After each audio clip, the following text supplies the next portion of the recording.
have a seat en modo silencio porque and put our vamos cell phones a dar in inicio ya airplane con mode este. because we're going to begin with our event. Bom dia, todo mundo. Vamos para nossa sentar e vamos iniciar com o nosso evento.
¿Ya?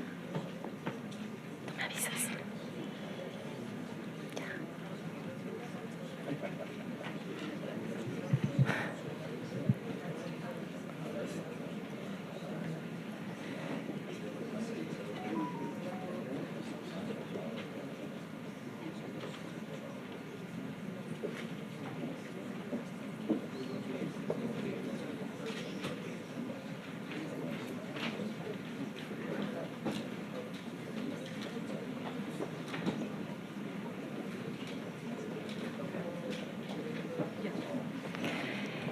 Ingreso del señor Guillermo Lazo. The President of Ecuador, Guillermo Lasso Mendoza. Presidente Constitucional da República do Equador.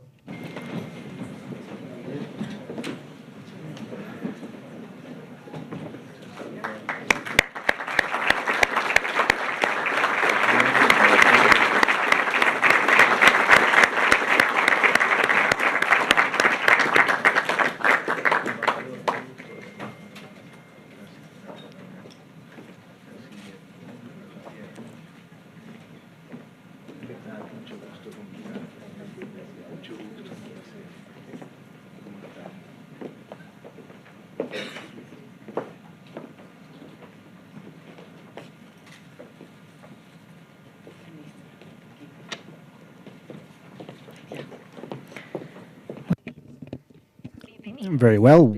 Welcome everybody to our second day of our forum. Habitação. This is an important event of national reach, regional reach, where we evaluate estratégia regional para the challenges for the new. um novo compromisso This is a global compromise that ensures the development. do desenvolvimento urbano We sustentável, congratulate all the authorities that are here with us right now, and we need to say that this event is being translated in Portuguese, English, and Spanish, and you can follow us on our social media and on our website www.forourbano.es.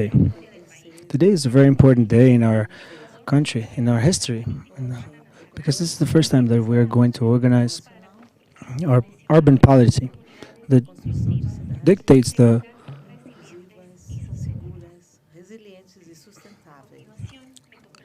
following right now our agenda. Maria Gabriela Aguilera, our Ministry of Urban Development and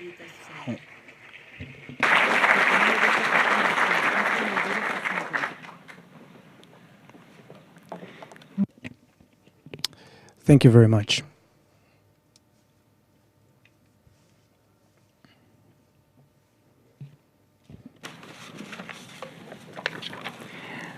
Muy buenos Good morning, Obrigado, senhor presidente. President Guillermo Lasso. Muito obrigada pela sua presença In our second day of our regional de financiamento urbano. regional forum of housing and Prezadas autoridades aqui presentes, prezados embaixadores to all of the ambassadors that have been joining us in all of these years of work, all of the ministries and secretaries of state, all the organizations. Without your support, we couldn't be here today. a esse ponto do caminho. Dear Prezados prefeitos, senhoras prefeitas que estão conosco aqui hoje, membros da academia all of the members of internacional, all of the members of the social society and all the institutions, financial institutions, welcome and good morning. The national policy, the urban national policy, de uma política transcends economic policy. This is a reality that takes care of our environment, of our solidarity, of e otimismo. through these images.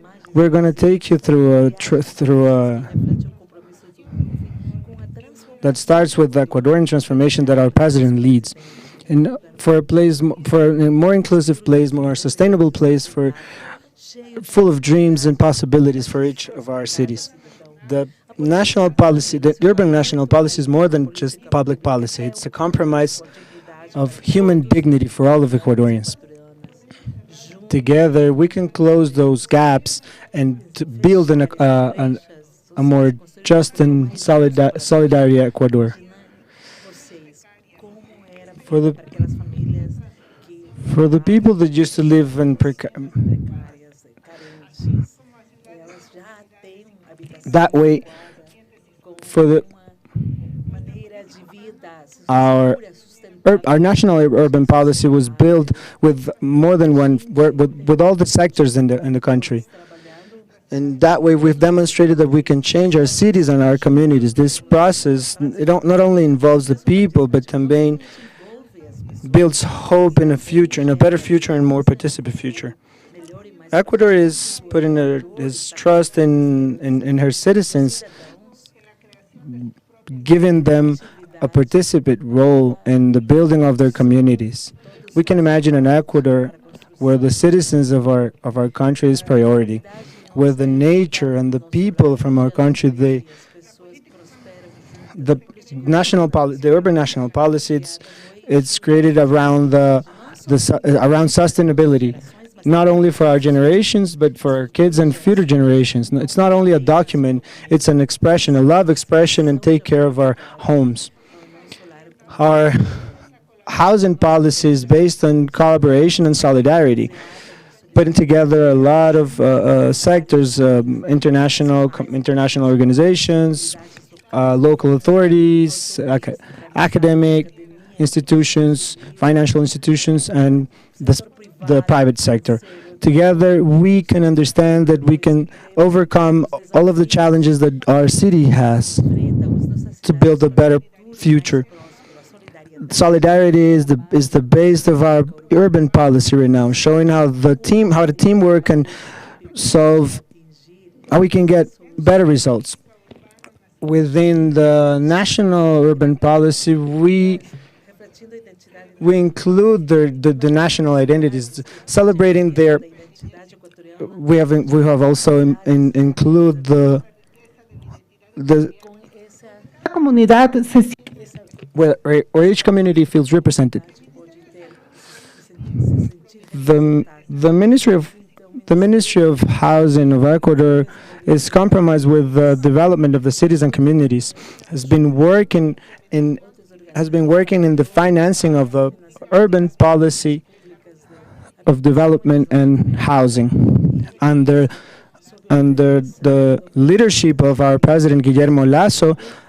The committee has para a formulação da política urbana nacional has developed a lot of roundtables, organizar encontros gatherings in the country, in the city, that counted with the participation of de diferentes nível nacional e internacional. 861 participants.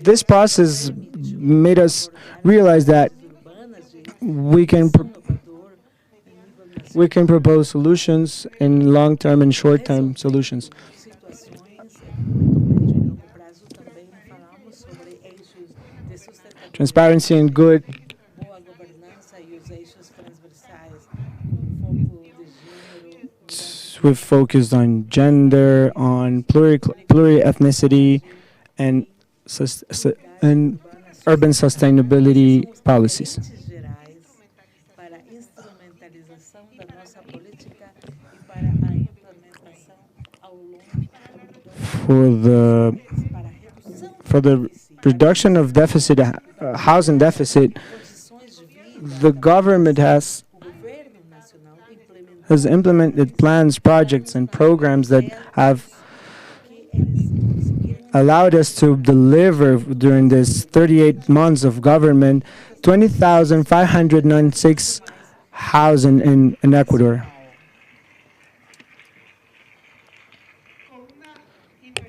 With an approximate investment of $361.9 million to this sector.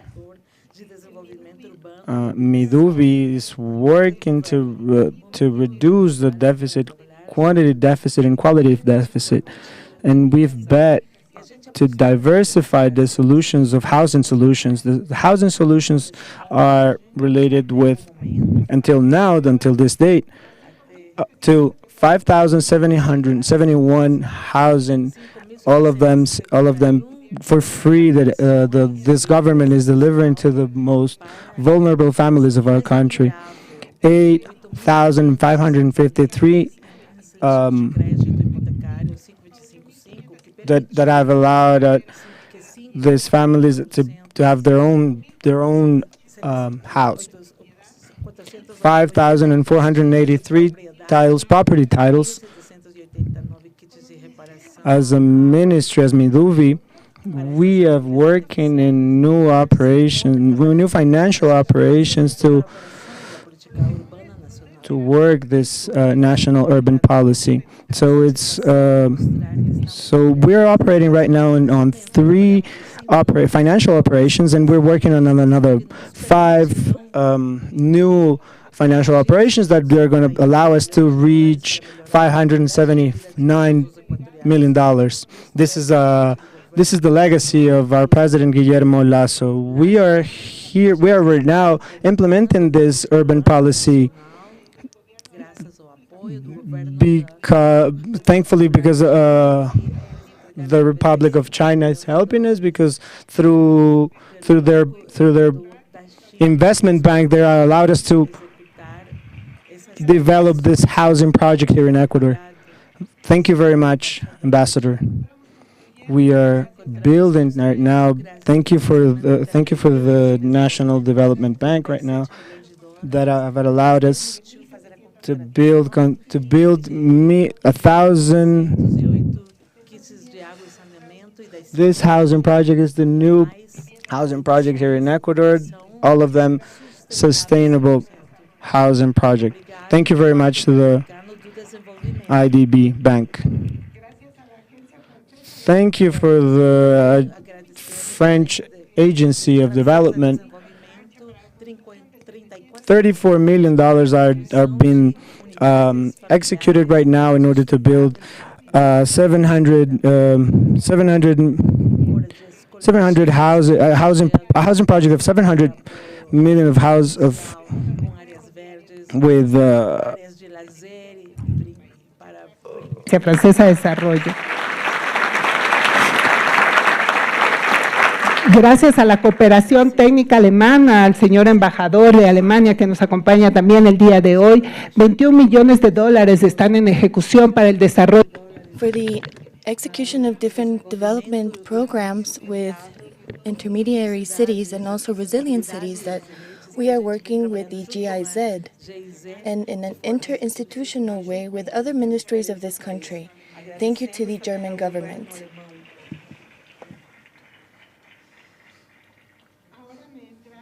Now, I would like to let you know about the financing operations that we have led in this year.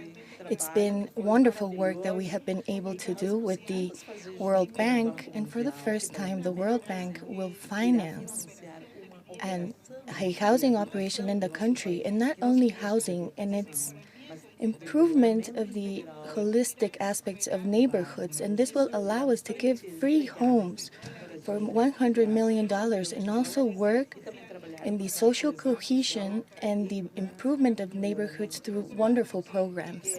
This program that we are designing with the World Bank has a third component, which is the contingency component, which will be activated the moment that Ecuador goes through any type of emergency, and foreseeing that the El Niño season is about to begin, and it can be able to be activated to respond in an efficient manner to any emergency that we might have. Thank you so much to the World Bank for believing in us. Within these operations that we are designing, there's a second phase for the Inter-American Development Bank that will allow us to confront the deficit, the qualitative deficit, to improve housing and also having free housing in their own land, focusing on energy efficiency. It's $7 million that we are working with the IDB. 70 million that we are working for a second phase that will be allocated through CONAFIP for the access of credit loans for housing. 80 million with the French Development Agency for a second phase as well. That will be destined for family homes and also new management models. We have worked $130 million with CAF, in which 100 million are being implemented for the national system of catastrophe with the different local governments in the country. And also 30 million will be injected for the sustainability of our program 525.5, so families in Ecuador can have access to more mortgage loans. Thank you, Susan, and to the CAF. Es así que con mucho orgullo la política. This is how, with much pride, that we present the urban policy that has allowed us not only a construction that is participative, but also implementing throughout this year of work and delivering with the leadership of the president the dreams of many Ecuadorian families, working as a team and thinking about the national urban policy that is financed at a short and medium term. In Ecuador is looking forward with optimism, building a future where access to having dignified living and security in their property and safe habitat and sustainability are a reality for all. This is why the Ministry of Urban Development and Housing has promoted the implementation of the Urban National Policy that is now a public policy through the subscription of the enactment of the National Urban Decree for communities that are resilient, sustainable, in the future. Thank you, Mr. President. Obrigado, senhor presidente. Thank you, Mr. President. Gratidão, senhor presidente. Thank you, Mr. President, for letting me lead this ministry, for letting me lead a work team that is wonderful and very committed. Thank you, Mr. President, for letting me take your transformative message of hope to all these families in Ecuador. It's more than 92,000 smiles that thank you today. It's more than 92,000 faces that have a story, that have hope, and that have seen that dreams can come true. Thank you to the team of Midubi for letting me work with you and also take this message to the whole territory. Together we can have a fairer future, more solidarity for our children and for future generations. Thank you so much.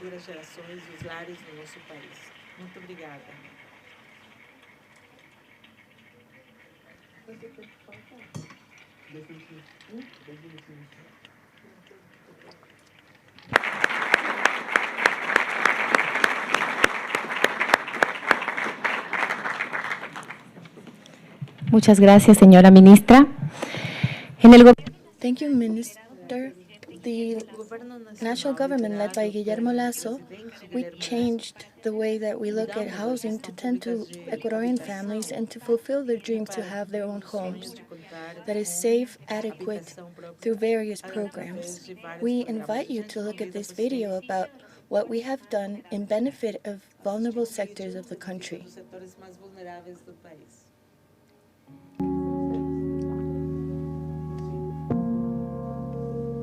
In Ecuador, the lack of adequate living and having the need to have a place to call home is a reality that we propose to change. This was my old home. Here there were 2 beds and nothing else would fit here. This is my new home with ample spaces, a dining room, a living room. Thank you so much to the President of the Republic, Guillermo Lasso, and Minister of Housing, Gabriela Aguilera. Under the leadership of Guillermo Lasso, the mission was clear from the beginning. Tend to all the Ecuadorian families that don't have their own homes, but also that who have their homes live in precarious situations. We are going to change lives and fulfill dreams. With an integral vision of the territory, we decided to broaden our spectrum. And now we have solutions with various options. We have free living, mortgage loans, and interest rates that are subsidized, improvement of homes, property titles, and sanitation kits and water. We have 21,596 housing solutions that have been executed until September 2023. Everything is done with cultural pertinence and that adapt to the climate that is around and promote the use of water in a responsible manner. This is a beautiful house to live in. Just as Mayra changed her life, many women-led homes changed their situation as well. And children who already have their own home that is safe, a safe space for them. Promoting the sustainable urban development has also been our priority. That is why we called to the municipalities to present projects through our Habitat Ecuador Prize and had a lot of success in its 2 editions, and it's been praised at an international level. We didn't do this ourselves. We have had the support of having public institutions, private sector, who have also seen the benefit of having these types of projects with a participative project with 861 actors. We start the Urban National Policy. It's the first one in the country, and it will leave a legacy to construct cities and communities that are inclusive, safe, resilient, and sustainable, that allow us to keep improving lives, visibilizing stories, drawing smiles, and fulfilling the dreams of many Ecuadorians.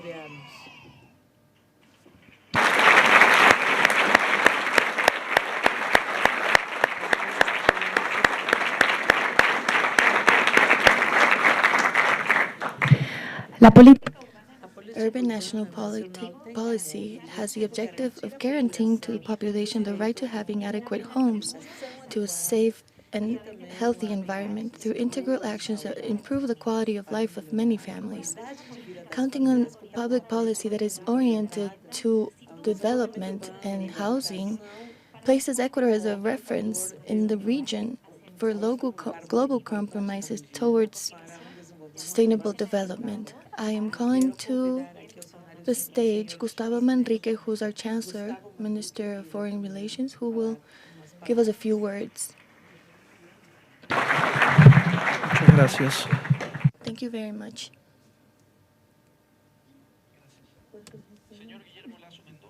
Mr. Guillermo Lasso Mendoza, Constitutional President of the Republic of Ecuador. Ms. Gabriela Aguilera, Minister of Housing and Urban Development. Philip Sharwell, Ambassador of the Federal German Republic. Mr. Cheng Guoyu, Ambassador of the Republic of China. Ms. Susana Ekhang, Representative of CAF in Ecuador. Mr. Juan Carlos de la Hoz, representative of the Inter-American Development Bank, IDB in Ecuador. Mr. Boris Weber, representative of the World Bank in Ecuador. Ms. Priscilla de Koning, director of the French Development Agency. It's an honor for me to participate in this forum. It's a regional forum of habitat. And I am pleased to share with all of you our firm commitment that shows once more our President, Guillermo Lasso, towards urban sustainable development. The approach to see what the challenges are, especially with the Agenda 2023 and with the fulfillment of the SDGs, especially number 11 that gathers us here today, is looking for cities and communities that are sustainable for the planet. More than half of the world population lives in urban areas, and it is hoped that 60% of them will live in 2015 in urban areas as well. Even if they have been the engine for social and economic development, there are serious challenges that require our attention through the central and local governments and also investment from the private sector. With this space, all efforts can have the accompaniment of mechanisms of international cooperation in all its modalities. I thank you all from the Ministry of Foreign Relations, for which we have received support to the agenda of President Lasso. Ecuador has financing of 21 million euros for the German cooperation for the development of sustainable urban areas and sustainable mobility and climate financing for cities. In this way, we contribute to a transformation that is structural in terms of cities, infrastructure that is respectful with the environment. We also have, with the co-financing of the European Union in the framework of the initiative Team Europe, to broaden the spectrum that we have to generate more infrastructure for urban areas. I also highlight the contribution of the United Nations for the generation of documents of design and development in a public policy with program work until 2026. This deals with informal settlements, adequate housing, and the deficit of spaces in a qualitative and quantitative manner in areas that are regional and urban. According to our aim for fulfilling Objective 11, efforts have to be focused on implementing policies and urban practices that are inclusive, resilient, and sustainable, but overall prioritize the access to basic services, efficient transportation, and green spaces for all of us. In this sense, Ecuador being a medium-income country, we need the compromise of international politics through technical assistance and also that have adequate responses, seeing that there is high vulnerability before natural disaster, as is the imminent effects of El Niño. Ecuador promotes an active international agenda to show the world what the impact that it will have in having the cooperation channels that are highly efficient and operative. I am pleased to let you know that the Reduction of Risk Office from the United Nations committed their efforts towards Ecuador to be part of the countries that will receive an early alert for catastrophes. I invite all the participants who are here, who are part of international cooperation agencies and other technicians, to work together with the participation of governments, civil society, to build a more sustainable future that is safer for all of us. Ecuador is committed with this road, and we can achieve together a model that will be an example for the world. Welcome, everyone, and welcome to the forum. Thank you. Muchas gracias, señor ministro. Thank you, Mr. Minister. National Urban Policy has 5 axes for which I invite to the stage our beneficiaries of housing in the country. With a strong applause, let's applaud for Erika Barreno, Luis Herrera, Silvio Piloso, Maria Puyupasi, and Mayra Cedeño.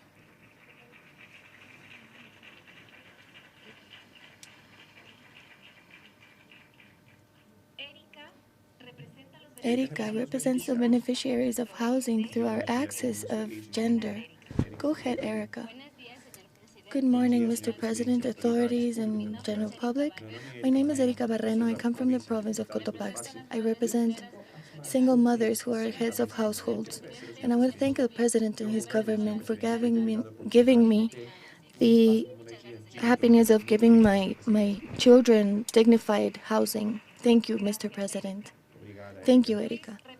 Luis represents the beneficiaries of housing under our axis of interculturality.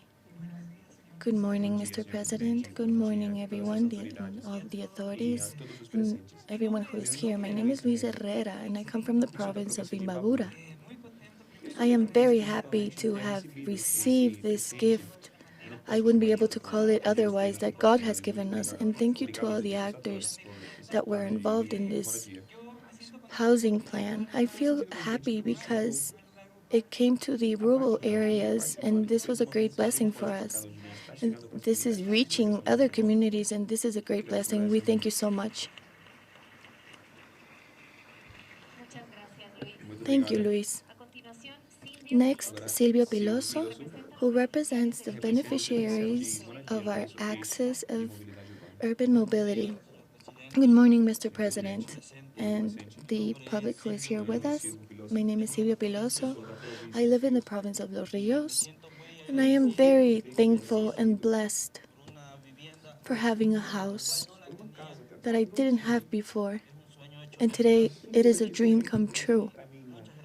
Thank you, everyone.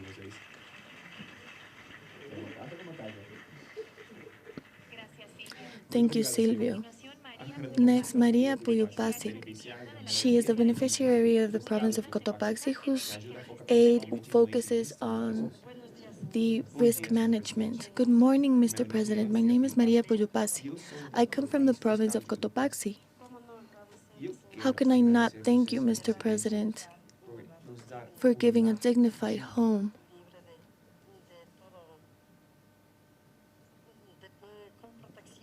With protection and security for my children. Thank you so much, Mr. President. They will grow up to be clean, strong, healthy, and safe. My children. Thank you.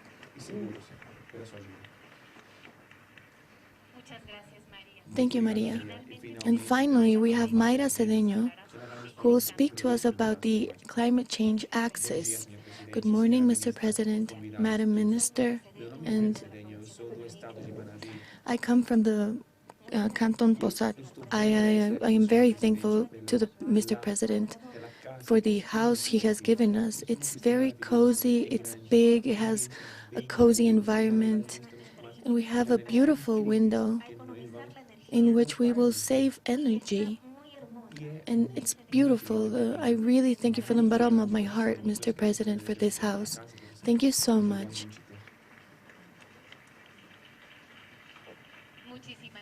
Thank you very much. Thank you for your valuable testimonies.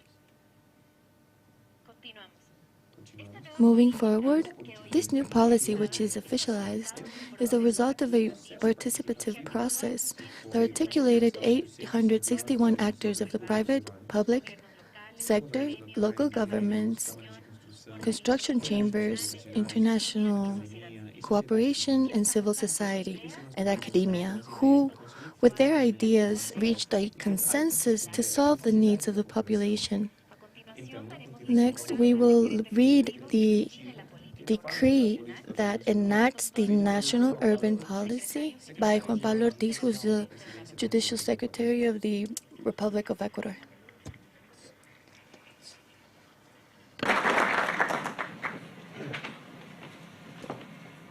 Con su venia, presidente. Decreto ejecutivo.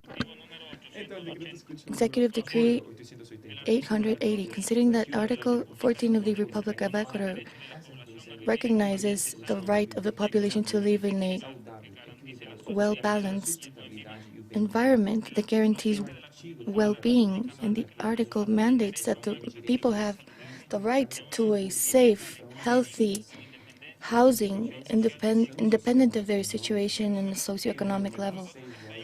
Number 6 of the Constitution of Ecuador states that the state will have direct incidence over education policies also related to housing, considering that the Republic prescribes that for the well-being, the state has to execute public policy as well as control and sanction if it's not being fulfilled. At Article 6 of the Organic Housing Law establishes a planned policy for housing integrated in the development of economic and social plans to determine the needs of housing with special attention to vulnerable groups and also areas that can be differentiated in a geographical way. Article 6 of the Organic Law mandates that the President of the Republic will include the national development plans in coordination with habitat and housing subject related to social housing. It is necessary to see that the instrument for public policy as a long-term, according to international tendencies, and also with the exercise of its competencies, and also the attributions that are conferred in Article 61 of the Ecuadorian Constitution, Article 129 for the Management Code, and the legal regime of the executive function decrees that the urban policy should be with horizons to 2026, as it is contemplated in a document called Urban Policy 2026, elaborated by the Housing Ministry, which gives you, the citizens, the right to have adequate living through integral actions that are coordinated and participative, that contribute to the construction of cities and communities that are inclusive, safe, resilient, and sustainable. Article 2, bestowed upon the ministry, is the implementation, monitoring, and evaluation of the National Urban Policy. Final disposition, this enactment will start its subscription without prejudice in the official registry this 28th of September in the city of Quito. President Guillermo Lasso.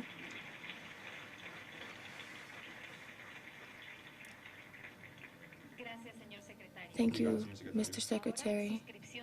And now is the enactment of the political decree for the National Urban Policy by Guillermo Lasso Mendoza, Constitutional President of the Republic of Ecuador.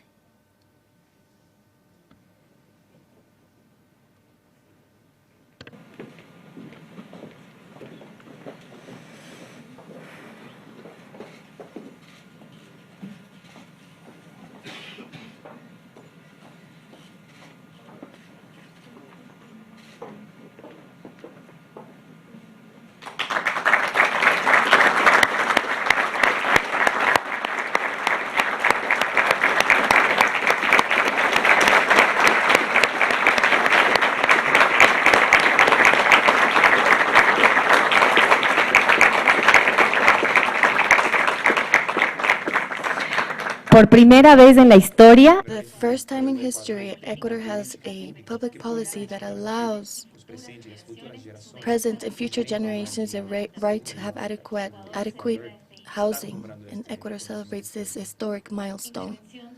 Intervention of the President Guillermo Lasso Mendoza, Constitutional President of the Republic of Ecuador.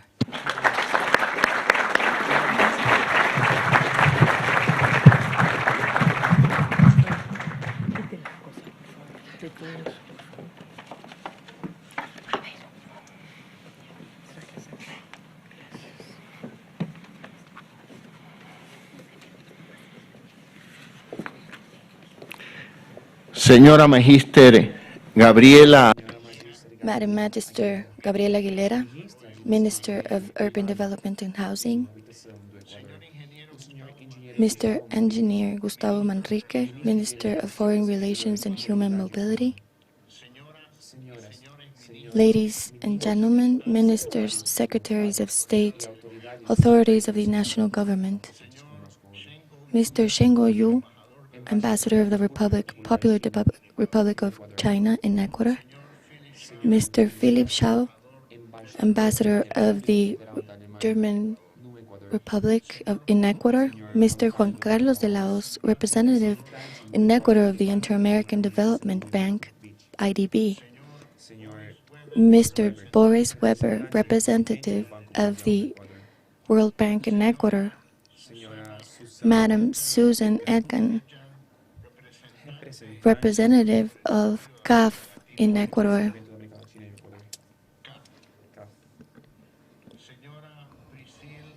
Madam Priscille de Koning, Director of the French Development Agency in Ecuador, FDA. Madam and Mr. Ministers of the countries that are participating in the Forum for Financing Urban Development and Housing, representatives of the diplomatic body and international organizations accredited to the government of the Republic of Ecuador, ladies and gentlemen, mayors and members of the academia, friends of communication outlets, thank you so much for inviting me to participate in this regional forum, Urban Financing and Housing, that is being developed during these 3 days in Quito.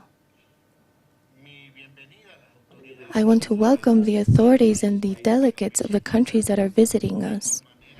And in the same way, the representatives of the Inter-American Development Bank, the French Development Agency, the CAF, and also the World Bank. Other than the also international cooperation, GIZ and UN Habitat, and from the financial sector of Ecuador and the region. Receive my most warmest welcomes in the Ecuadorian peoples and enjoy your stay here. This is an important space to discuss, exchange experiences and strategies and good practices for the urban sustainable development. It is so necessary for the well-being of our citizens. It's an obligation of the people who govern us and in the people who are implied in housing to strengthen the creation of communities that are safe, resilient, inclusive, in which inhabitants develop their activities in harmony and in peace. Also, this forum is a great opportunity to strengthen the regional integration and discuss public policy related to habitat and housing that benefit millions of people. In the case of Ecuador, this forum has been the ideal framework to sign the decree about the national urban policy with visions towards the year 2036. Its implementation will be guaranteed with financing for $479 million.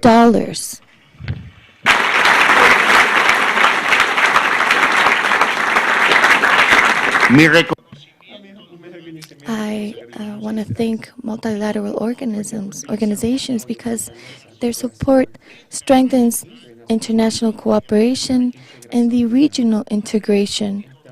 Our urban policy has incorporated gender-related focus, interculturality, mobility, risk assessments, guarantee of human rights, and urban sustainable development, quality of life of the inhabitants. And all of this has been coordinated with municipal governments. My government is committed to the social sector. And this is why just this year we have destined $15,500 million towards health, education, employment, and housing and social development. And since the first day of my government, we have aimed to fulfill the dreams and wishes of millions of families of having a home. With the National Plan of Habitat and Housing, we are very happy to have delivered near to 22,000 housing solutions with an investment of $362 million.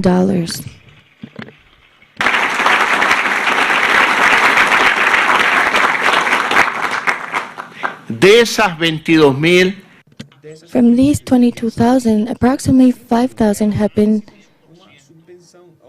have had a subsidy from the state in favor of the most vulnerable sectors of society, and 7 out of 10 free homes have been destined to women-led households.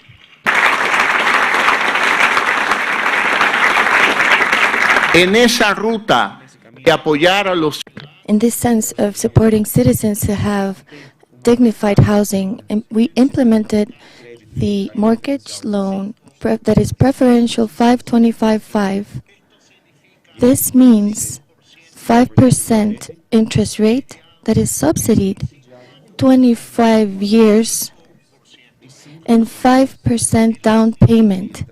The success has been so important that we have been able to allocate many credits in the benefit of 36,000 people.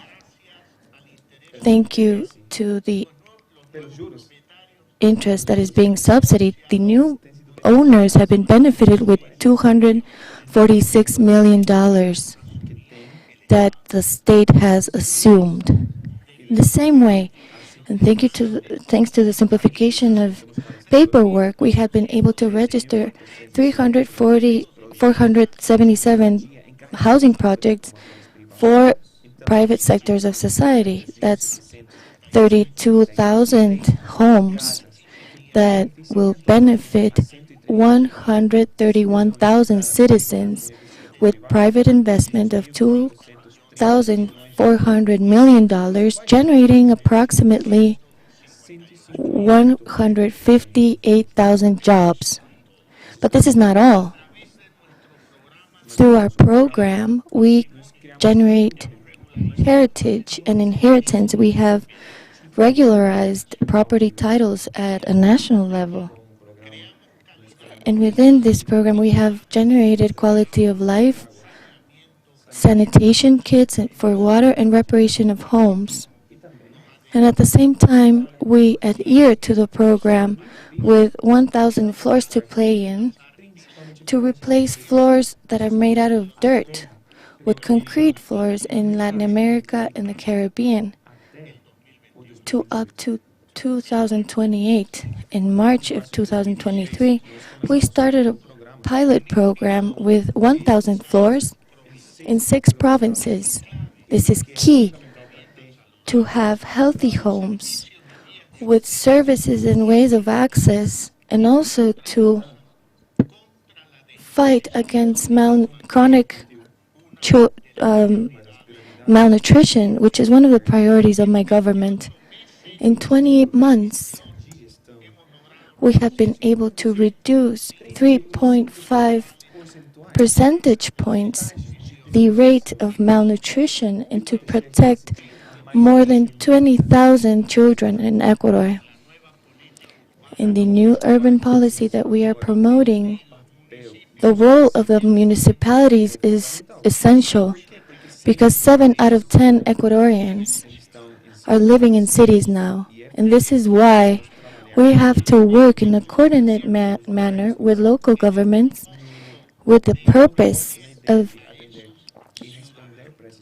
tending to these citizens. Dear friends,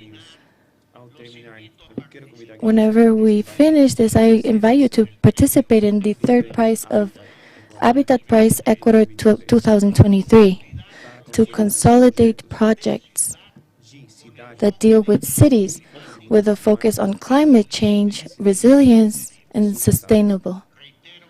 I reiterate my welcome to all the delegates and representatives of the different sister countries that visit us, and always remember that Ecuador is your home. God bless all of you. Thank you so much.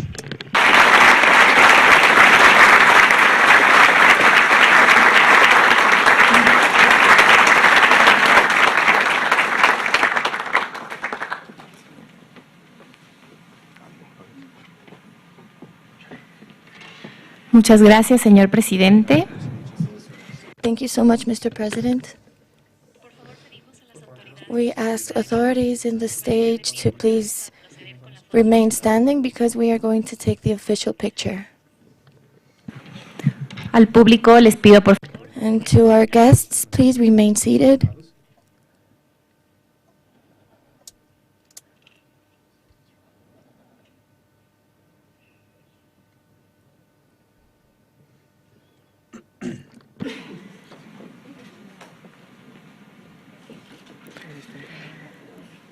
se entrega la política pública de desarrollo urbano y vivienda. We are handing out the enactment of the Urban Policy Development Decree.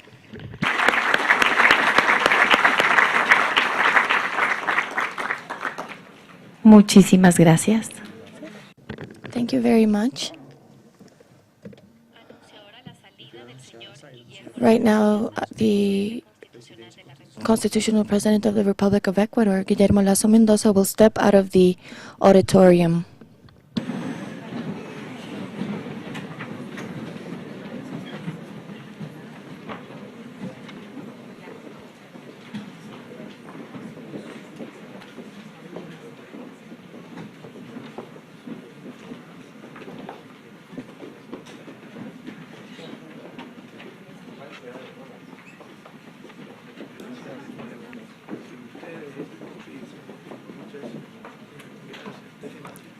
Gracias. Agradecemos a todos. We would like to thank everyone who is with us this morning that is so transcendent for Ecuador in the subject of housing and habitat. We thank all the authorities that have made this forum possible, and a special mention to multilateral organizations, IDB, World Bank, UN Habitat, the German Cooperation GIZ, Banco Pichincha, Mutualista SUAY, private construction companies, Mutualista Pichincha, Banco General Rumiñahui, Creamos Infraestructura, INMAR, and we will have a small 15-minute break. We will be back. Thank you.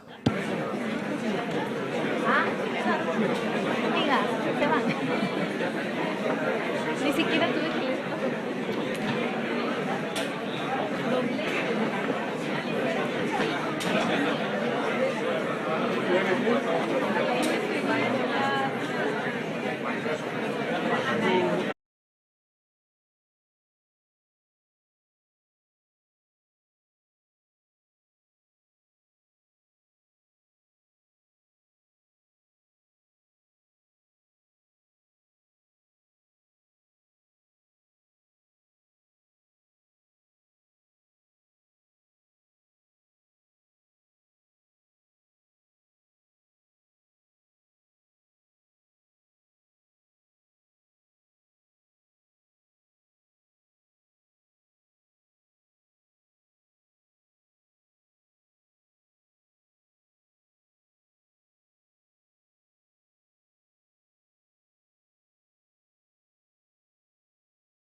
honor of having the presence of our constitutional president of the Republic of Ecuador, Guillermo Lasso. During this event, we signed the decree that that this policy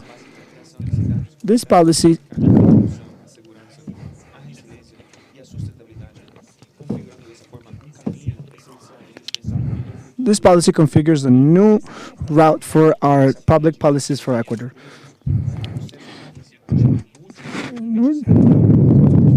In order to discuss this, we invite our ministry, Gabriela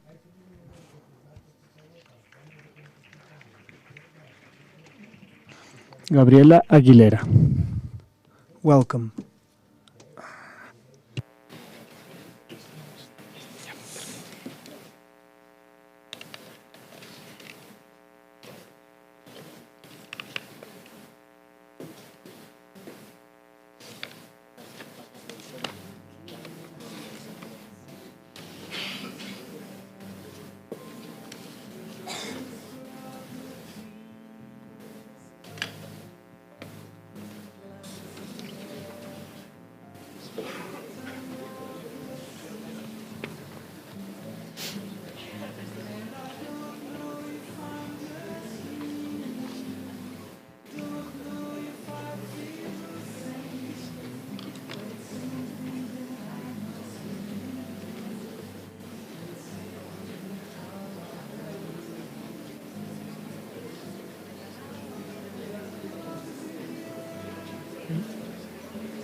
Un fuerte aplauso para la... Big round of applause for our ministry, Gabriela Aguilera, the Ministry of Urban Development and Housing.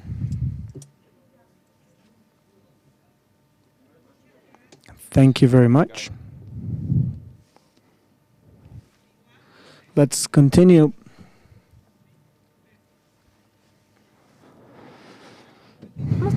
Let's continue sharing with you, with everybody, this wonderful journey that we have had among this month that have allowed us not only to formulate this public policy, but also they have allowed us to reach every single corner of our country, to discover within our team, within the social and technical team, all of these faces and histories and stories that inspires us to every single day to become better human beings in order to transform lives with the people who need the most, with our principles of transparency, solidarity, equity, work together with their families to involve them in this transformation and this process. And in parallel, we would like to work with all of you guys, with all of the actors that you've been the principal actors in order to have this public policy of urban development and housing that it's going to allow us to follow and to continue developing our country, our programs and projects of housing, intersocial projects, and social development. This is the first seed, and we want this to be the first seed of change in the country. We want to present to you this work that we've developed, the Ministry of Urban Development and Housing. This is important to say it and share it with you, because most of the time the formulation of public policy, a construction, a participant construction that in the future is going to be implemented. So in this case, we have assumed this challenge to work in the construction of implementing these solutions, and this has allowed us to reach in a better way, projecting as we want to be a ministry that attends the people, attends society. This urban policy, national urban policy, allow us to work and to be the instrument of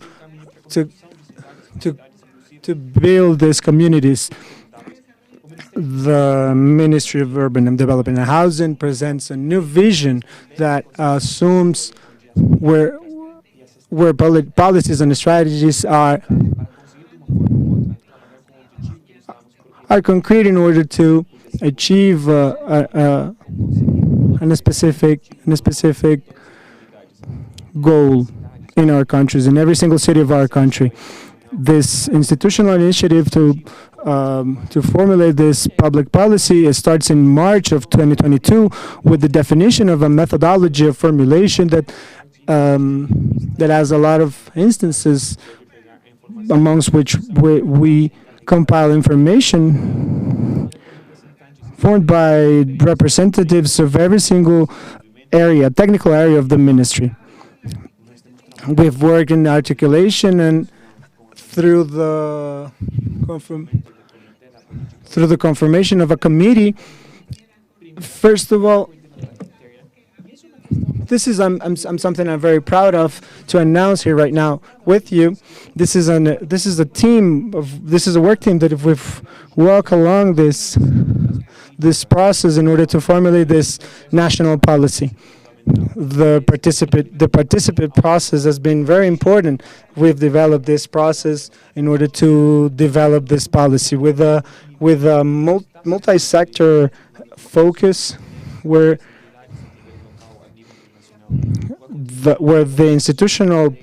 the institutional support within a logic of political and sociological evidence, it has been really important, and also for the international organizations that we are always grateful of their support. We've worked the baseline studies for the formulation of the policy with the support of international organizations that they generate more than one study in order to develop this policy. The first one, the reference document, elements of a new housing, of an adequate housing, that we worked this document in 2019. We worked with this document and we took out the value of this document to bring it to this document, the agenda of the sustainable habitat in Ecuador in 2036, developed with the GIZ, and articulate with all those actors, all the conversations brought to the present, in order to be able to support this new policy. We also developed Ecuador y para los lineamientos a consultancy for the housing policy, sustainable housing policy in 2036, that we work with the World Bank in 2021. Also, the consultancy of sectorial analysis of housing in Ecuador that we worked with the IDB in 2022. That was fundamental. This consultancy was fundamental for us because it allowed us to understand and understand better what's going on in our country and how we can face those situations, those housing situations in Ecuador. We also work with a new consultancy, adequate housing and national urban policies in Latin America and Caribbean. We worked that with CEPAL in July in 2022. This consultancy allowed us to learn a little bit more about how the countries in the region face the housing deficit, and how they present also solutions in order to develop national policies in Latin America and the Caribbean. Also, the consultancy for the right of adequate housing and an urban policy with CEPAL that we developed in July 2022. Also, as I mentioned yesterday, what we've done as a ministry is we see housing as a right.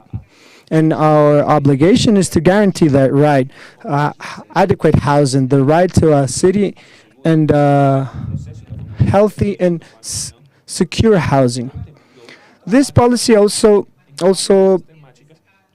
look forward to four subjects. The first one, the governance.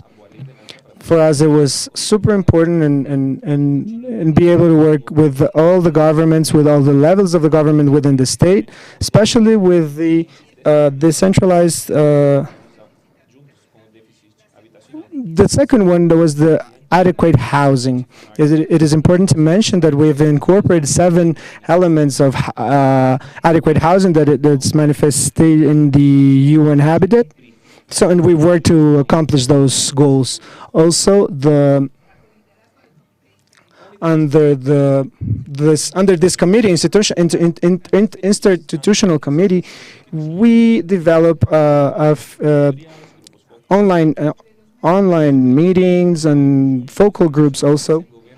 During May of 2022, we've developed 861 3 encounters in each territory, every region of the country during August and September 2022, with the objective of incorporate those actors, local actors. We also developed 28 focal groups developed from September 29 until October 3. Those were in-person events. We also developed focal groups with the Minurvi and the socialization of this national urban policy with the intention of develop this urban development in Ecuador. In total, we have 861 persons that participate in the country. This was really important for the priorities and the proposals in urban issues that we have in our country. Also, we have proposed solutions and long-term solutions and short and long-term solutions of the urban policy, national urban policy. This is the structure of the urban national policy right now. We have 5 problematic urban problematics issues, 4 axes, 3 strategical objectives, 7 action alternatives, 11 implementation strategies, and 19 implementation instruments. Based on this process and the construction of this, we've developed 5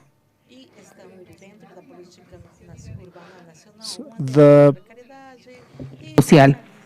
Las soluciones de hábitat. The precarious housing, the solutions and contextualized housing, the limit access to public systems, and the excessive, unsustainable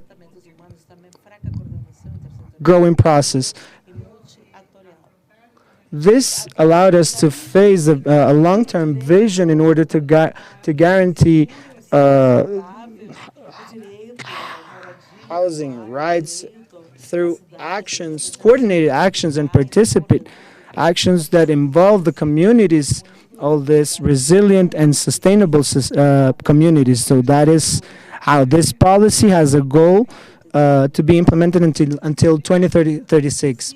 The principles of this new policy, urban national policy, are the references that they allowed us to interpret the guidelines in order to implement this policy. First of all, the equity principle. The second one, sustainability.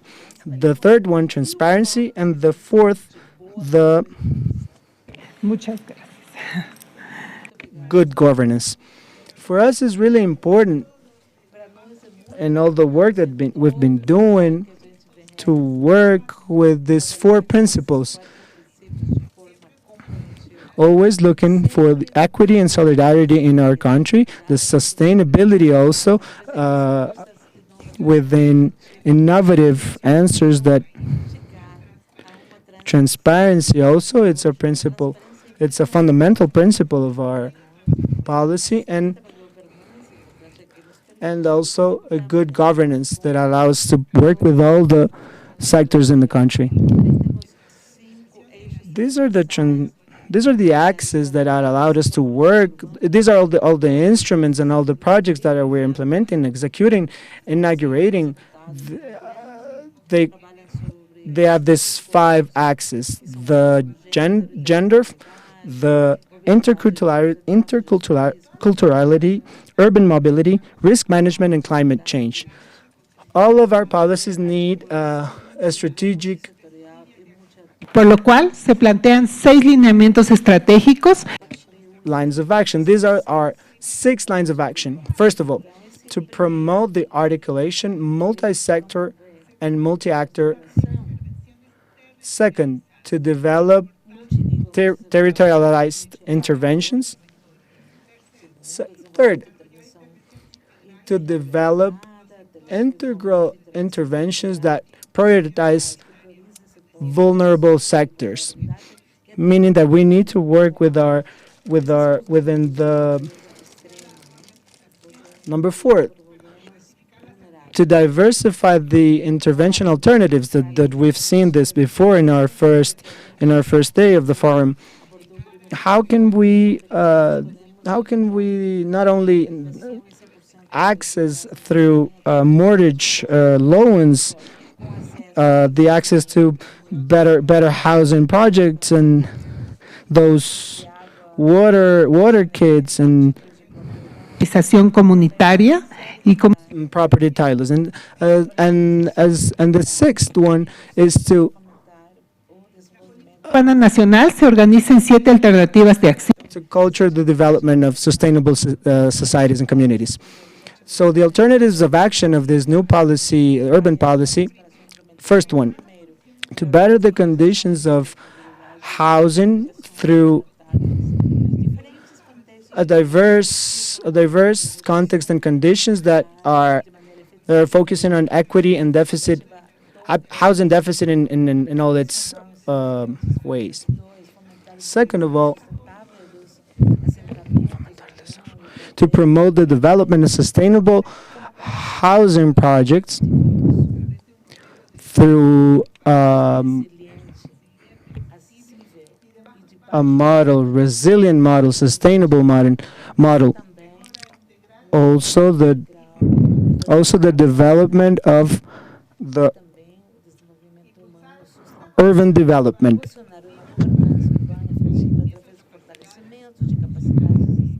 To develop a better governance, an urban better governance, multi-sector, multi-level,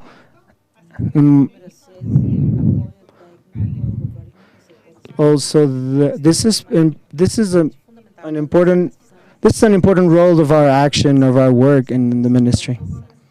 As an answer to the alternatives within the urban policy, national urban policy, the government has implemented more than one strategy.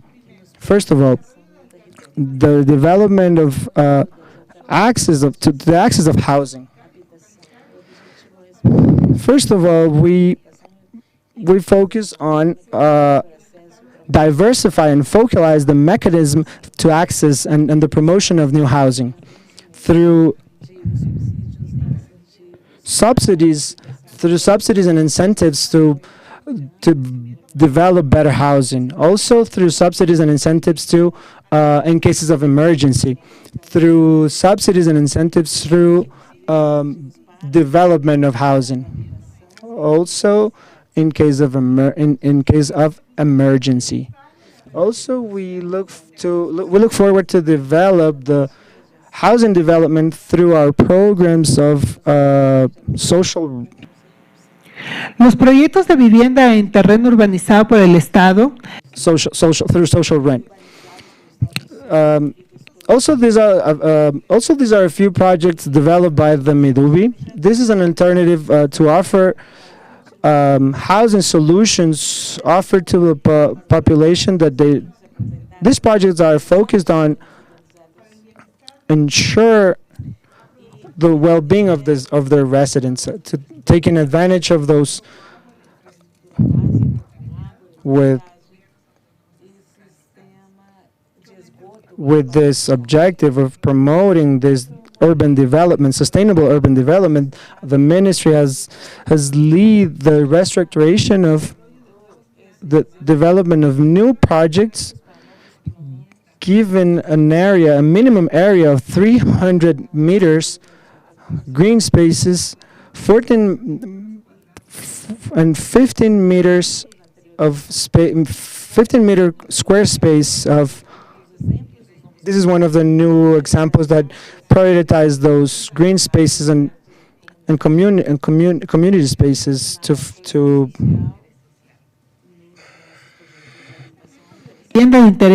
This first segment of this project offers subsidies destined to the constructions of housing of their own terrain.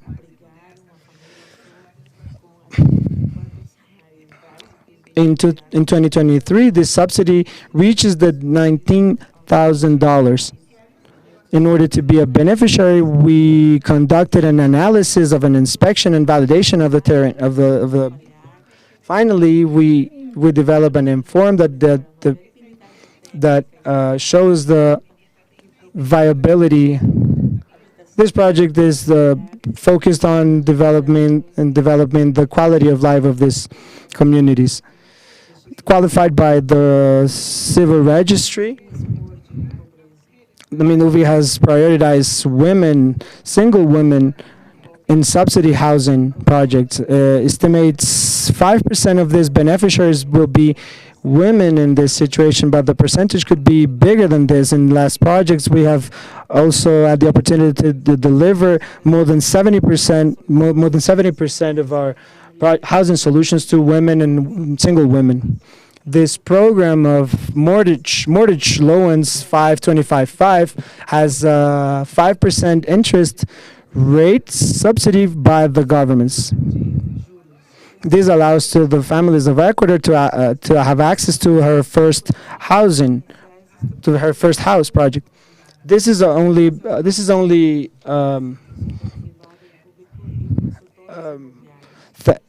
the financial institutions that are part of this program right now: Banco del Pichincha, Mutualista Pichincha, Banco General Rumiñahui, Mutualista de la Suay, y Cooperativa Antuntaki are the financial institutions that support us and that put their mortgage loans to our Ecuadorian families. This rate that is subsidized by the government. This is the in 2024, the Fideicomiso created for this program has the resources of $2,500 million. This strengthens this contributes to the progress and the well-being of our society. The program 525.5 is the result of the articulation between the public sector and the private sector. It is important to say that we have approved already the new Aprobados $108 millones para new slots, and we've allocated already the money, necessary money for the project to be developed in the future. So this program, Creamos Calidad de Vida, we offer incentives to we offer reparations, housing reparations that improve the quality of life of our inhabitants.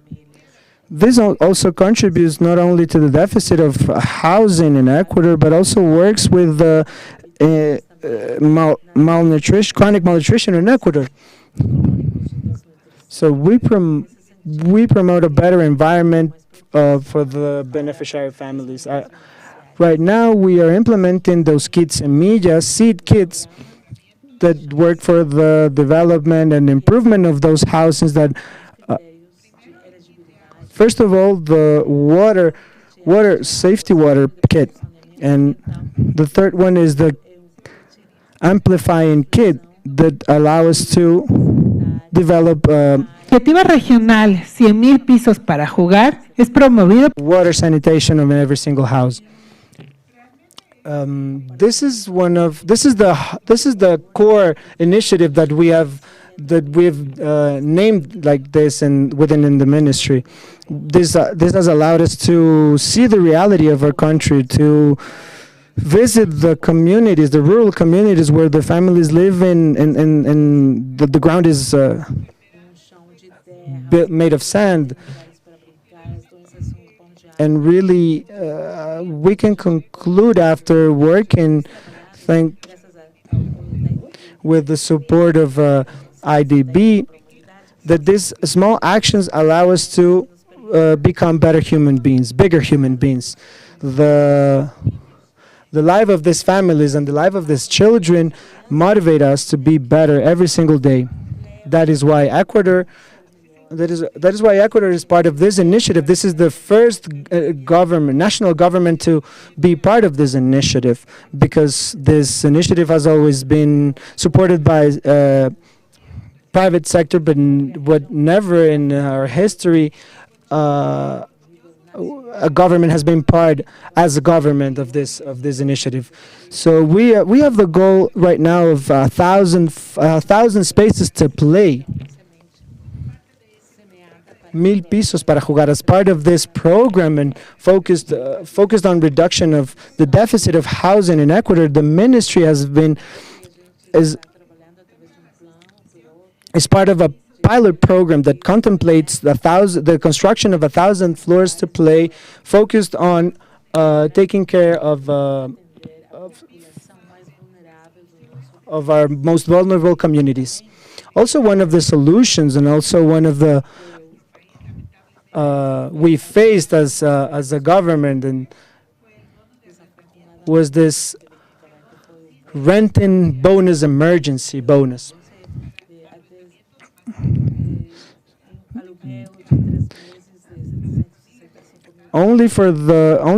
This bonus was meant to be only for the families affected for an emergency, and also is destined to cover the relocation of these families.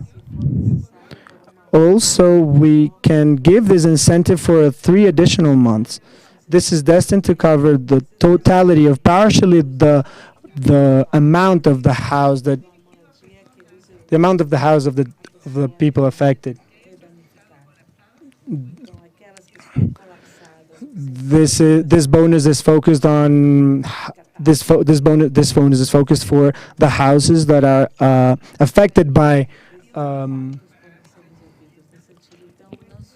within this de gestión de suelo para hábitat y vivienda. Within this management of the housing project. Here you can see we augmented through the Fortalecemos la seguridad jurídica en la gestión. We have the strength through the program of titulación de suelo rural and housing. The Bank of Floors from the ministry is an instrument through which we can identify and qualify those housing projects destined to the formation of the confirmation of this bank, and the committee of this validation of floors, and the procedure also for the promotion, qualification, approval of this. They are managed by Las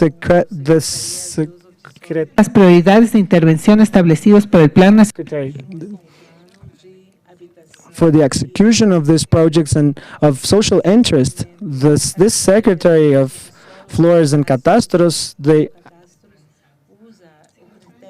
if vigente se dispone su registro. If this premises.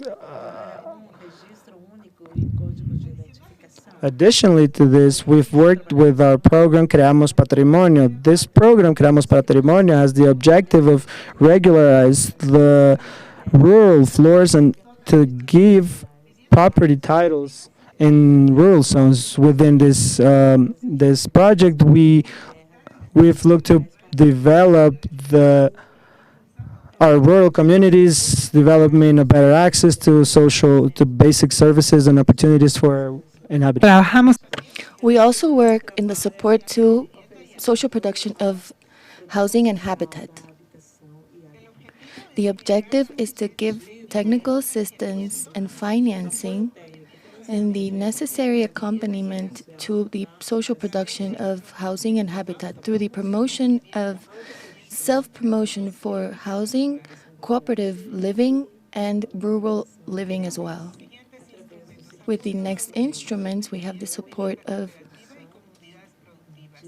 self-production of housing, cooperative housing, and productive communities. Right now we have our first program with productive communities in the city of Penipe, and we are so happy that this project is becoming a reality.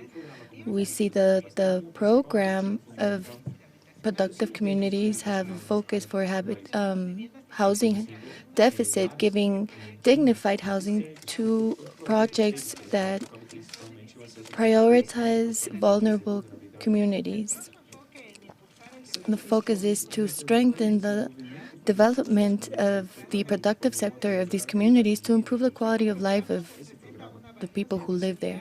This program is a valuable opportunity for the development of rural and community territories and strengthens with dynamics that are culturally appropriate. We want to nurture dignified employment and also having a growth that is intellectual as also economic. We also work in the betterment of habitat in neighborhoods through having integral interventions in neighborhoods. Here, with great pride, we present our program that deals with improvement in neighborhoods thanks to the support of the World Bank. We also work in increasing better spaces, public spaces, through the construction of safe spaces. The integral improvement of neighborhoods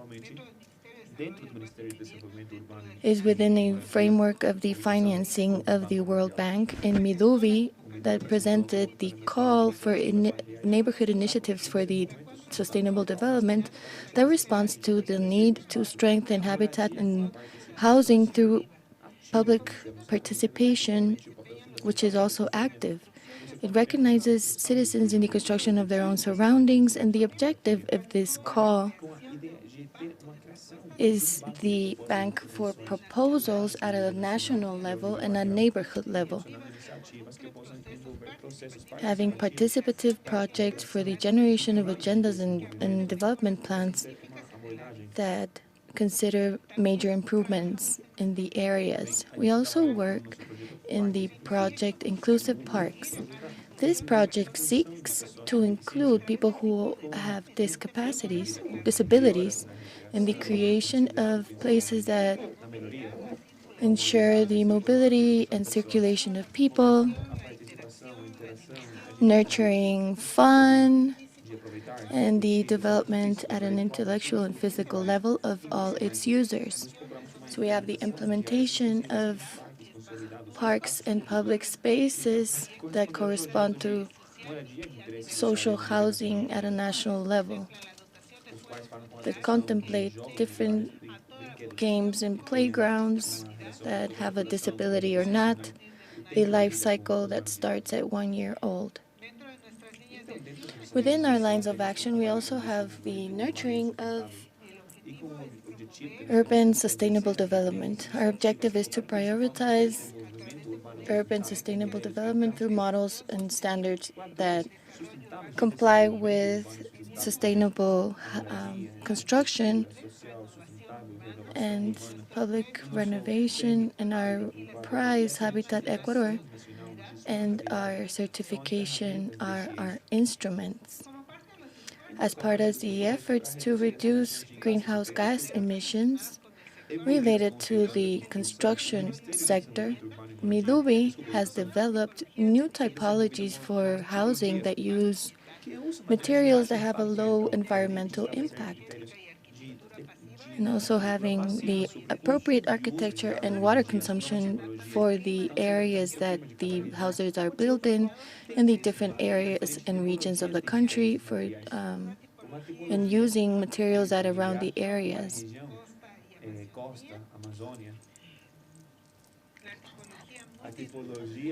And the typology for multi-family projects will be constructed in our projects in land that belongs to the state, and they have different typologies depending on the regions of the country, in the coast and the highlands and the Amazon region,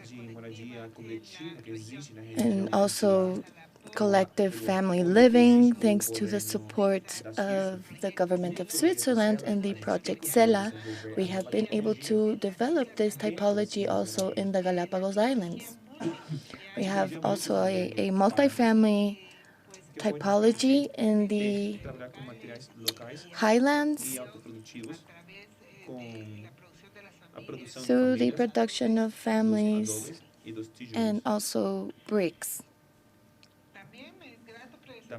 I am also happy to present to you our initiative for Cities of Change. And this program is led by the Secretariat of Services of the State of the Presidency with the support of Midubi. This initiative was born out of the necessity of generating integral interventions at a national level and summing up efforts from secretariats, institutes of the Ecuadorian state to reduce the gaps through the autonomous governments as well.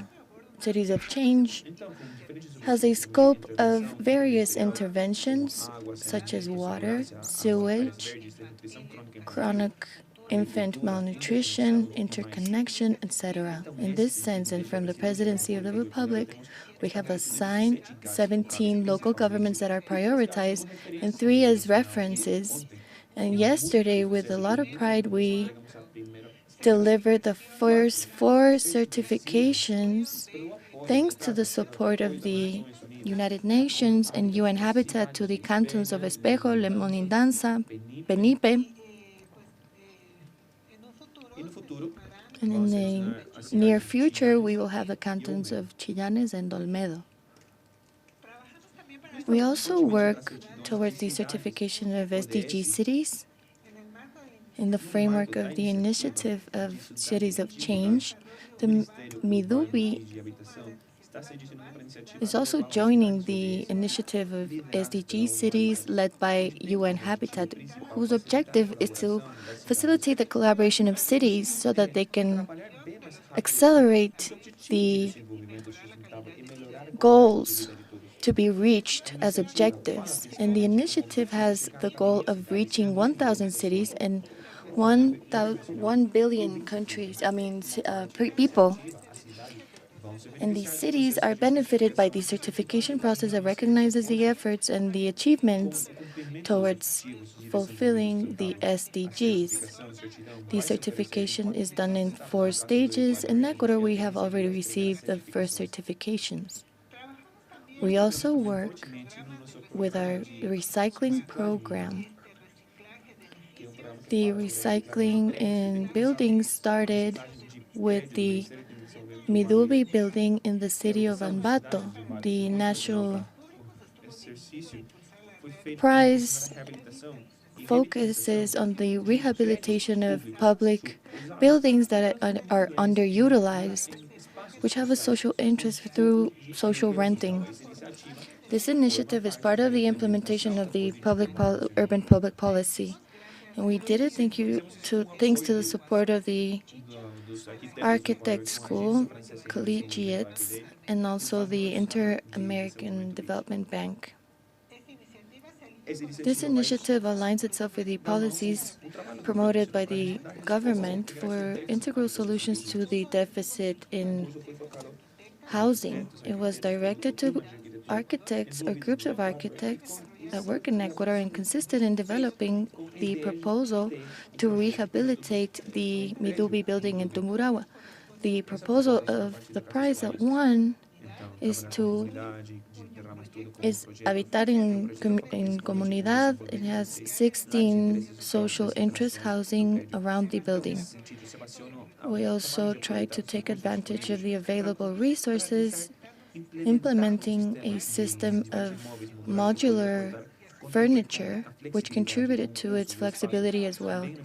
We also work in our initiative of adopting a tree.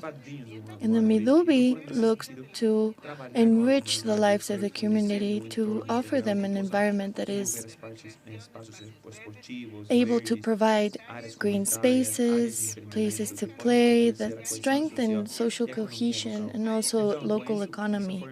This is how the Adopt a Tree initiative served as a link for children who live in social housing projects. And through this initiative, we are nurturing a environmentally responsible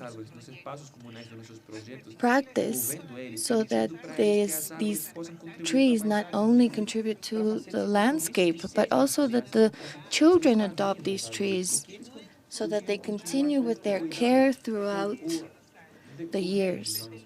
From the beginning of December 2022 till July 2023, the Adopt a Tree initiative has incorporated 16 social interest housing with almost 5,000 trees that have been planted. And the children who are part of these beneficiary families are the guardians of the environment. By taking care of the trees in their communal areas around where they live. We have also worked with our urban policy with the Habitat Prize Ecuador. This is an initiative of the central government led by Midubi, and we are working hand in hand with the Ministry of Environment, with the Ministry of Finance, and the Ecuadorian State Bank, thanks to the GIZ and CAF, who have allowed to recognize innovative projects that support the urban development of countries and the fulfillment of the Agenda 2036. In this way, we point to the construction of cities that are sustainable and also fulfilling our macro goal. And we already have a portfolio of projects that deal with climate change to access for green financing for climate as well. We also work in the certification of sustainability, national sustainability, and this certification promotes the construction towards sustainable buildings, and we use it as a reference what has been achieved in the countries in the region like Colombia and Chile. And as signatories of different agreements to combat climate change, we want to achieve carbon neutral societies by 2050. And the development of sustainability is a significant contribution towards this objective. Done by Midubi in coordination with the support of Mutualista Pichincha and the Ecuadorian Council for Sustainability, this effort aims to strengthen the commitment of the country with the environment, aligning itself with international goals and having an impact on the communities in general. We also work in technical assistance to governments, local governments and actors. The technical assistance provided has the objective to strengthen the capacities of the local decentralized governments and the local actors for the management of habitat and housing projects through the promotion of urban local governance with strengthening programs, the strengthened capacities in Midubi, and through the development of secondary normatives and technical guidelines. We also work in territorial forums as part of the process of implementation of public implementation of policies. We have territorial forums that are designed to generate a dialogue in society and nurturing the participation of an ample variety of actors in different sectors of the society, strengthening. The main objective is to strengthen the urban development at a sustainable level that allow us to stimulate the participation of different areas of civil society, academia, private sector, public sector, and strengthen the coordination of the certain government that allow us to face the challenges at an urban level in an integral manner. As part of our lines of actions, the strengthening of information systems is also something we are doing through the management about the information, and we also work with the national catastrophe and the development of housing thanks to the support of the IDB and CAF. The project looks to finance at least 145 local governments of the 221 local governments at a national level so that they have a real estate catastrophe that is updated through the strengthening of management and planning and also of the municipalities in order to guarantee the maintenance of and the registry of the information in a geolocalized manner that allow to consolidate the information to incorporate it to the national system to have an updated information to generate adequate public policies. We also work in the financing and implementation of the urban planning.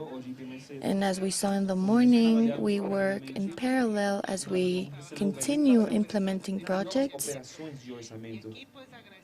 And I want to thank the multilateral organizations with whom we work and allow us to finance different types of housing,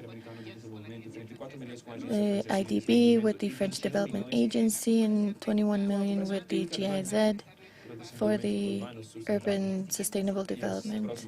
The following stages that we will see and that we also talked about in the morning will allow us to continue on with the public policy that we are aiming towards. It is this way that Midubi, along with all the actors, has formulated, implemented, and developed new lines for financing different areas related to housing. It was an honor to have the president for the recognition of this decree and leave our grain of sand so that we can still see a better future for beneficiary families. We are going to share a QR code so you can download the Urban National Policy that contemplates all these lines of action, all these strategies that are in this book. And we have also done an executive summary that's very practical, and it's a shorter version of the book, but it touches upon the most important aspects of the policy. This small catalog will be given out so you can have this new policy. In the book, you can also download through the QR code that will be shown on the screen, so you can download it. I have nothing left but to thank the wonderful team of Midubi with whom we have worked this Urban National Policy, to the 861 actors comprised by international cooperation, civil society, different industries, construction companies, real estate developers, architects, urban development planners, financial institutions, autonomous decentralized governments that have contributed to this policy. Thank you so much.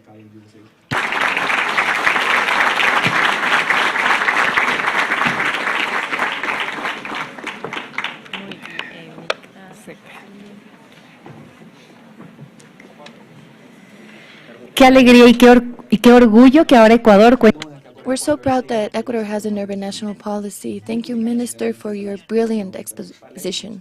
Ayer abordamos los diferentes mecanismos. Yesterday, we talked about the different financing mechanisms that are taking place in the region with different development banks, national organisms for housing, and this day we will see how the private sector and financial intermediaries and constructors and banks are supporting the ministries to tend to the deficit in housing that we are facing at the moment. With this introduction, it's a pleasure to have on the stage Gabriela Mera, the director for the financial institution IDB Invest, who will lead the panel for the supply and demand of housing in the region. We also have Jose Andrade Merino, who comes from Banco de Pichincha, Ecuador, and David Muñoz, who is the general manager of Credito from Chile, and Maria Brenes, who's the institutional relations director from the Banco Nacional of Costa Rica. Welcome.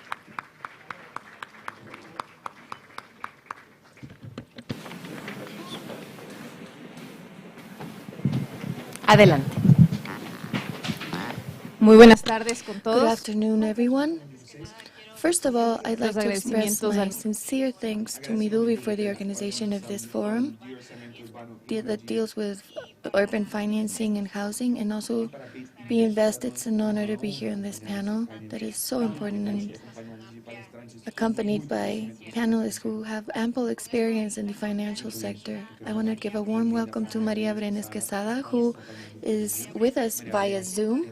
Maria Brenes is a general director of the institutional relations of Banco Nacional Costa Rica. She's an economist, master in economics and capital markets in the University of Costa Rica, and master in strategic development of the University in Cádiz in Spain. David Muñoz is master of Penn State University, and he graduated with an operations degree. We also give a warm welcome to Jose Andrade Merino, vice president of commercial banking from Banco Pichincha, master in business development and business administration of the Complutense University of Madrid. Welcome, everyone.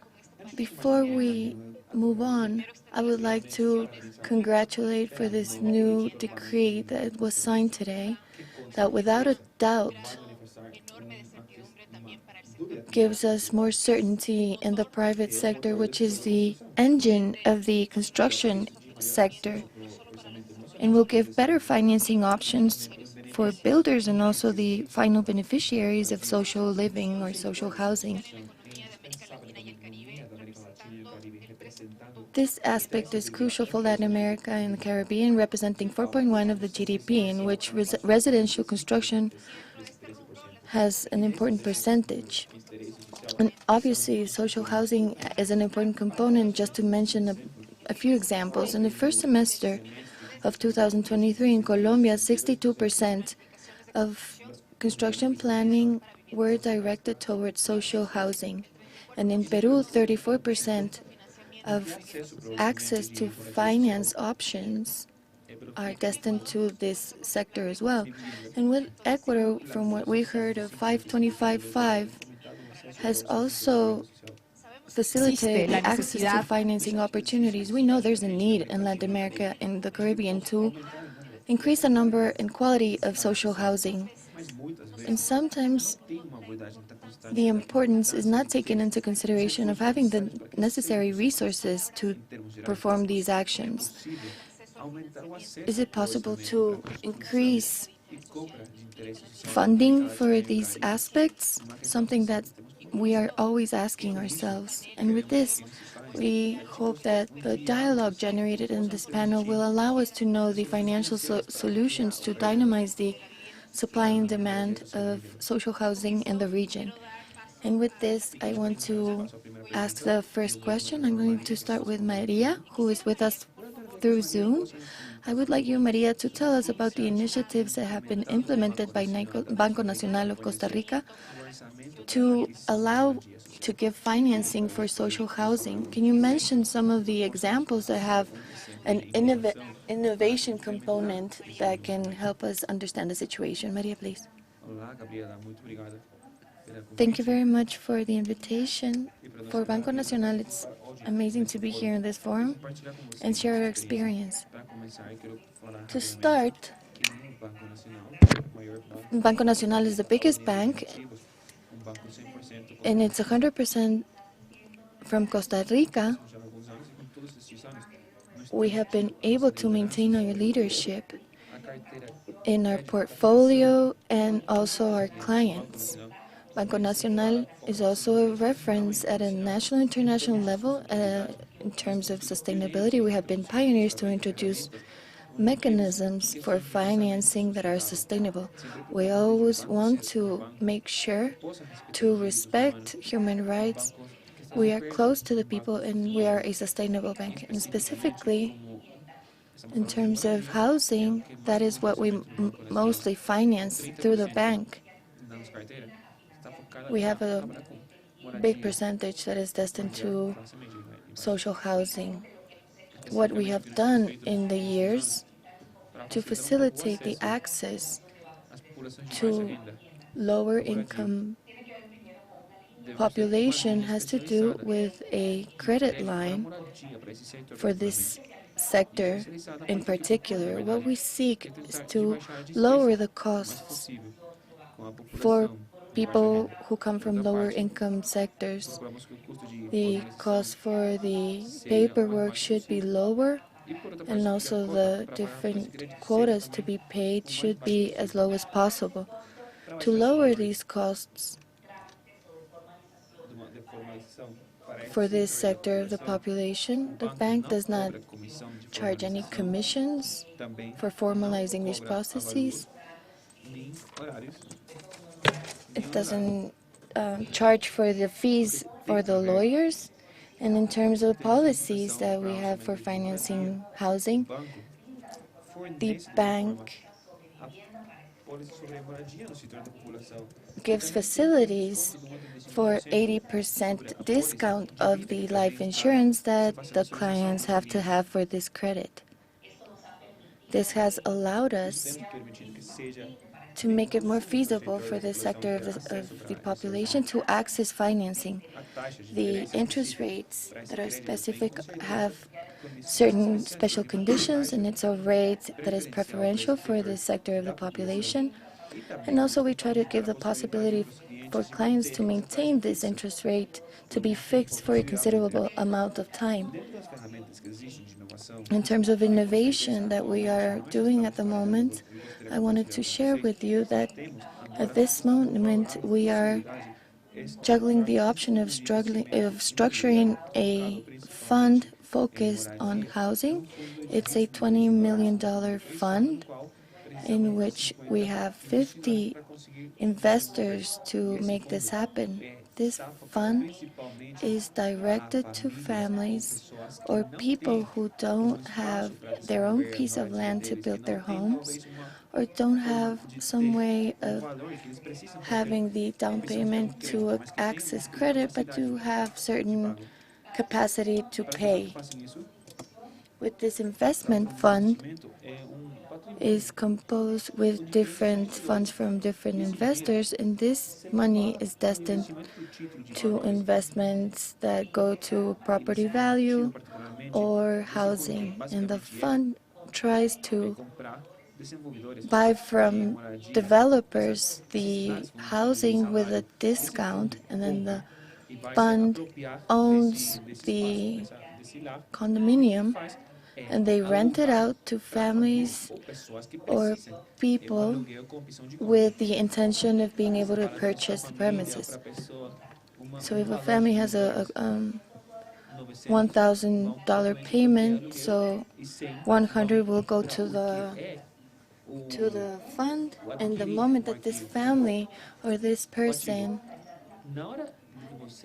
has the amount of money necessary, they can access a credit that they can pay, and also they have the option of purchasing the house they live in at any given point in time. If this family has money from other sources to purchase their house, they have to buy the one that they are renting out. If they want to buy some sort of other housing, they we are valuing this for a first stage to be implemented. And if we do well with this allocation in the second stage, we will be thinking about the option of having an investment fund for the development of projects. What's the difference between this one and the other fund is that in this case, the fund would not be buying from the developer the housing, but the fund would develop the project itself. So this is the only difference in terms of what I was telling you about doing the first fund. So there are two options that do not exist in Costa Rica and that the bank is contemplating to be the pioneer, as with other financial mechanisms. Thank you very much, Maria. You've talked about one of our most important subjects that we always question, how to be able to more give accessible credits to final developers. And you've mentioned also the optimization of costs that the Bank of Costa Rica is applying to give an interest rate, a preference interest rate. So now it's important to hear you, David, from a perspective from a platform called Crédito in Chile, and how through a fintech you've able to amplify this reach in Chile. Hey everybody, how are you? Good afternoon. Thank you very much for the invitation to participate in this forum. My name is David Munoz. I'm the CEO of Crédito. I'm going to tell you a little bit about us and what do we do. We are a fintech that was born in 2017 in Chile with a very clarified purpose. We democratize the access to financing, and with this we can develop also the financial inclusion for our countries to progress. Now in Chile we have operations in Chile, Brazil, and Peru, and we are very proud to tell you that till now we have $600 million of credit. More than half of this credits already have been applied to mortgage loans, especially in the population that is not attended by the banking sector. Also important to tell you that we have given more than 4,000 families so they can access to their dream house. These credits were specific for social housing, and also grabbing from the comments of a ministry, we can develop a strategy focused on gender also. For instance, 55% of our credits are focused on gender, and also we have a focus on migration. We have a population that migrates to Chile. It's really broad population, and it's not protected facing the traditional banks. That's a public that we also work with. Talking about a little bit more, what's the difference between us and a traditional bank? Our strategy is to use the technology to improve processes and to close that gap, institutional gap. So first of all, what do? We see which are the pain points when the people wants to access a mortgage loan. So we analyze a better process, and so we accompany our clients from the today, for example, any of our clients can go to our sales room, and through our QR code they can get the approval of our mortgage loan. How we're able to do this is because we have connections with international connections, online connections. Today we have more than 15 connections where we can. Besides this, we have also incorporated open banking tools. For instance, for Chile and for Ecuador, we are just now developing in Ecuador after the law was. And it is important to be able to work in a transparency environment. Other thing that differentiate us from the traditional banking system is that we have algorithms that allow us to to understand that strategy that is not necessarily linear strategy, but it's more complex than that. And based on our machine learning tools, that we can decide, we can take decisions, credit decisions faster. And we've incorporated this technology to understand what are the difference between a traditional banking system.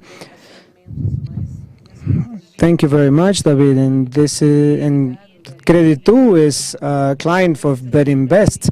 So we've found Credit2 one of those important parameters as how technology can help us to be that medium in order to attend the vulnerable population. Normally that traditional banking, it's not there. It's difficult for them to reach this population.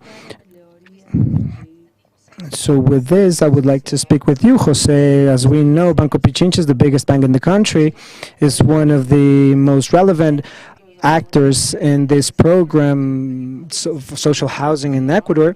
And with this program that the Madam Ministry also mentioned, the 525 program, I would like to ask, how do you, as from the banking perspective and being one of the key players of the market, have you seen through this program we impose the access to housing, and under this perspective, how can we guarantee sustainability in the future to access of social housing that with a subsidiary rate, interest rate? Thank you very much, Ludmila, and Be the Investment for this forum and for this invitation.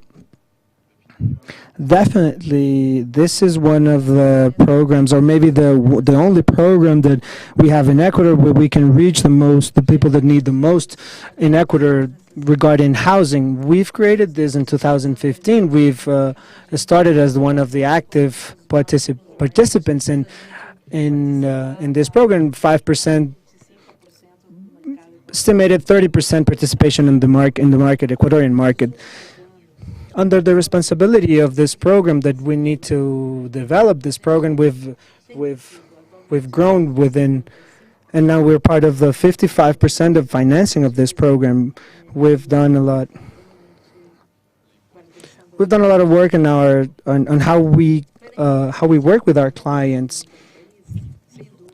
With no doubt, the impose that any government needs to do to impose this, to develop these programs and these projects. We believe that one of the main objectives was in 2019 when we reached, and when the Ecuador, we reached the gas emission bonuses in $4 million, and that was really important for us in terms of funding, and through this we can reach a lot of families, non-protected families under conditions that we would like to have all of them under financing. This is a 4.5 interest rate and 5% interest. This is a really strong program in facing what we can do.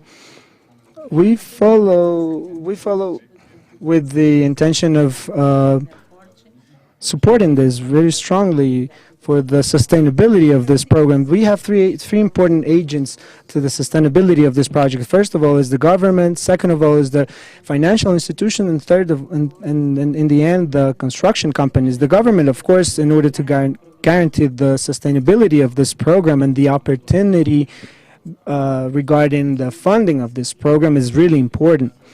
Also to generate the adequate environment for the international organizations trust our country in developing this program.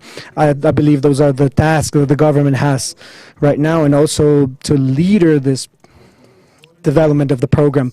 The construction companies that can make part of this project is really important. The trust that the government gives to them in order for more companies, more construction companies can be part of this project. And also the financial institutions. We are right now a few that we participate of this, that we are part of this program. It should be more. We have more financial institutions being part of this program.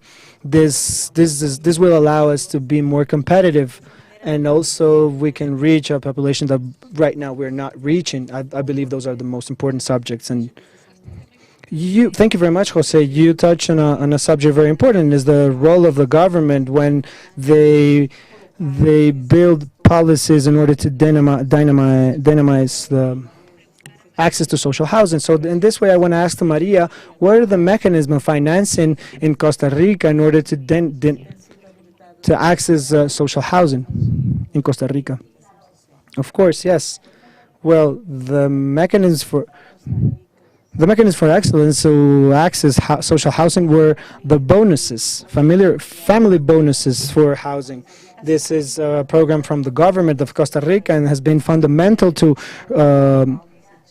for you have an idea of the importance of this has for social housing in Costa Rica in 2010 and in 2020.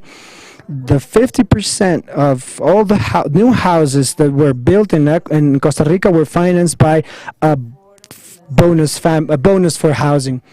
The amount of this bonus right now that is related with the GDP of the country. In 2020 and 2022, the amount of given bonuses to this sector has reduced in 35% right now.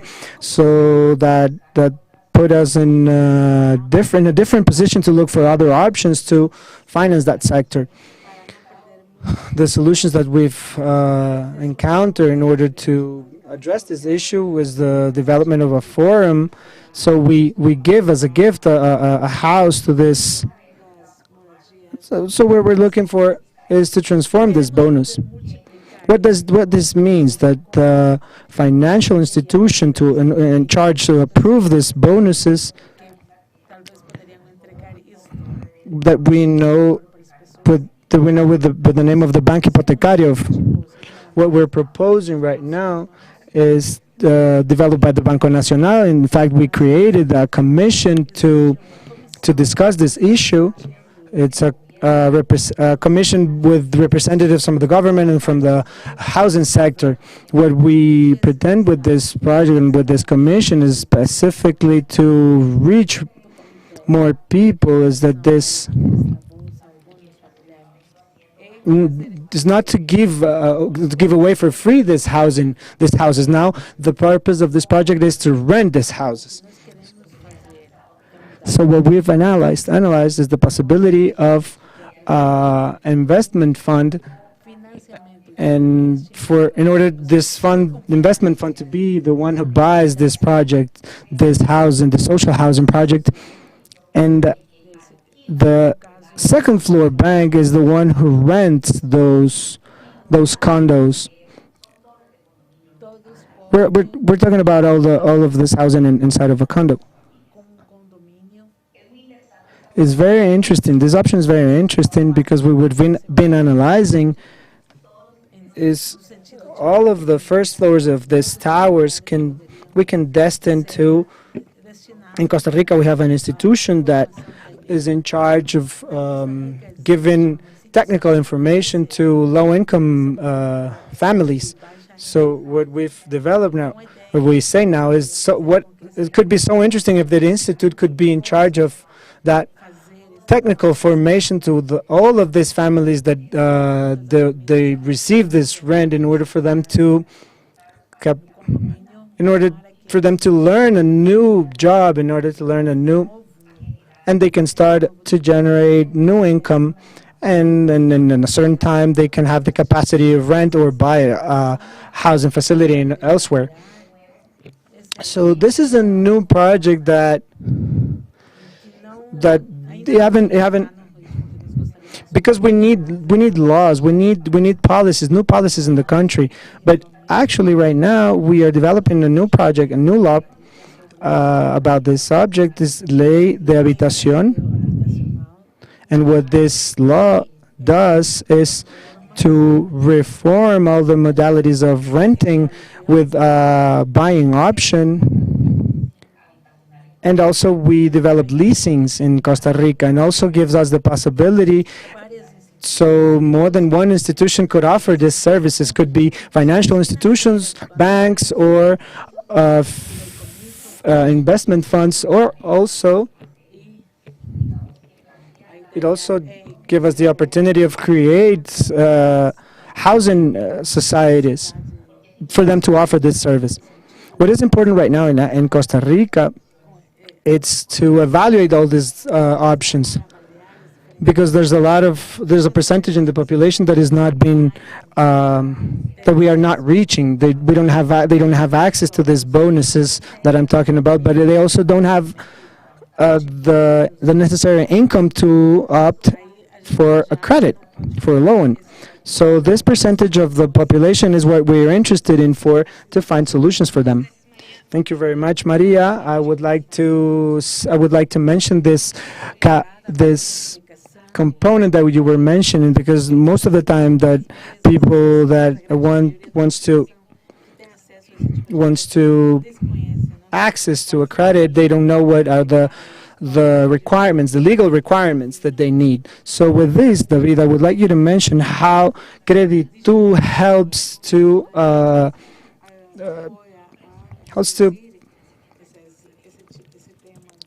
overcome these barriers. So regarding about the commentary that you've just mentioned, in financial institutions, we are also responsible for educating our clients and understanding that we are attending to this non-attendant segments, and so they need to have access to capacitations and understanding how the credit works. So in order to understand how a fintech can break those barriers, I would like to start, first of all, with the commercial barriers. Within our platform, every single person, independent person, can access to their quote of their services. There we are already breaking those barriers, urban barriers, structural urban barriers. So what we do is to escalate this process that give us the opportunity to. The cost of each one of our clients is it's lower actually from the traditional banking system.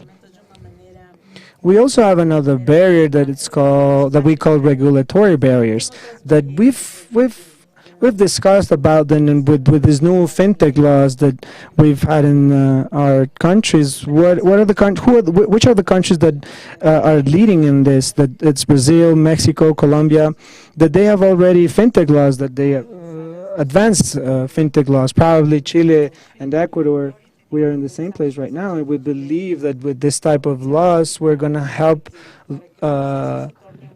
facilitate this process and transparent process.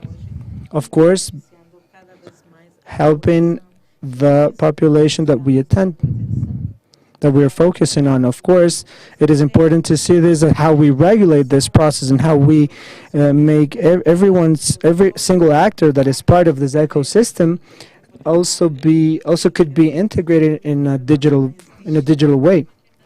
Thank you, David. Also, based on those. Based on the technological focuses, I would like to talk about a work we did with Banco del Pichincha in 2019. We helped them to emit the first green bonus in Ecuador. So in this program, the uses of these bonuses was the purpose of this bonus was in order to be able to access social housing, programs of social housing, and then within this project also we were discussing about sustainable construction. So I would like for you to tell us what are the challenges in order that when we're certificating this social housing project development. So we consider immediately when we talk about these projects, we think that the amount. If you can tell us a little bit about this, please. In 2019, El Banco del Pichincha, with the purpose of looking for product and services that impact the sustainability of. So we look for tools and that is how. Thank you to Bid Invest. We developed the first bonus destined to green purposes. This is within this bonus that was focused on clients that were saving money. We also develop agricultural and renewable energy projects, but especially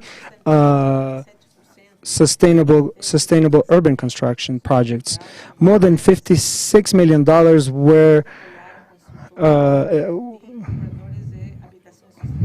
in order to support this type of projects that we call them bio in the bank.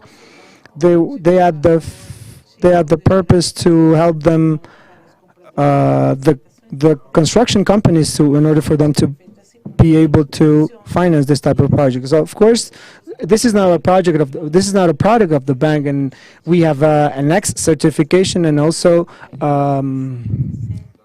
this certification we give them to the construction companies based on all the savings that they can do within the infrastructures of their buildings.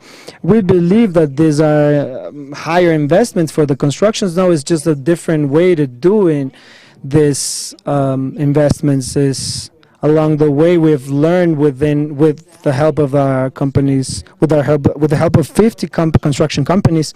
They saw that in the end the cost was it was a lower cost because the changes were more efficient.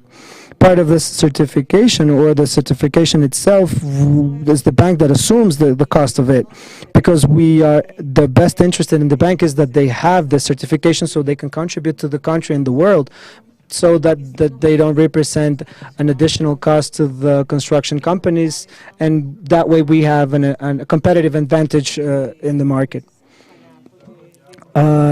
So for our final clients, the social housing projects, we estimate that they generate a saving of 20% related with the services payment, light and water, for instance. And do we know for this population is a really important aspect of their quality of life. So also we've financed more than 4,000 social housing, 420 have been certified, projects have been certified with this certification, bio-certification. 44% of these projects is really important to say this, are in this segment, and that is why 44% of this projects we've been able to reach the most vulnerable population in the country. And we've been developing these mechanisms that are beneficial not only for the planet and also for the market that we are referring to today, that is the most vulnerable population in the country. Thank you very much, Jose. We've listened, we've heard about a few innovative solutions in order to develop this social housing projects. So I would like to ask a little bit something aspirational. What are the improvements that we can promote regarding public policies within Ecuador? Let's start with you, Maria, please. In our case, we aspired also to the political willingness to promote this financing projects. It is fundamental to improve these policies, because most of them, we need to promote new laws. So without them, it's going to be very difficult to keep moving this process and this type of projects. We need that support. We need that government support to the financial sector in order to develop social housing, because we still need to improve the conditions that this population has. As you know, this is a guarantee.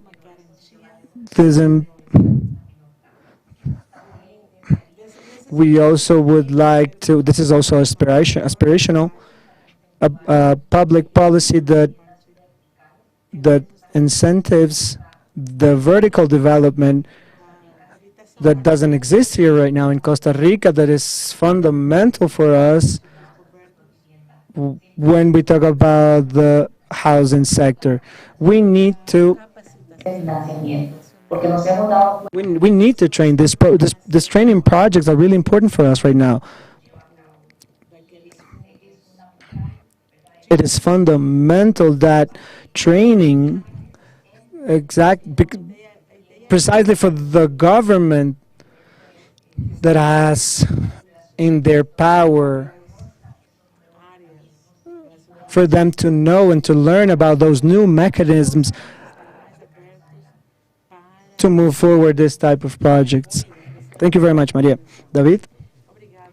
I share what Maria has shared with us, and it is important and fundamental to understand that the collaboration, private and public collaboration, is the only way that we can close those gaps, the social gaps that today exist. The governments, they need to see the private companies, the private institutions as allies, as allies for the change. And right now, the idea that I have, more aspirational idea right now, is the promoting credits, not only for financial institutions, traditional financial institutions, but also as projects as mine. We're not the most traditional projects, but that's something that we could do as a government. And also, in order to be aligned with the SDG objectives, we can also promote a prize.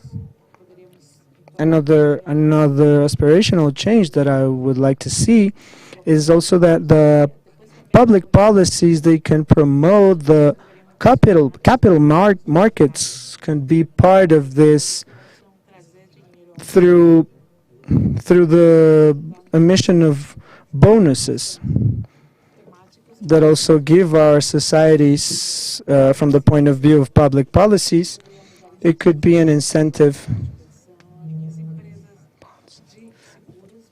for companies that would like to participate in the buying of these bonds, or generate also a minimum of investment within these initiatives. And also, I would like to repeat, the collaboration is fundamental. Public and private sector collaboration is important.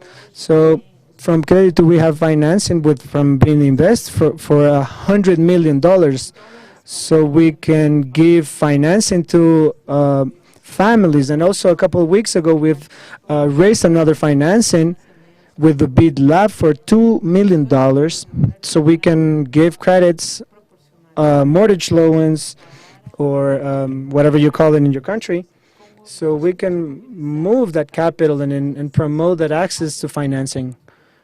So that's my aspirational. Idea. So we can move on with this. Thank you. Well,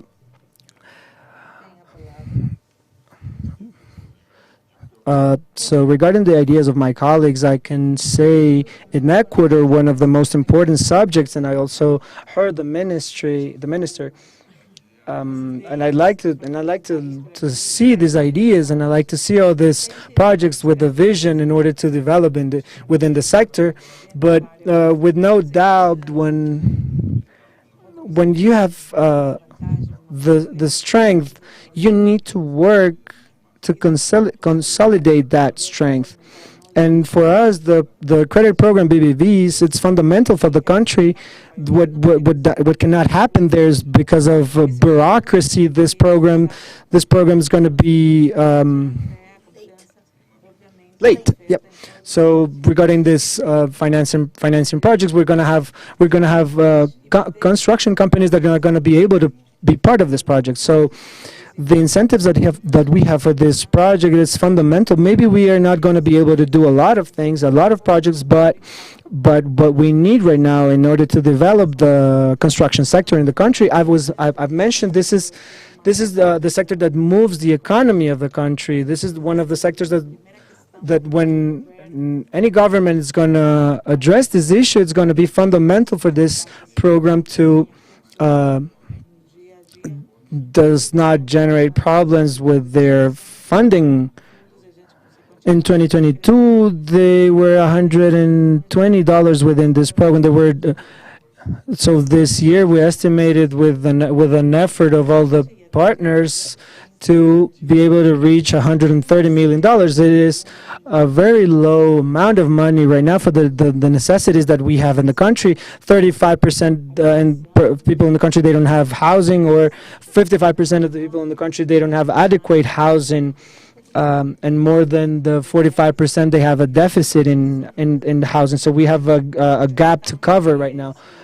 As a bank, we also recommend that we take a look of efficiency within the processes as banking processes, registro de la propiedad, all the bureaucracy that involves the process. I do believe that we have a long work to do as a bank. And right now, a credit for this, for instance, we qualify in 5 minutes. We can qualify this type of credits, and we can give the money in 30 days. So it wasn't like that six months ago. We used to have more. We've worked strongly in order to offer these services to this sector. What we've heard today, or what regarding the urban policy, what the ministry said, and it is really important to say and stress this, and I cannot stress this anymore. We're going to be able to see what are the positive outcomes of this project in the future, so we can align. One of the topics that were pointed out that is fundamental is working in the area of financial education. And here we have, as part of our main action axis, is to collaborate with 4 million people in sensitizing financial education. And this is a really tough job that we have to do. We need to have a savings culture in the population, especially with the most vulnerable ones, so that they can access programs for their first home. And this is something that can improve to all the BBB's credit. Thank you to all the panelists for your important contributions. And even though there's a importance in the construction sector, especially with social housing, this sector has experienced a roller coaster. And in Peru, Colombia, and Ecuador, this decreased because of the high costs of materials, high levels of inflation, and also the high interest rates affecting financing and the construction of social housing. This data is important because the construction sector, in terms of housing, needs to have constant growth to reduce the deficit of housing, which is estimated to 54 million homes in Latin America and the Caribbean. The role of the public sector is crucial through public policies that allow to promote the growth of supply and demand. We have heard this through our panelists, how this type of innovation let us dynamize the market. And also the role of the private sector is more relevant, especially in the financial sector, to increase the access to adequate financing for constructors as well as for final beneficiaries and those smaller developers that don't have enough capital to be able to finish their projects for housing. So this way, we can promote this sector that generates employment, contributes to the economy, and allows to have dignified housing. As we mentioned it before, BID Invest is supporting in a very dynamic way through the emission of thematic bonds. These instruments commits financial institutions to better their indicators for social and environmental impact, but we also see the proper way of channeling these credits to vulnerable populations. And they take advantage of these instruments that, other than dynamizing the capital markets in Ecuador, they also generate incentives that can be translated to different final beneficiaries to increment the access to this dignified housing that we have heard from all the panelists. Thank you so much.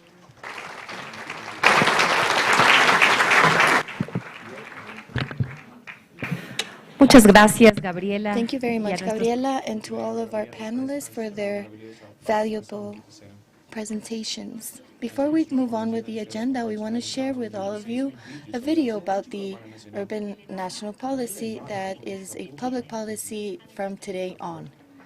Go ahead, please. Ecuador camina hacia el desarrollo urbano Ecuador is sostenible. walking towards La nueva the agenda sustainable development, supported by the UN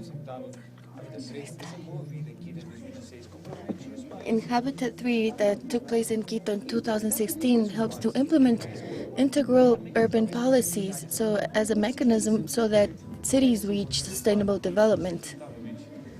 Since May 2021, Ecuador, under the leadership of President Guillermo Lasso and the management of Midubi, worked in the formulation of the National Urban Policy, boom, in a participative process with the articulation of 861 actors of the public sector, private sector, academia, different industries, civil society, international organizations, and for the first time in history, Ecuador has a national urban policy that is articulated in 4 main axes: good governance, adequate housing, use of the land, and safe habitat.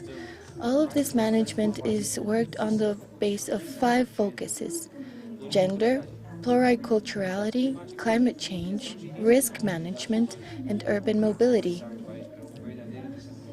helping the country move forward to urban sustainable development with the principles of equity, transparency, sustainability, to have inclusive, secure, safe, resilient, sustainable houses. With the implementation of this policy, Ecuador is a reference for the region by giving integral solutions such as free housing, incentives, improvement of housing, and property titles that today is changing the lives of many Ecuadorians. Also, to promote the urban sustainable growth in cities, we implemented the prize Habitat Ecuador, which is directed to the municipalities of the country to consolidate urban projects with a focus on climate change. From Midubi, we will keep on working to transform the lives of families in Ecuador. Our work keeps going.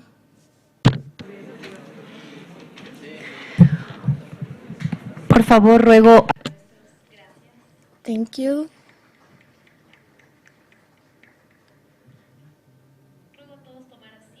I ask you to please take a seat. We haven't concluded this first part of the morning, and we will keep on going to contribute with climate change, financing for housing in different countries, promote that families that inhabit them spend less in water, and consider construction processes that are more sustainable.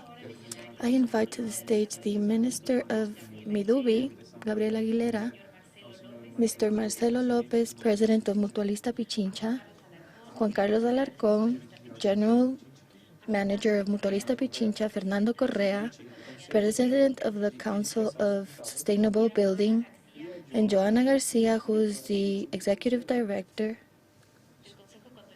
of the Ecuadorian Council for Sustainable Building. We will see the subscription and signature of the certification for sustainability.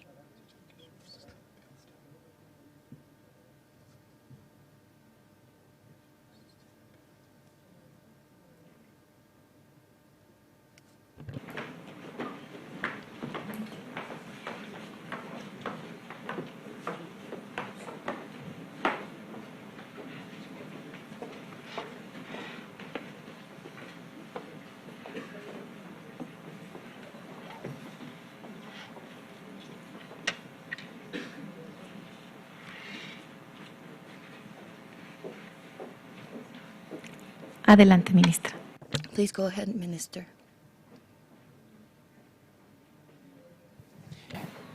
Bueno, muchísimas gracias. Thank you so much. This moment is a very special moment for Midubi,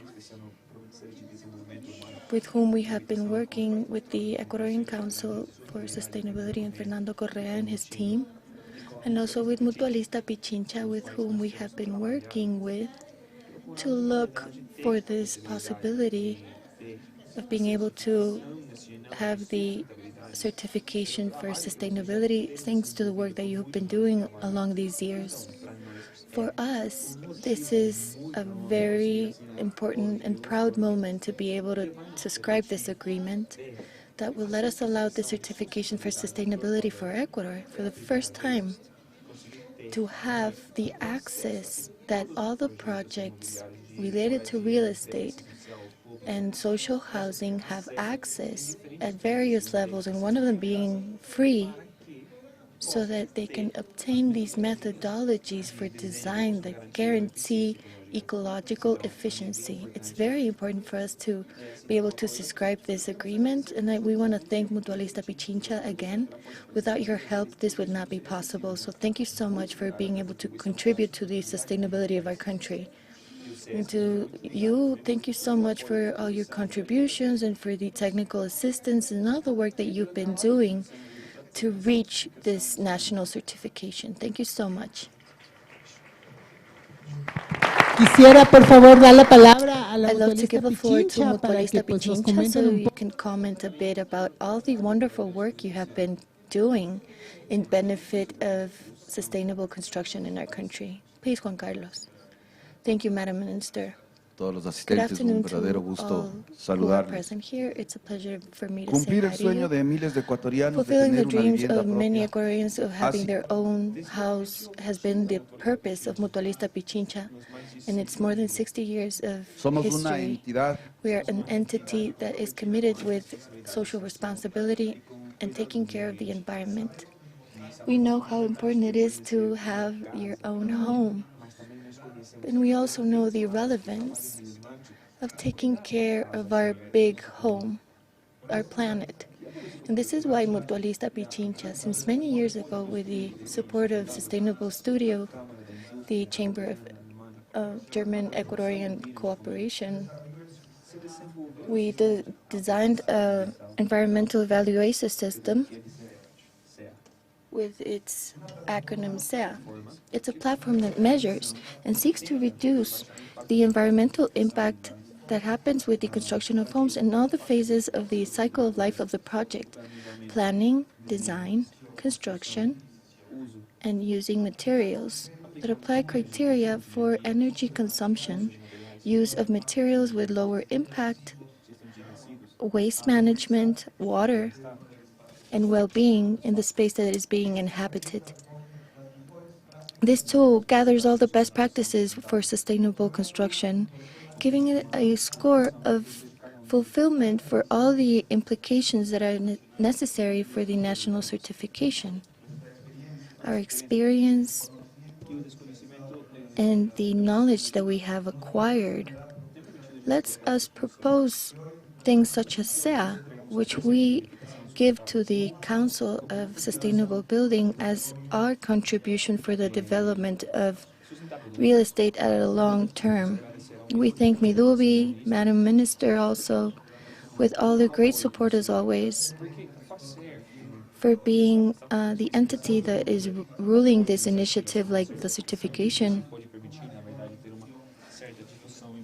that allow for the implementation of different policies that favor the sector so that best practices can be implemented in terms of the environment. We are convinced that a tool like SEA that is of such value for our environment should be within the reach of everyone in our society. This is our contribution, and that is why we developed it, and now we are handing it over so that its use is potentialized in the construction sector.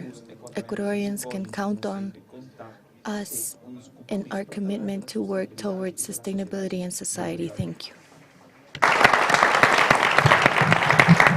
Maravilloso el trabajo realizado por... Wonderful work done by Mutualista Pichincha with a professional team of the highest level.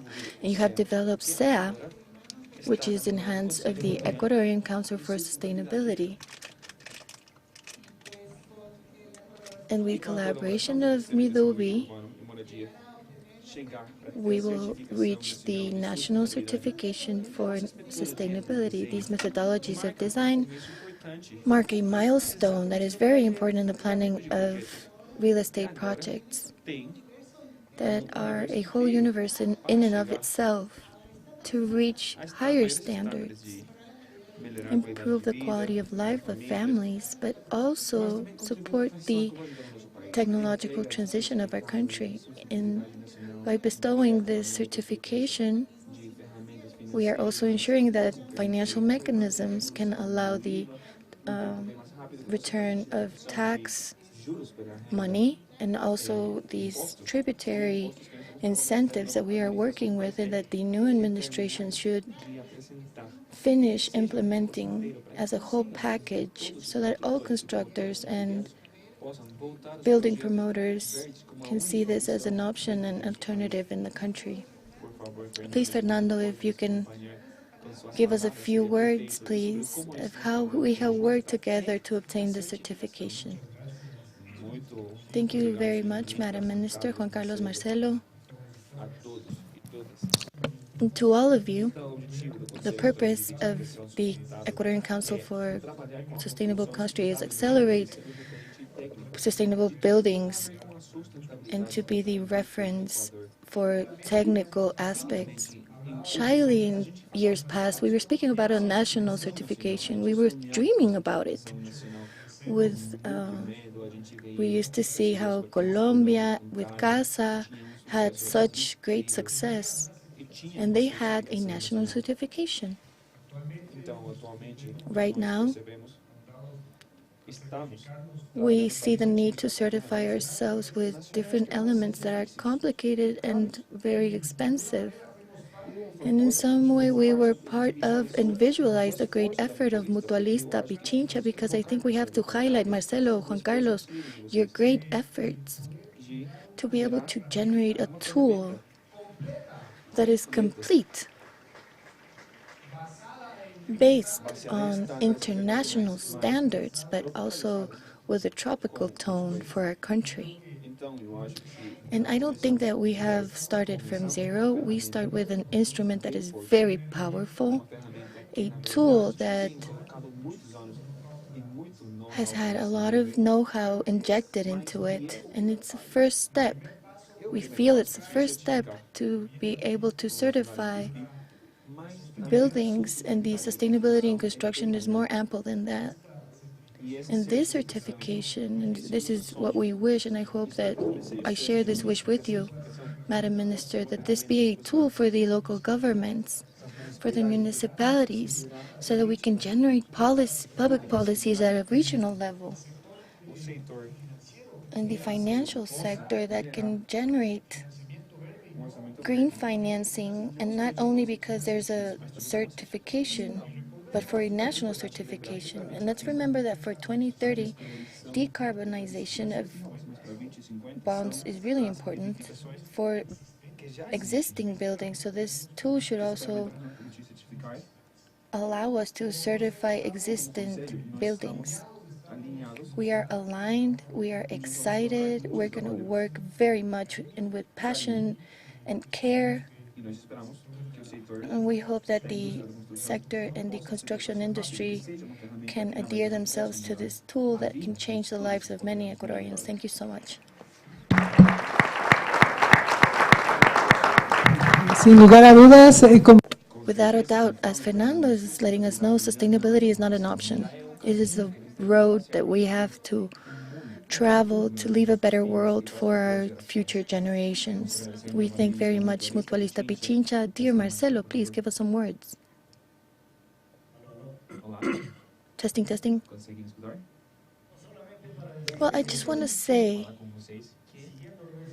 that following our principles for social responsibility, the Administrative Council of Mutualista Pichincha, by unanimity, resolved to give this tool that we have used during the last 6-8 years, and that it's not only for works that Mutualista Pichincha does, but also for the whole of society.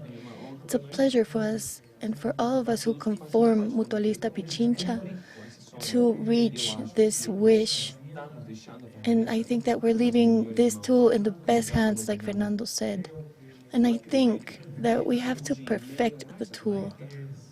We have to keep moving forward, but this is the first very important step. And it is such a satisfaction for us and Madam Minister to be able to hand this to you, this tool that has been an ongoing work from our institution in the last years, not just for us, but for the whole of society. Thank you very much, dear Marcelo and Mutualista Pichincha. And I think we should go ahead with this signature. I want to thank you so much for this contribution that really is amazing for sustainable development in our country.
Muchas gracias. Muy bien.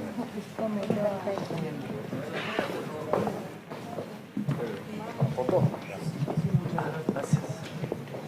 Marcelo, le toca pararse para la foto.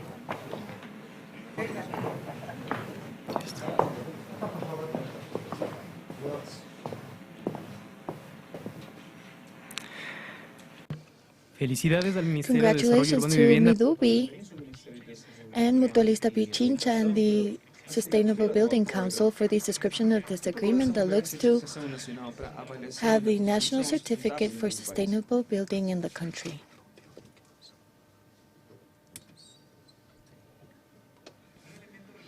A relevant element to address the housing deficit and promote the housing sector is having better technologies and less paperwork to be able to acquire a home. The electronic signature is being habilitated in the country as well as for foreigners, and we want to welcome Carlos Soria, legal manager of Mutualista Pichincha, who will directly panel electronic signature. He will be joined by Diego Campo, Minister of Telecommunications and Information Society, and also Gabriela Aguilera, Minister of Midubi, Christian Escobar,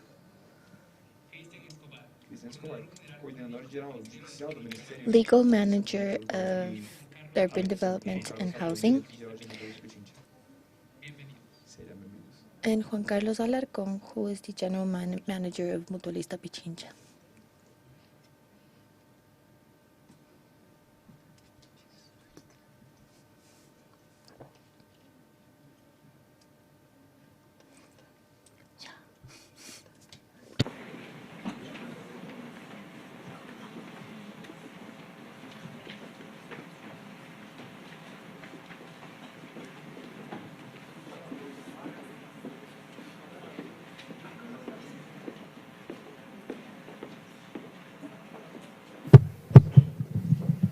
Buenas tardes. Good afternoon.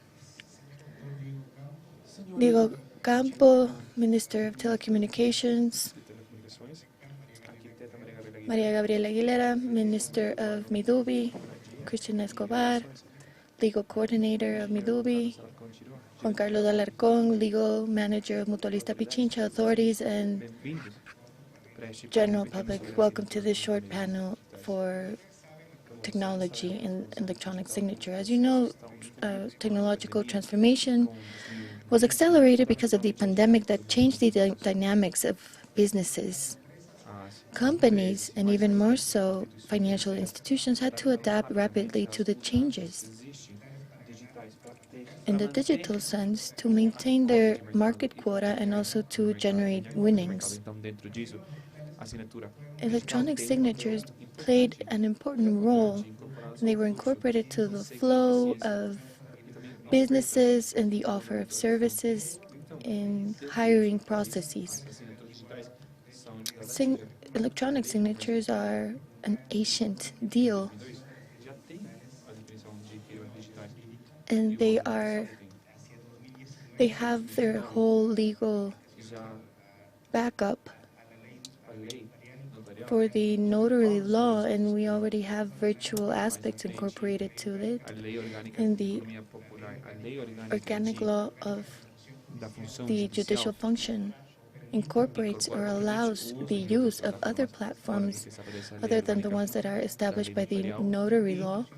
And the resolutions of the Council of Justice allows the digital processes for the subscription of public documents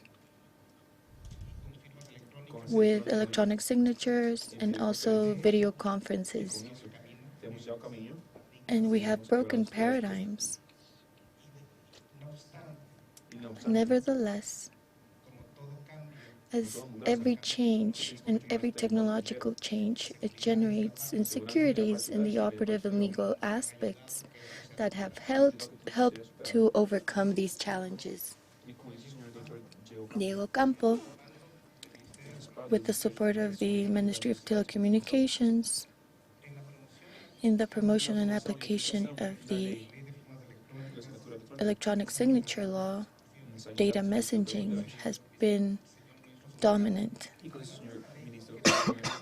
Other than this all, what other narrative do we have that impact the digital economy of the country? Madam Minister,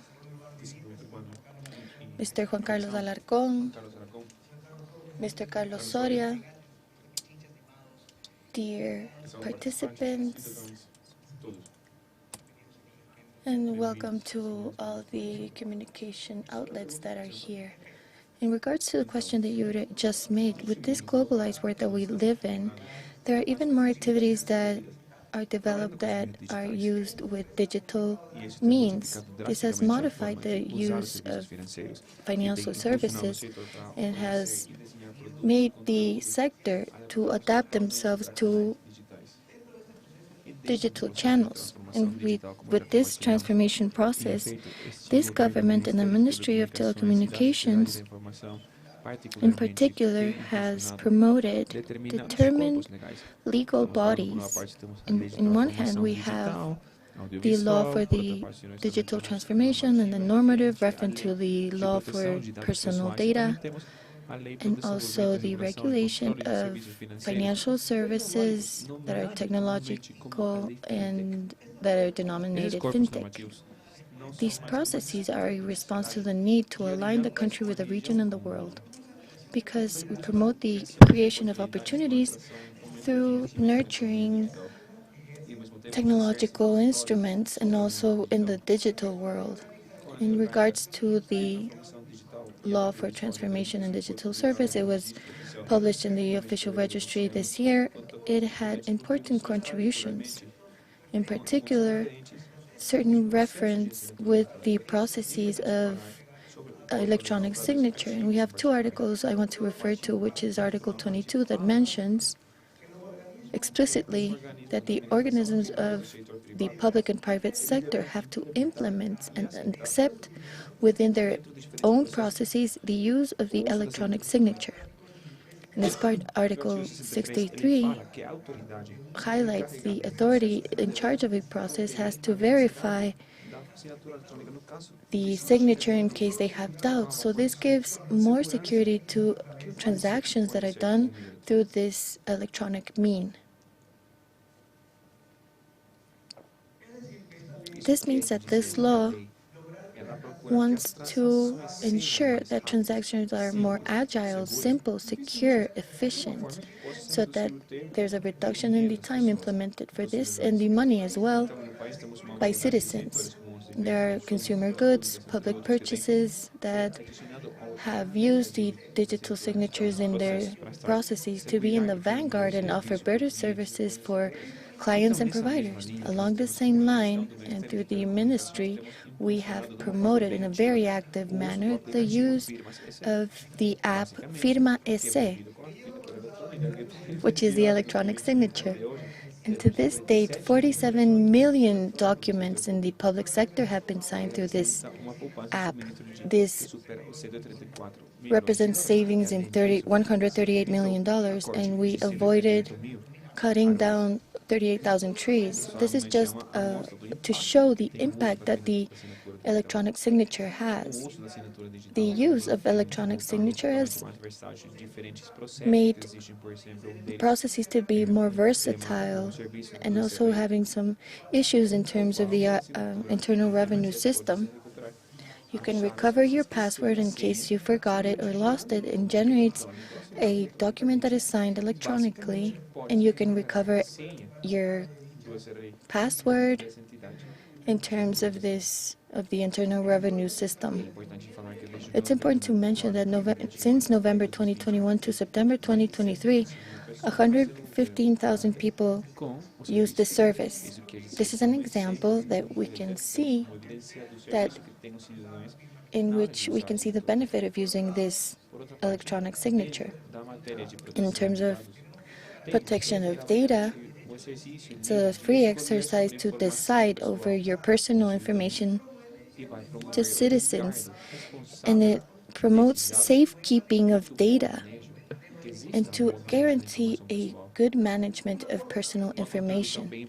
An important contribution is the FinTech law, which stimulates the growth of e-commerce, generating transparency in processes because any exchange can be traced, also contributing to secure finances. We generated $1,400 million with digital transactions in the country. Technological advances that have been integrated to the financial system thanks to digital transformation promote certain channels or procedures. And we have three examples. Number one is digital channels that are secured to confront threats, cyber threats. Through their web services, they provide a double factor of identification. You can send code through email and cell phones. This guarantees to the clients and the bank a unique access and safe access. On the other side, we have the digitalizations of services and products that democratize no matter where you are geographically. And on the other side, we also have live information time, the value of the transactions, facilities of credit loans. So that means a saving of time and money for the citizens. Ecuador counts with instruments, legal instruments that allow them to advance in digital transformation. Also to reach the digital citizen, to fulfill the digital, so to say. And regarding connectivity, development of infrastructure of communications, and in the environment related with businesses, we are convinced that the management of this the development of infrastructures, in the way that we can develop a strategy, an integral strategy, thinking about people that works around the culture of resilience in advancing development, social and economic sectors in the country. Thank you very much, Mr. Minister.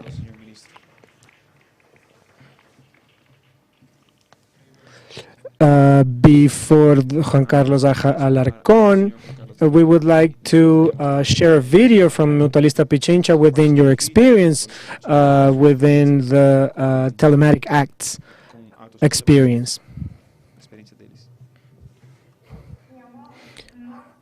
My love, I'm not quite sure about doing this. I'm afraid. But I am the one that I understand this technology stuff. Those virtual stuff, you are the queen of internet. But this is not because of the functioning. It's because we're going to sign. This is the future of our kids and also our security. Mr. Paredes, I'm going to show you this house in 1 hour. Let me just finish this. Yeah, let me just finish this procedure that I'm doing right now, and I'll be there punctually. No, no worries, Señor Paredes. Now everything is digital. We're going to connect through internet, and the process is really quick. Believe me, I'm going to be there in time. I'm sorry, but I need to connect to a meeting with a dignitary. Rosita, you are in charge of this paperwork from Familia Martinez. This client's of Mutualista Pichincha. My signature is also there in that folder, right? Yes, sir. Everything is in the computer, so you can access the information. You can access right now to the meeting that we've created. No worries, Rosita. Now this is very quick. I'm going to do this right now. Good afternoon with everybody. I am Javier Montero. I am representing Mutualista Pichincha. This is my ID number, so which we can start this this procedure right now with the electronic signature. In a world that we live in right now, the electronic signature is a very important tool to realize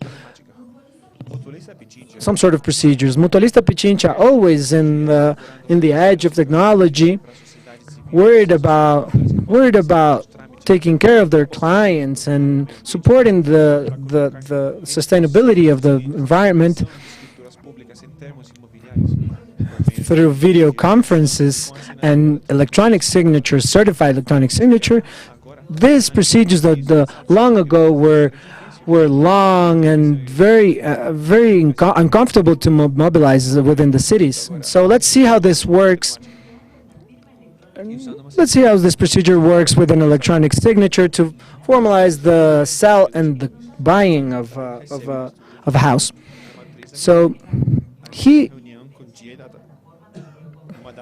we're going to schedule a meeting, an online meeting. Everybody's going to show their IDs.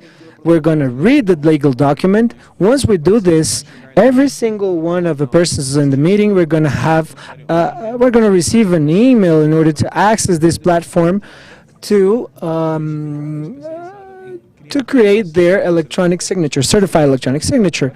Every single participant is going to open this document and it's going to charge this electronic signature. And this way, this is where they're going to allow the next participant to allow them to sign as well. Once everybody signed the document, all this process is being done in minutes.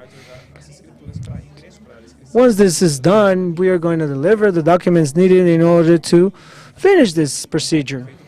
The certified electronic signature allows buyers and sellers to subscribe to contracts in an efficient and secure way, no matter where in the world. We just need that any of the participants need to be in the same province where the procedure has been done. This is a great benefit for all the Ecuadorians that want to buy property in the country and that live outside the Ecuador. Mutualista Pichincha, we are always innovating and attending the needs of our clients. We invite you to be part of the future. Mutualista Pichincha, do you have a dream? Let's build it together.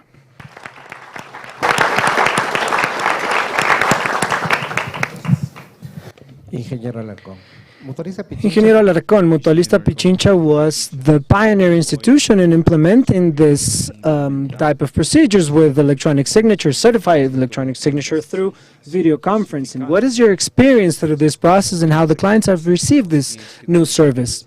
Thank you very much, Carlos, Madam Minister, Mr. Minister, to the audience. Thank you very much. What we've seen, that's Mutualista Pichincha.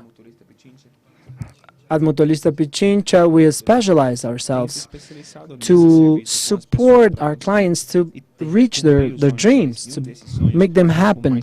And one of their most important dreams is housing. This procedure goes it is more than just an electronic signature. This involves feelings, emotions, desires, legitimate aspirations of people that have to own their house, to have their own house, because this generates physical security and a patrimonial security. So that's why we consider in Mutualista Pichincha that it's really important for us to improve all of our processes so we can reach more people and transform this trip as a great experience and a secure experience. In April of this year, we've made it happen. Our service of sell and buy-in of mortgage loans with electronic signature through video conference. We are the pioneers in Ecuador of this type of service. All of this thanks to the support of Madam Minister of the Mintel Ministry of the Studio Falconi Puig. Also, they played an important role. We consider that all of this is going to revolutionize the construction industry and the sector in the country. We're going to be able to reach all of our citizens in outside the country and also in the country, avoiding high costs and optimizing their time. In this months of application, the procedures have been really fast and really agile.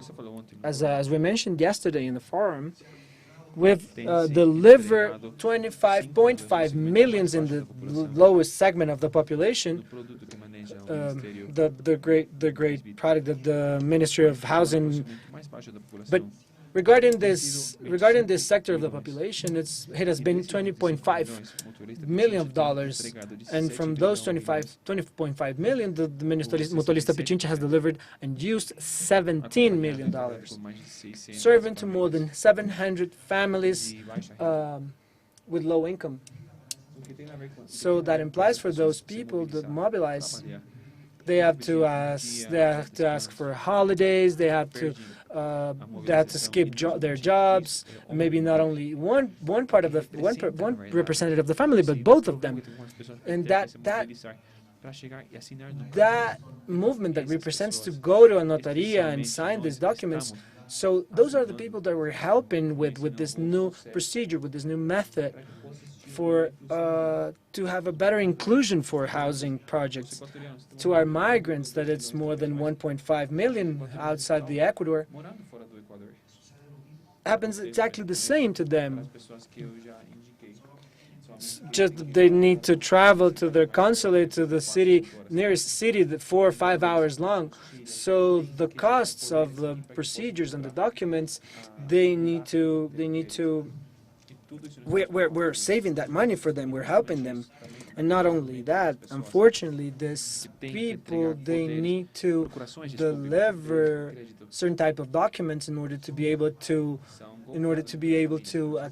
access credit, housing credits, and they've been scammed by their own families here in Ecuador. So we are working hard in order for them not to suffer those consequences again.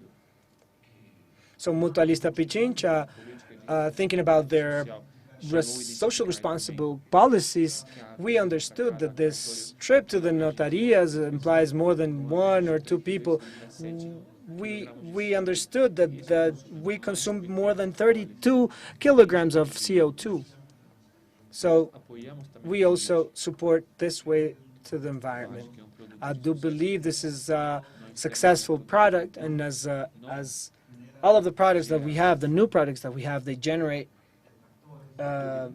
people that they don't maybe they don't like this project, but we expect the support of this Ecuadorian society. And the challenge and the goal is in 2024 to have more than 50% of our paperwork done electronically.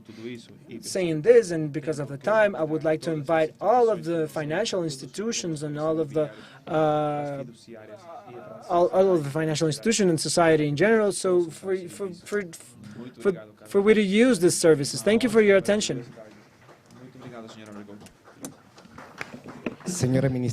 Madam Minister, how do you believe that implementation of this technology tool it's going to dynamize the sector and the construction companies in the benefit of the country? Well, no doubt the work of Mutualista Pichincha has been amazing in all the fronts. So I want to congratulate them, Juan Carlos, Marcelo, and all the team at Mutualista Pichincha, the Midubi, support always the services and the processes that facilitate the access to housing, adequate housing. So from our competences, we've done everything we could in our power in order to be able to search all of these promoters and construction companies. This concerns to be able to do transactions in a telematic way. They become necessary during the pandemic. And in this year, 2023, we've reached to this happy ending of this launching pilot project with Mutualista Pichincha. Thankfully for the thanks for the support of the Minister of Telecommunications and also the Midubi to sum up a grain of sand to help Mutualista Pichincha to develop this process. So together we have worked together to pull this off. And it's important to mention also that from the ministry, from our ministry, from the Midubi, we do believe that this process is going to facilitate not only to acquisitions of housing projects on a national level, but this process also supports to the people that doesn't live in our country, so they can access to housing in a better way, faster way, agile way, and this can dynamize the construction sector in the country. So here it is, Cristian Escobar, who is my legal counsel, who's going to talk a little bit about more what we've done from the ministry in order to support the Mutualista Pichincha's project.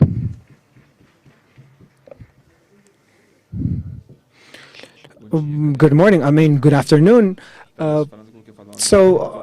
Only to add what the Madam Minister said, it is important to understand within the whole change, within the process of, this is dynamic because this is efficient, this is secure, and that implies that the promoters, the financial institutions are going to give those resources easily and faster to those construction companies, and those construction companies are going to be able to invest easier and faster way in another project. So it is also important to say, as the general manager from Mutualista Pichincha said, and as we also saw the video, this has a great impact not only on the construction sector but also on the service that they offer. Also the financial institutions from from other ministries on the costs that normally as users or migrants, for instance, they have to do in order to move, in order to mobilize to notarias and offices. So that means those costs are going to be beneficial for each one of our clients, of the users. So I would like to congratulate all of the financial institutions, in this case Mutualista Pichincha, to be the promoter of this process. It is going to lead us to change for all of us. Thank you. Madam Minister, thank you very much. I'm going to try to summarize your participations from the Ministry of Telecommunications. The FinTech law looks to promote investments in technology and also use the technology tools to improve and develop and simplify procedures in the country at no time. The law fintech also looks to provide services, financial services, and to amplify for those people that have an access to the system, to the banking system, without leaving the protection of financial resources and the stability of our financial system, national financial system. With the electronic signature, it is possible to sign online contracts without printing or grabbing a pen. That implies on productivity, stability, security, and dynamize market. Also, we don't need the use of paper, and we don't have to mobilize to the offices. With the use of the electronic signature, we save time. It's secure, is efficient, and the act of subscription to this document is it's live on a live event. For Mutualista Pichincha, this means the constitution of guarantees, and for the construction companies, they are able to better their rentability. Thank you very much for all of our panelists, and I expect that this brief conversation about electronic signatures helpful for all of you. Thank you very much. We thank all of our panelists and all of you, all of the people. Before going to lunch, I invite you to answer our survey, scanning the QR code, and also you have the QR code outside this auditorium. Enjoy your lunch, and we see you in an hour. Thank you very much.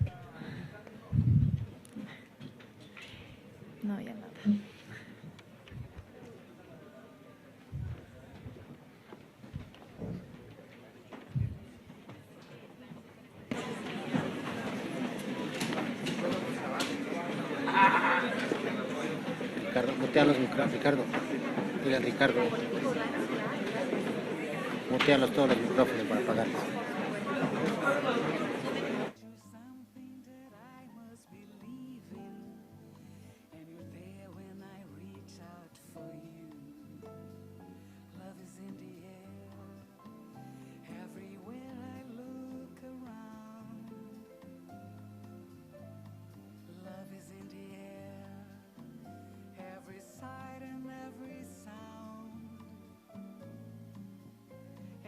Don't know if I'm being foolish.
toes, make me crinkle my nose.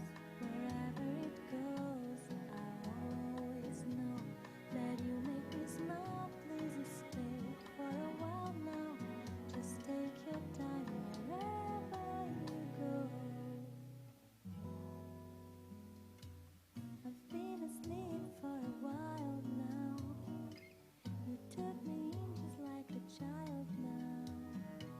'Cause every time you hold me in your arms, I'm comfortable enough to feel your arms start in my soul. And I lose all control when you kiss my nose. The feeling shows, 'cause you make me smile, baby. Just take your time now, holding me tight. Wherever, wherever, wherever you go. Wherever, wherever, wherever you go. Oh, wherever you go, I always know. 'Cause you make me smile, baby. Just for a while.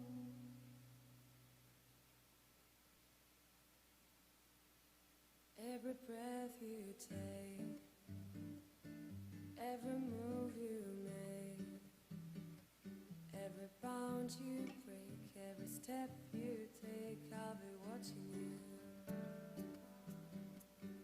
Every single day, every word you say, every game you play, every night you stay, I'll be watching you. Oh, can you see you belong to me? How my poor heart aches with every step you take, every move you make, every bow you break, every smile you fake, every claim you stake, I'll be watching you. Since you've gone, I've been lost without a trace. I dream at night, I can only see your face. I look around, but it's you I can't replace. I feel so cold and I long for your embrace. I keep crying, baby, baby, please.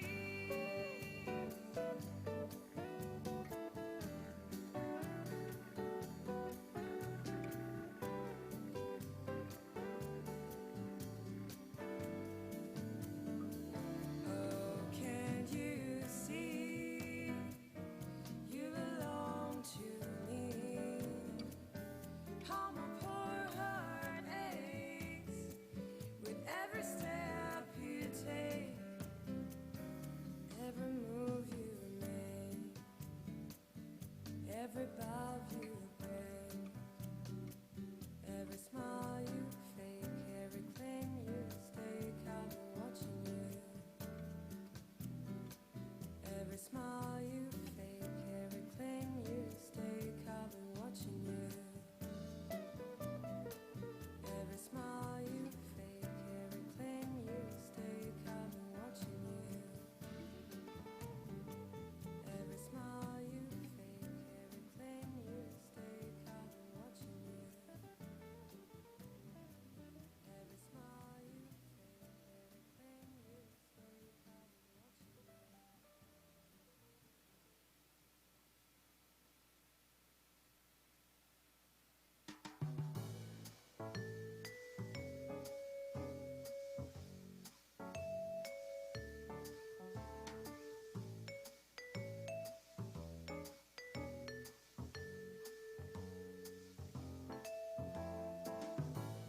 See the stone set in your eyes, see the thorn twist in your side. I wait for you. Sleight of hand and twist of fate. On a bed of nails, she makes me wait, and I wait without you. With or without you. With or without you. Through the storm we reach the shore. You give it all, but I want more, and I'm waiting for you. With or without you. With or without you, I can't live. With or without you.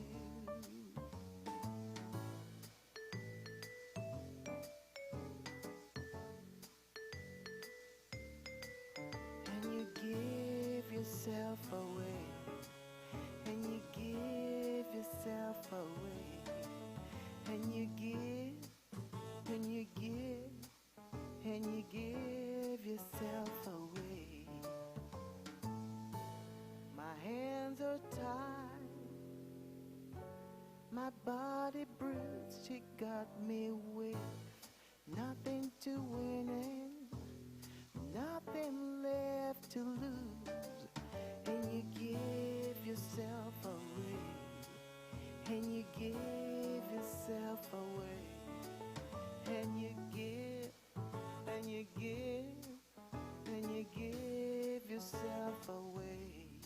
With or without you. With or without you. I can't live. With or without you. With or without you. With or without you, I can't live. With or without you.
thoughts I had, I can let them go as hard as I try. Sometimes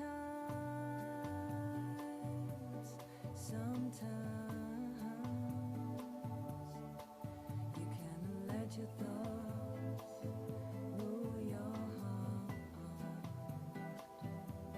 Sometimes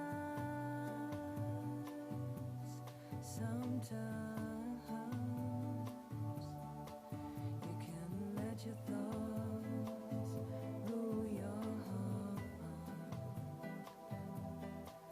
You can let your thoughts rule your heart.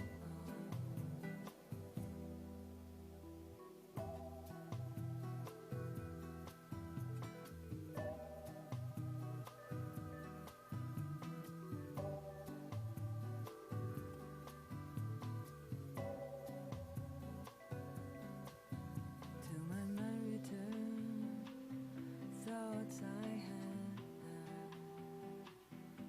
but sometimes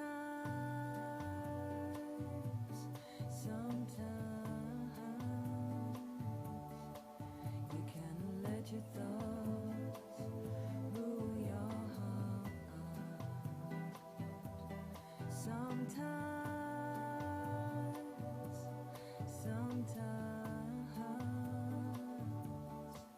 you can let your thoughts rule your heart.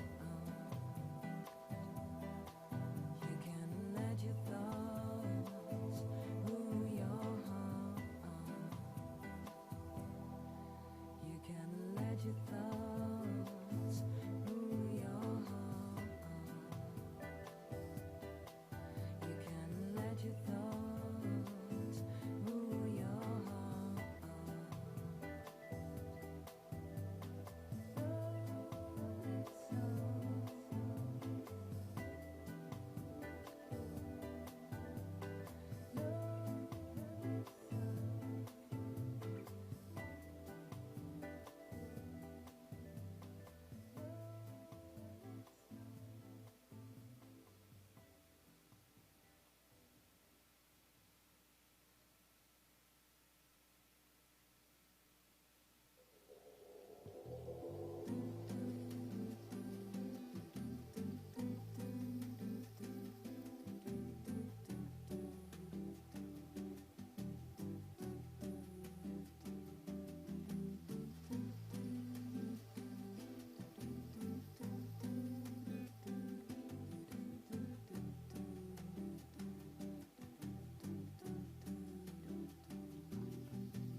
I see you move, checking your smile, working your back like it's going out of style. Shake just a little bit faster, shake just a little now, girl. Dying to meet you, so let's mess around. I've got an obsession of us getting down. Come just a little bit closer, I just need permission, so give me the green light. Give me just one night. I'm ready to go right now. I'm ready to go right now. We can go all night.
standing right in front of me, speaking words of wisdom.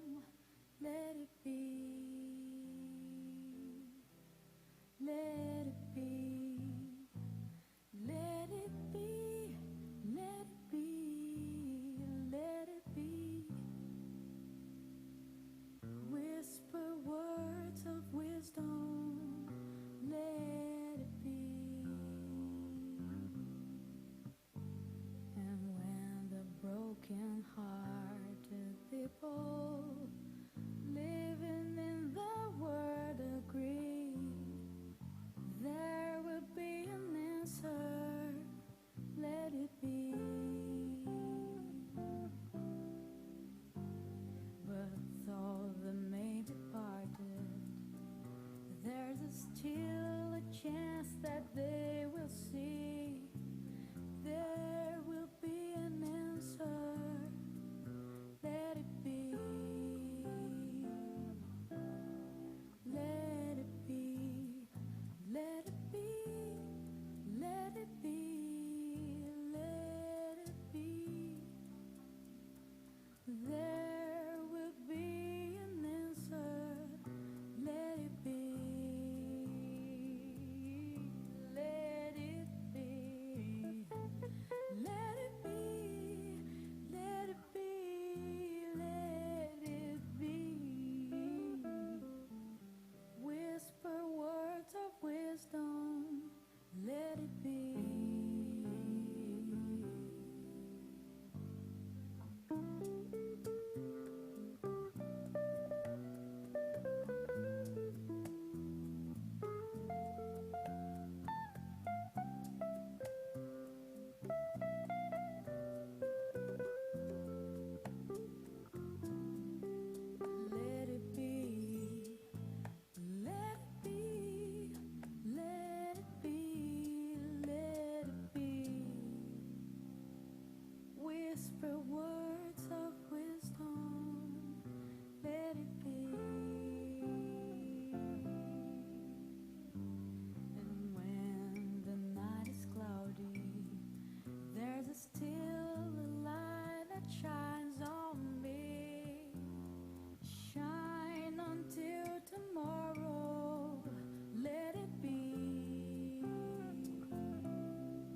She said hello, you wanna give it a go? Gidgy, gidgy, yeah, yeah, da, da. Gidgy, gidgy, yeah, yeah, yeah. Mocha chocolate, yeah, yeah. Great lady marmalade. Voulez-vous coucher avec moi ce soir? Voulez-vous coucher avec moi? Sitting up all whitely, crashing up. The boy drunk all that night on the wall. On the last night she went, he started to freak. Gidgy, gidgy, yeah, yeah, da, da. Gidgy, gidgy, yeah, yeah, yeah. Mocha chocolate, yeah, yeah. Great old lady marmalade. Voulez-vous coucher avec moi ce soir? Voulez-vous coucher avec moi? Great old lady marmalade.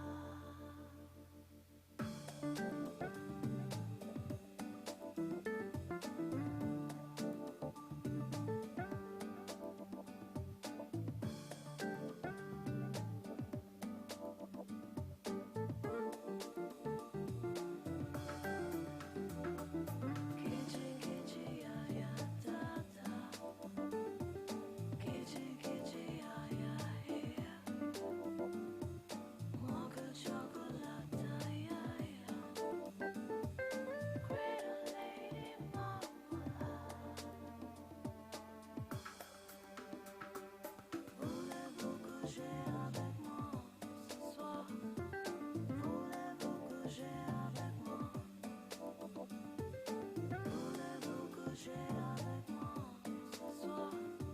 Voulez-vous coucher avec moi? Seen her skin fading, silky smooth, color of coffee au lait. With a savage beast inside, roaring till it cry.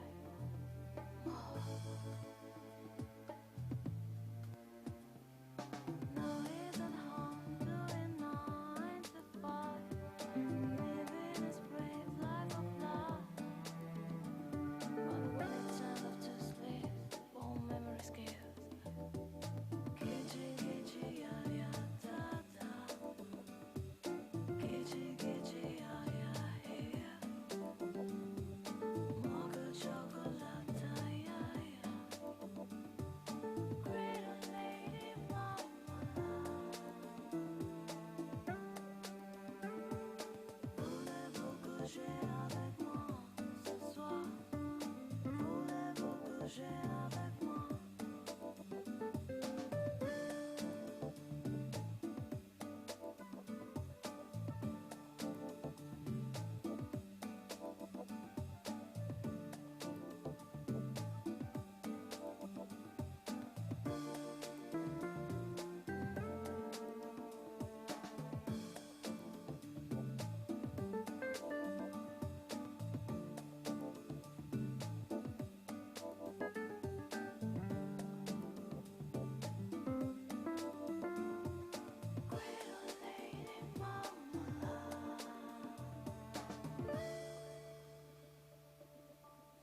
get well.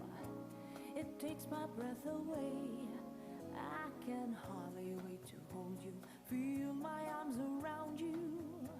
How long I have waited just to love you. Now that I have found you, you've got that look of love is on your face. The look that time can't erase. You're mine tonight. Let this be just the start of so many nights like this. Let's take what love has found and then seal with a kiss. I can hardly wait to hold you, feel my arms around you. How long I have waited just to love you. Now that I have found you, don't ever go. I love you so. I love you so.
top of this, ain't ever gonna understand. Last night she said, oh baby, don't feel so down. Oh, it turns me on when I feel left out. So I turn around. Oh baby, gonna be alright. It was a great big lie, 'cause I left that night.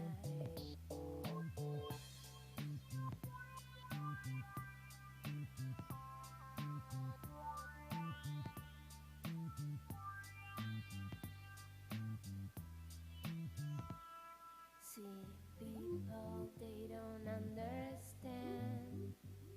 No girlfriends, they can understand. Your grandson, they won't understand. On top of this, ain't ever gonna understand.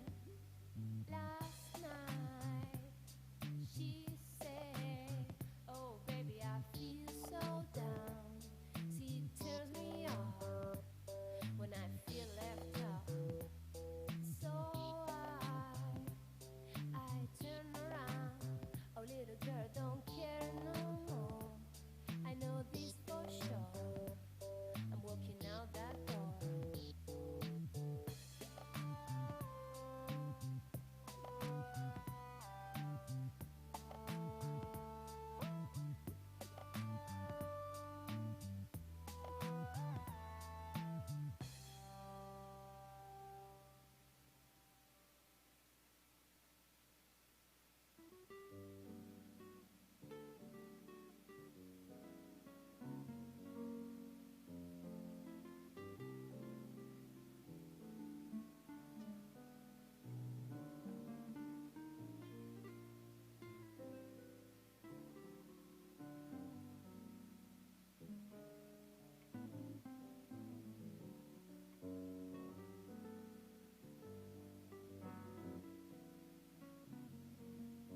This day, this afternoon, we're going to have a conversation about the incentives, financial incentives and non-financial incentives that are being discussed in order to promote the agenda of urban development, sustainable urban development. Right now, there are financial incentives and non-financial incentives that we could promote in order to have better and best housing projects. It's time to talk to Marta Fernandez from the IDB Bank from Mexico, and she's going to direct this next panel about incentives, financial incentives and non-financial, in order to promote the offer of sustainable housing. We're going to have the conversation with Lidia Alvarez, Adolfo Rogel from Los Portales from Peru, and virtually we're going to have a conversation with Lidia Alvarez, General Director from Proxa from Mexico. And also we're going to have the participation of Edwin Chiribi from Camacol, Colombia. Good afternoon. In name of the IDB Bank Invest for the invitation and the opportunity to moderate this panel. Today we're searching to talk about a private sector that is super important right now, especially with the developments of housing projects. The focus is on sustainable housing and properly certificated. Also, we would like to explore how other factors and other sectors like private sector and financial sector, we can support those companies that they want to develop this type of projects within incentives, financial incentives, and adequate infrastructures. It's not enough anymore to develop dignifying housing and accessible. It is also important, and it's to incorporate the environmental component to build housing resilience and to combat the climate change. As we commented yesterday, this sector represents the 40% of emissions, global emissions in Latin America and Caribbean. It represents the consumption of water, treated water consumption of 31%. So within green transition, we can reduce these consumptions in between 30-40%. So this region is the second region in a global scale to suffer natural disasters that every single year, every single time are going to be more frequent, and the families, the most vulnerable families, are the ones that get most affected. So in this sense, we cannot consider not to incorporate this environmental aspect. So today, I have three excellent panelists with me. I would like to welcome Adolfo Rogel, General Manager from Portales. It's a housing developer in Peru. They have a business model really interesting. Also, we are here with Edwin Chiribi. This is the General Manager from Camacol in Colombia. And I also like to introduce you to Lidia Alvarez, the General Director from Proxa. They're a developer from Mexico. They're here through Zoom. Okay, so Lidia, we would like to start with you. I would like to start with you. Proxa, a year ago, they certified their first housing with the certificate ED. It was the first housing project with this certificate in Mexico City that, of course, was attending low-income families. So please share with us your experiences and what were the challenges, and also what are the benefits that you've profited from betting on this type of housing projects.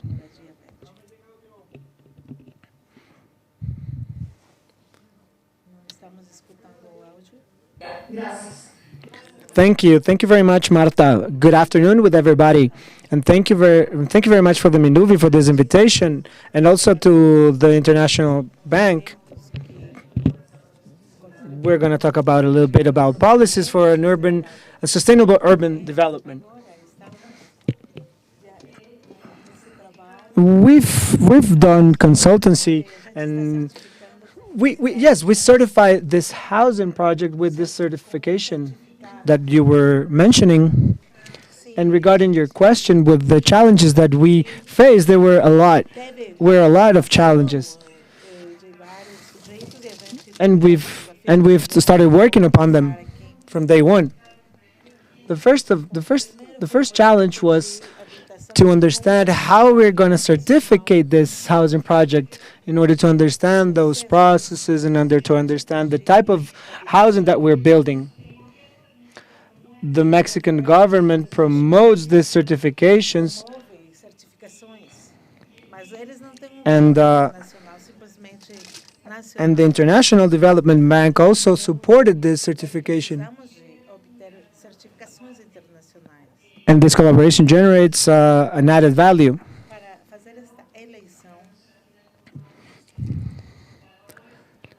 In the end, when we were working on this certification, the results of this were two results. For us, this become a dynamic, very interesting work to do, because we understood that we were frequently working so close in capacitations and training sessions, and there's no future without sustainability. So we build up a team with a high capacity to think about sustainability in Mexico City.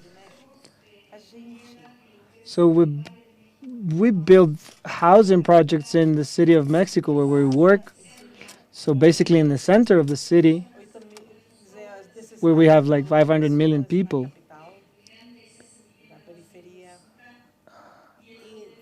Most of these projects have been focused on horizontal type of projects. So in order to generate, I believe, one of the biggest projects in this zone right now. So we have certifications for both of them, for both types of projects. So with this international certificate, we can understand what are the savings that you're going to get as a construction company. And with the help of the International Development Bank, Inter-American Development Bank, sorry, this certificate that we got give us a 56% of saving energy, a 43% of water saving, and with all the materials of construction, we've achieved a 43% of saving. All of this with very satisfactory results.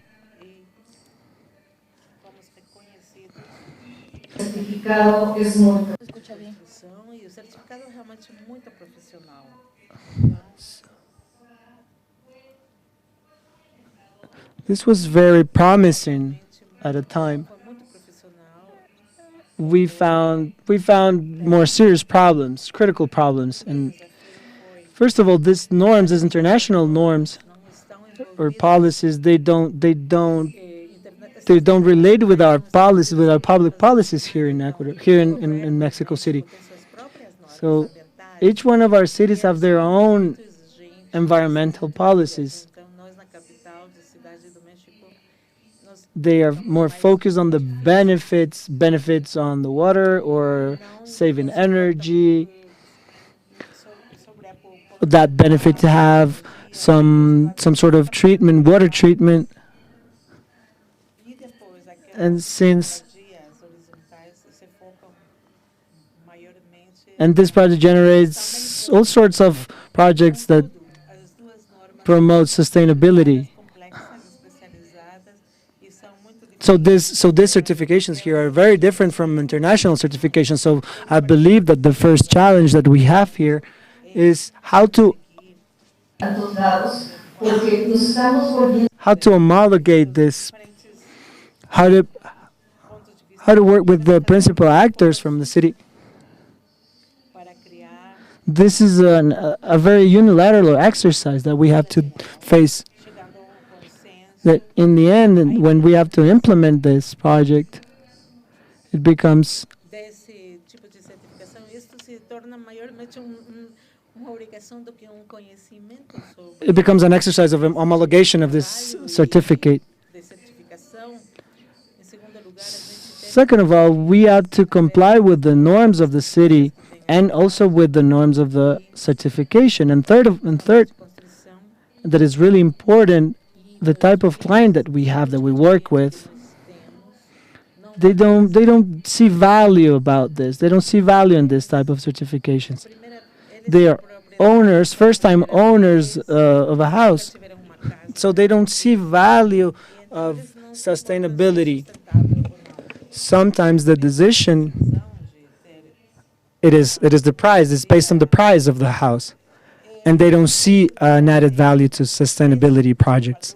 So we had to demonstrate in our commercialization process that there's savings that they're going to allow to have a better economy and generate less harm to environment. So how do we work with those challenges? First of all, the one that I spoke about, the environmental norms here in the city, all of the sustainable materials are very expensive. The thing is that we don't have the sufficient demand of those materials, so that's why they're so expensive. So we have to find those materials and try to certificate those materials in order for optimize their use. The other aspect also, we created roundtables in order to dialogue, to generate these dialogues with the government, with the local governments. And in those roundtables, we can homologate these international certificates with our very own certificate.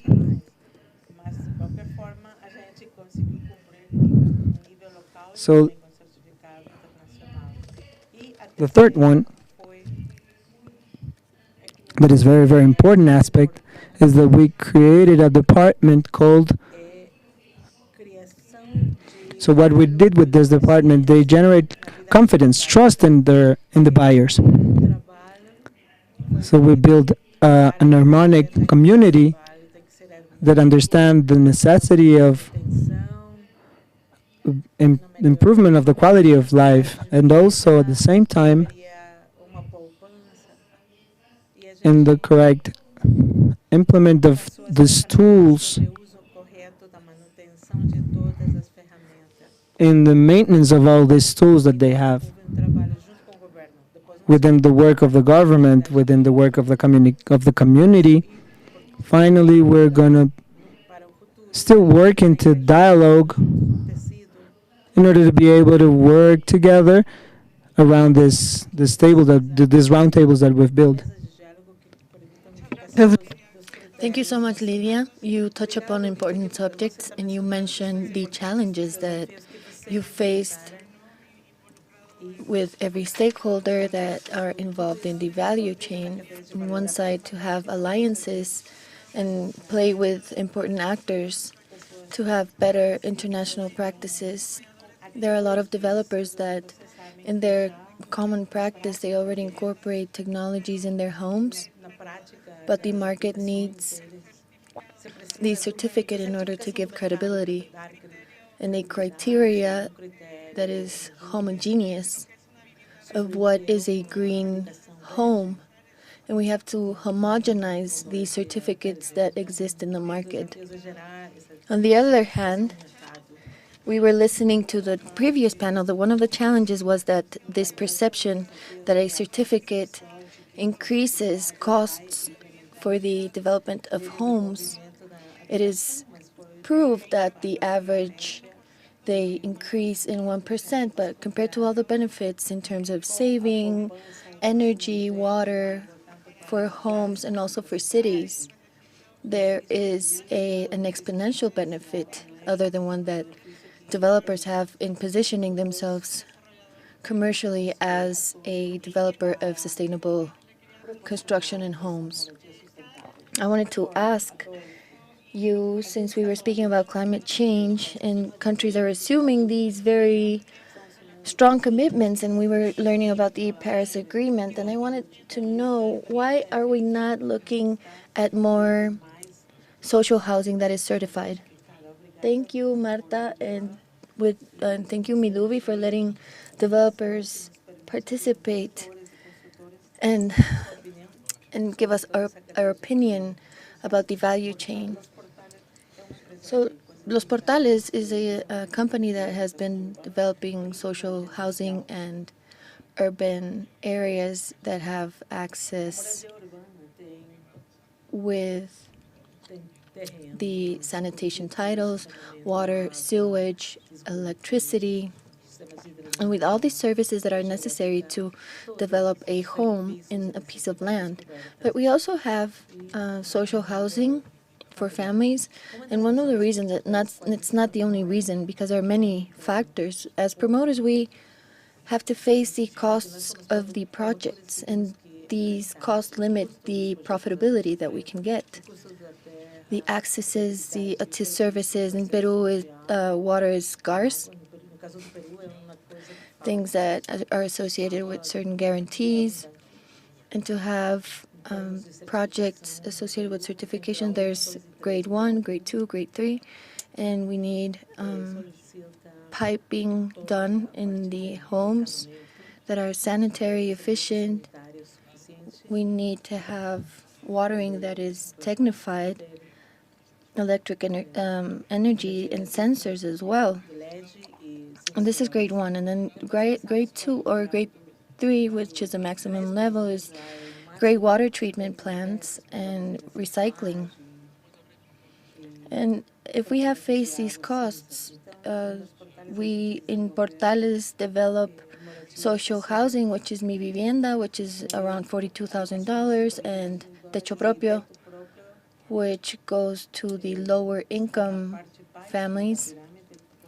And we try to bring this type of home to the most vulnerable areas of society. And having said that, these two products receive a bond or a subvention from the state. From the bottom of the pyramid, they receive more benefits whenever there's a higher price of the product. In both cases, even though this subsidy is important and it's directly related to the cost and works in best terms for the final beneficiary, all of our products that are in Mi Vivienda have grade 3 certification. That means whenever the higher part of the pyramid, the price is less sensitive, we can do this. We have certified all of our projects with grade 3, and we will do that because it is possible to lead this transition. But unfortunately, in the price of Techo Propio, which is $24,000, and even with the effort that Fondo Vivienda does, is almost half priced. And as Lydia was saying, the final beneficiary wants to see as a price that retributes to them a home that is dignified.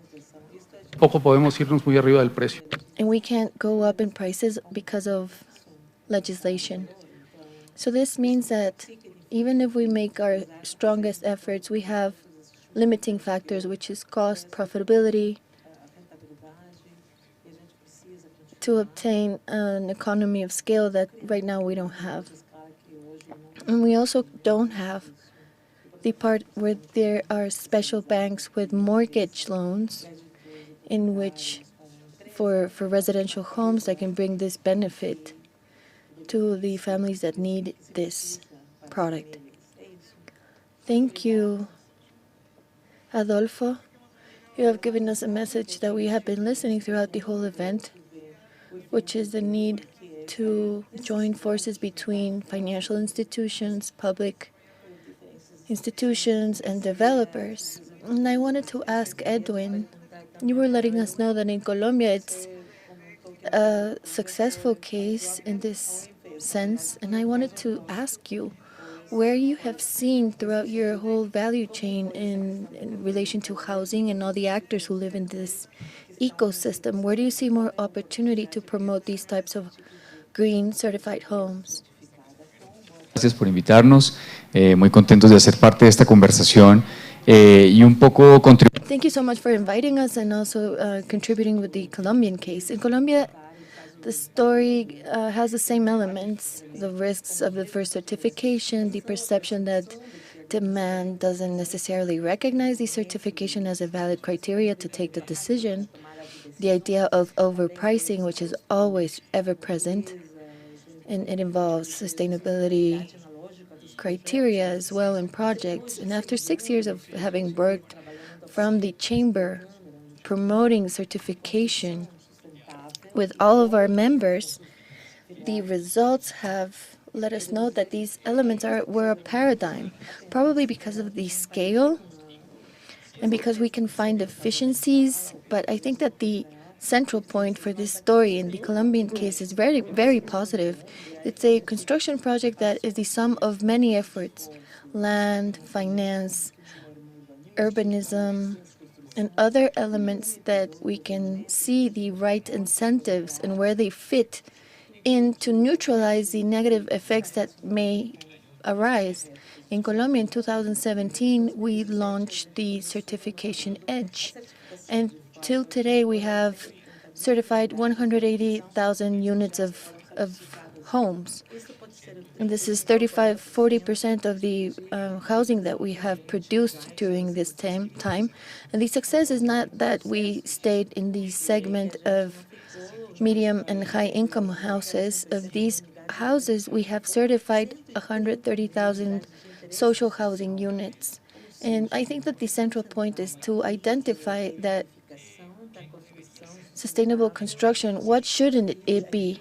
And we saw that it shouldn't be just a horrible paperwork, because we have a regulated sector in which we couldn't really think that sustainability would give us less credibility. And we also have to work with the rest of the chain. It's not just a decision that developers make, but also resources, having demand, public policy, and the developer. And with these elements, we were able to have a business case. And even though the starting point should be profitable, how do we do so as to make this profitable? We shouldn't see that the certification is an additional component in the structuralization, but is the base with which we define projects. In the Colombian case, we saw that there was a limit to how much could be spent, and obviously financing is a very sensitive subject. But we think that the three critical elements to have 180,000 certified units are: the first one, to have financing sources that are differentiated. And I think that along the forum that has been very interesting, but having the possibility of having credits that are differentiated, that are long-term for homes as well, is just a recipe made for success. And what we have touched upon is articulating the legislation, national legislation, local legislation, and there can't be three different languages. So certifying languages should define minimum standards at a national level, and I think we achieved that in Colombia, and I think that's a really good step towards being successful at doing this. In terms of the value chain, we have tried to add more actors, but building houses means touching upon 34 sectors of the economy. So who do we talk to first? With banks, and then having half a percentage point. And then we have preferential credits and loans for these types of projects. And then we have insurance companies that have offered certain benefits for projects that are certified. and also the providers of materials that with their green products can also contribute so that the whole of the ecosystem, the certification works. And one last thing I want to mention that is important is that consumers detect at a medium term that sustainable construction is a factor that they consider whenever they decide when to purchase something. So whenever we saw different attributes and the certification was placed in number 8 or 9, and then we had the amenities that were connected to the project. But right now, it's the fourth attribute that has a very important weight at the moment of making this decision. So with the consumer behavior, we see that sustainability has a business case, and this is a duty that companies have with society. No doubt, Colombia brings us a lot of lessons learned, and I think that the points that you comment take me to the next block of questions. So you were speaking a lot about materials for construction and the relevance that they have, and I think that one of the things that matters the most is financing.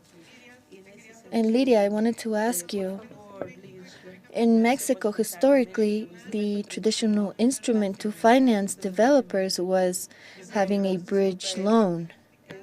What characteristics do you look for in financing so that this one can add value and contribute that PROX reaches their goals in sustainability terms and as well as business terms? My response is going to be a bit sad.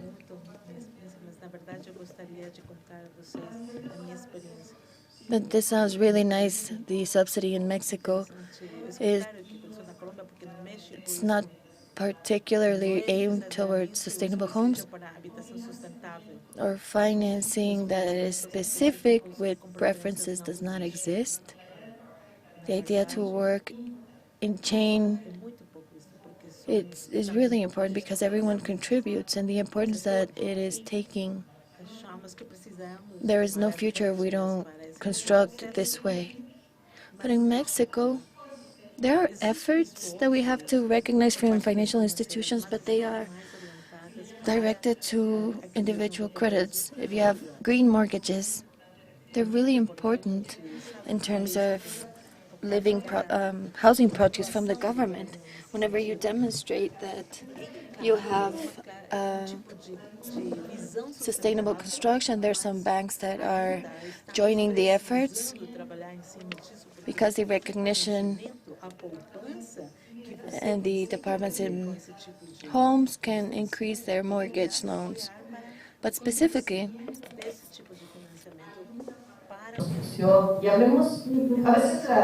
aid to the construction sector,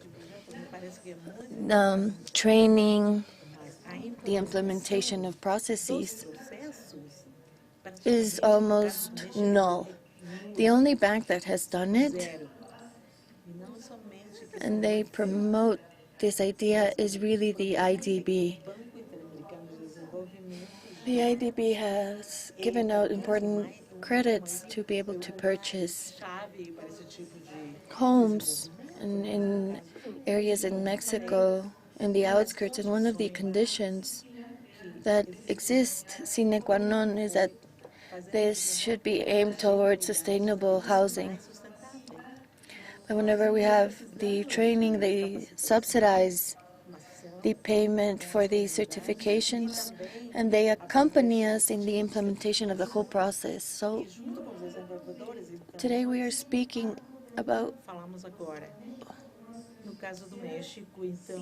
in Mexico, the financial institutions don't really take into consideration developers. They do it individually. And we have 3 that we have identified. I think that there should be better financing conditions because at the end of the day, it is compulsory. Much data is saying that from the 24th or 25th, there won't be any investment in buildings that are not sustainable. So help us to make this possible. Nisto precisamos de tempo para We need esse conceito. preferential rates. Mas nós tínhamos We simplesmente need que a dar recognition of the market, do conhecimento. saying that sustainable living is to be promoted. We need subsidies from the government that recognize building in the city as a sustainable building. And I think that we have to speak more with financial institutions and to recognize the need to recognize the quality of a home that is sustainable versus a normal home. The developers are evolving towards this type of housing. Banks should not stay behind, and we should adapt our products to this new reality. And in this sense, Adolfo Los Portales has just emitted its first social bond for the social sector in Peru, which was subscribed by IDB Invest. In what way have you seen that this instrument promotes a better development for social housing? BID Invest gave us the first social bond for housing in the country in $35 million that will benefit 6,800 families a year. Moody's evaluated and saw that the objectives that were going to be impacted by the projects that were being developed, and this is poverty reduction, reduction of inequality, clean water and sanitization, growth in labor opportunities.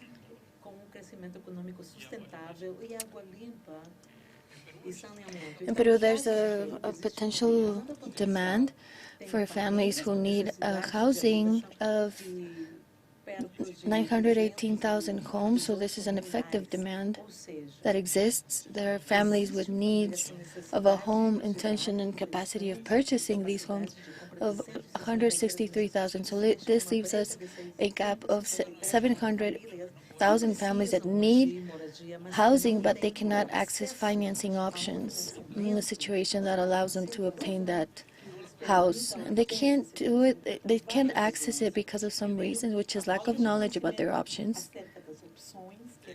for mortgage or a mortgage loan that they could obtain. And this credit, there's a mortgage loan, is for residential mortgage loan. It doesn't have a specific credit or specialized banking in these terms. And there isn't financing because, unfortunately, the employment rates of informal work is 6.8 in 2021. This means that almost 8 out of 10 are informal workers. If we see it, how things were 20 years ago, cities in Peru have expanded 50%, and in this 50%, 93% of the expansion are informal settlements. So this is a huge gap that we have to face. This means that this supply is not enough, and this limited access to the financial instances leads families to opt for situations that are not recommendable. It's informal. They won't have their property titles. They won't either have water or drainage or sewage.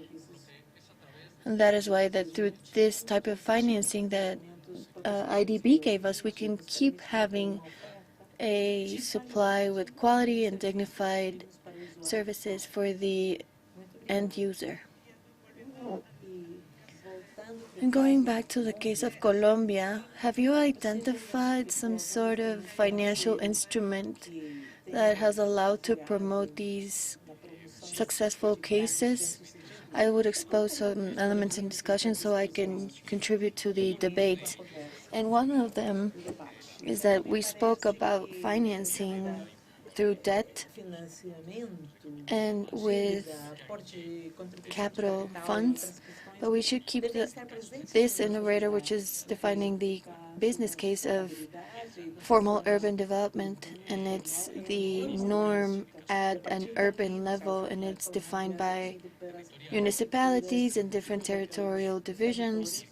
And there's the opportunity that when a project will be certified, you can establish better incentives and have parking spaces and different types of amenities that whenever you place them in a matrix of houses, they are very highly sensitive to financial profitability.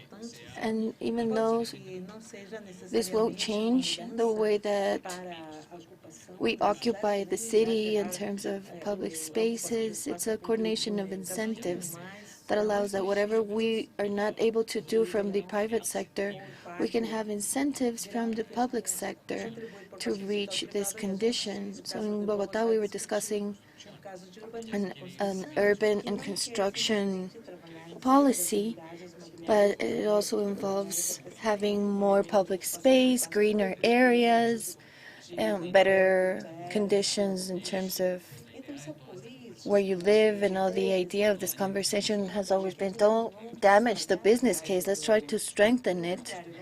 Let's say that regularization should be something that enables us to move forward and not drag us back. And in terms of the regulation framework, I'm not in the public sphere, but I think it's easier to make a case for the effective consideration of this criteria. And we've been speaking about sustainable building for those people who buy or purchase their homes. Nevertheless, whenever you have this conversation, thinking about housing as an offer of services at a medium term, a business case is even more interesting. And I'm saying this because for the constructor or the developer that is promoting projects to be sold, their business ends in, and whenever they sell whatever they're selling, and then costs for energy and the certification is something that is gives the home a better value. But having these projects that are constructed for rent mainly, and having this certification attracts more investment, but the sensitivity of the production of these constructions and having less consumption of energy, let's think about this type of sustainability generating a project pipeline and an active portfolio that will be much profitable at a medium term. I'm keeping the message that we need to create these incentives from the public and financial sides in the financing structures, that we are incorporating KPIs to incentivize rates that can be fulfilled, and the challenge is for the developers to gather the data and have a registry of the historical information they have so that people can actually be able to access these incentives and convert it into a business case. And we've touched upon the challenges and what solutions we can identify. I don't know if I'm asking this question to the three of you. In terms of public policy from the banking sector, what else can we do to support these efforts that developers are undertaking? Maybe, Lydia, can you briefly let us know, taking advantage of this forum with all the people that are here present, how can we support your effort to keep certifying houses?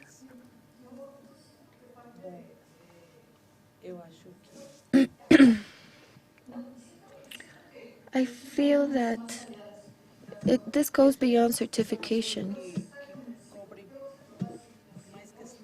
We will keep on doing this and keep improving in this area. But we're not alone, and the success of this policy is that it's a public policy, a universal public policy, a national public policy. And I'm really surprised to see how Latin American countries, without considering development issues, we have common problems, and one of them is informal economies. In Mexico, it's 60%. So if we don't find a response that is quick for this great part of the economy, we are looking at informal settlements, and this goes beyond any sustainability. In many cases, people who do this occupy land that is not theirs. They invade areas, and it costs 10 times more than doing it in the legal way.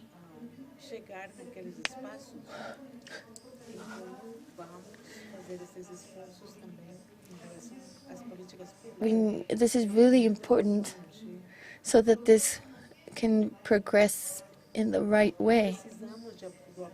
We need to specialize ourselves in the subject, but we need to help finance municipalities and local governments, and it's really important for them to stimulate, as the IDB does, to fulfill sustainable norms, and that this allows them to have better resources. There are many programs in German banking to be able to support these processes, but if banking offers credit for infrastructures and having an improvement in public policy, we could speak in better terms of this issue. It's not only about this type of housing, but what can we do for capital in an integral manner? There's a lot of public policies that don't even require money, but they require decisions. And one of them, the examples is density, like in the city of Mexico with the number of inhabitants. We need to have public policies that stimulate capital investments. In the city of Mexico, people live in the outskirts of the city, and it takes them 3 hours to get to their workplaces that is in the central part of the city. There's a saying that we say in the real estate developers, and we say that the city of Mexico, 8 million people wake up, 18 people eat, and 8 million people come back to their houses. So this is the worst public policy. There's not enough public transportation to be able to last in time. So we are all heading to those sustainable policies. We need to think about sustainable cities, and with public policies thought about regarding these issues where the urban development growth, we are going to do the efforts, individual efforts, in order to make this happen. So this part is really important to have the support for the individual development, for the less privileged, training, new legislation, and also an integral public policy that pushes into that benefit, that it's the only future we have. Thank you, Lidia. Sí, muy rápido. Yo creo que I think that in this regional forum we've seen to multilateral entities. A few forums have had the presence of all of them reunited. We have here IDB Invest, IDB Lav, I don't know, CAF. We have a series of actors that are very interested in continue this development of this type of policies and to promote among the value chain, the change of value. Up to the governments and promoter entities. So that's what it is. That's what we have. And we have to take advantage of that dynamic that we have right now, that we are generating right now with the governments through this type of financing. Governments can build credits, as we've seen here in Ecuador. The one we spoke about, the 525.5, is impressive because we reach the rate at the moment that we have the moment when we have to pay, and it is we have to see if this is replicable in the region. So we have to join forces. So before we get there to define that, we have to define a public policy, and also we have to have an efficient coordination amongst all the actors who can promote that policy, from ministries, services, all those actors. Maybe they don't work together, and maybe they have different policies that prevent to be on the same page. So I believe that's something that we need to review and to take in consideration. So also something else that we need to think about is the times that we take to offer licenses, close projects,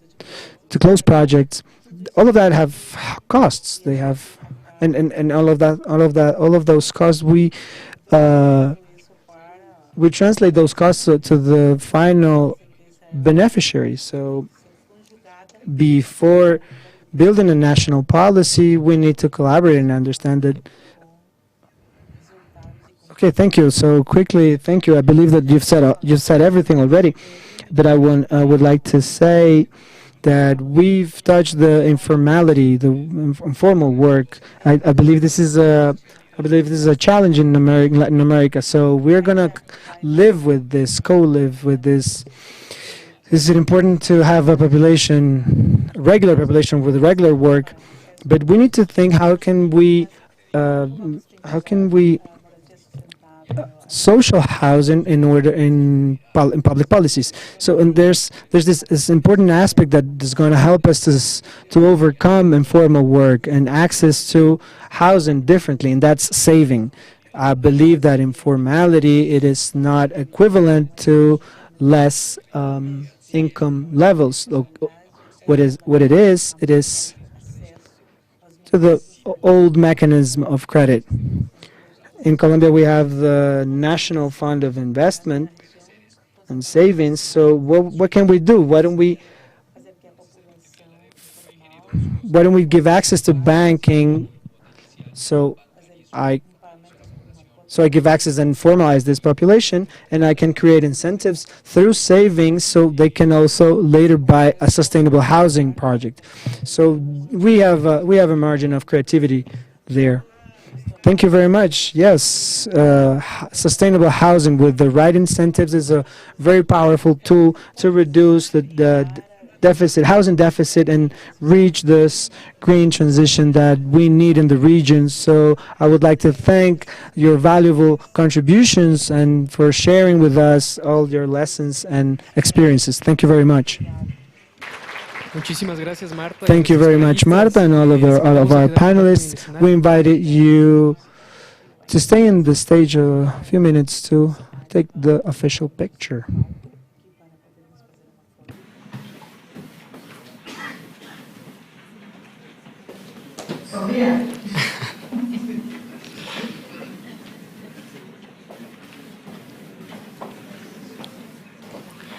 Thank you very much to our panelists for their invaluable participation. And I leave you with the last reflection from Livia. There's no future without sustainability. Okay, so until now we've talked about public policies and financing of social housing in Latin America and Caribbean. Now we're going to learn about public policies, housing public policies from France.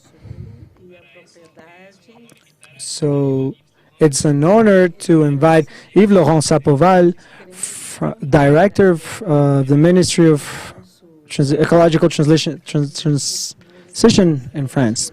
Thank you very much.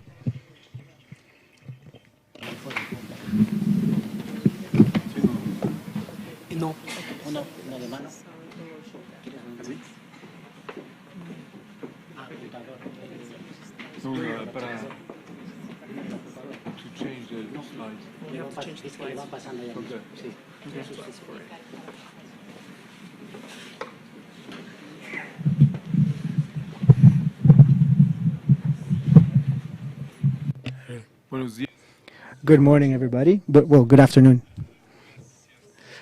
Thank you for the invitation.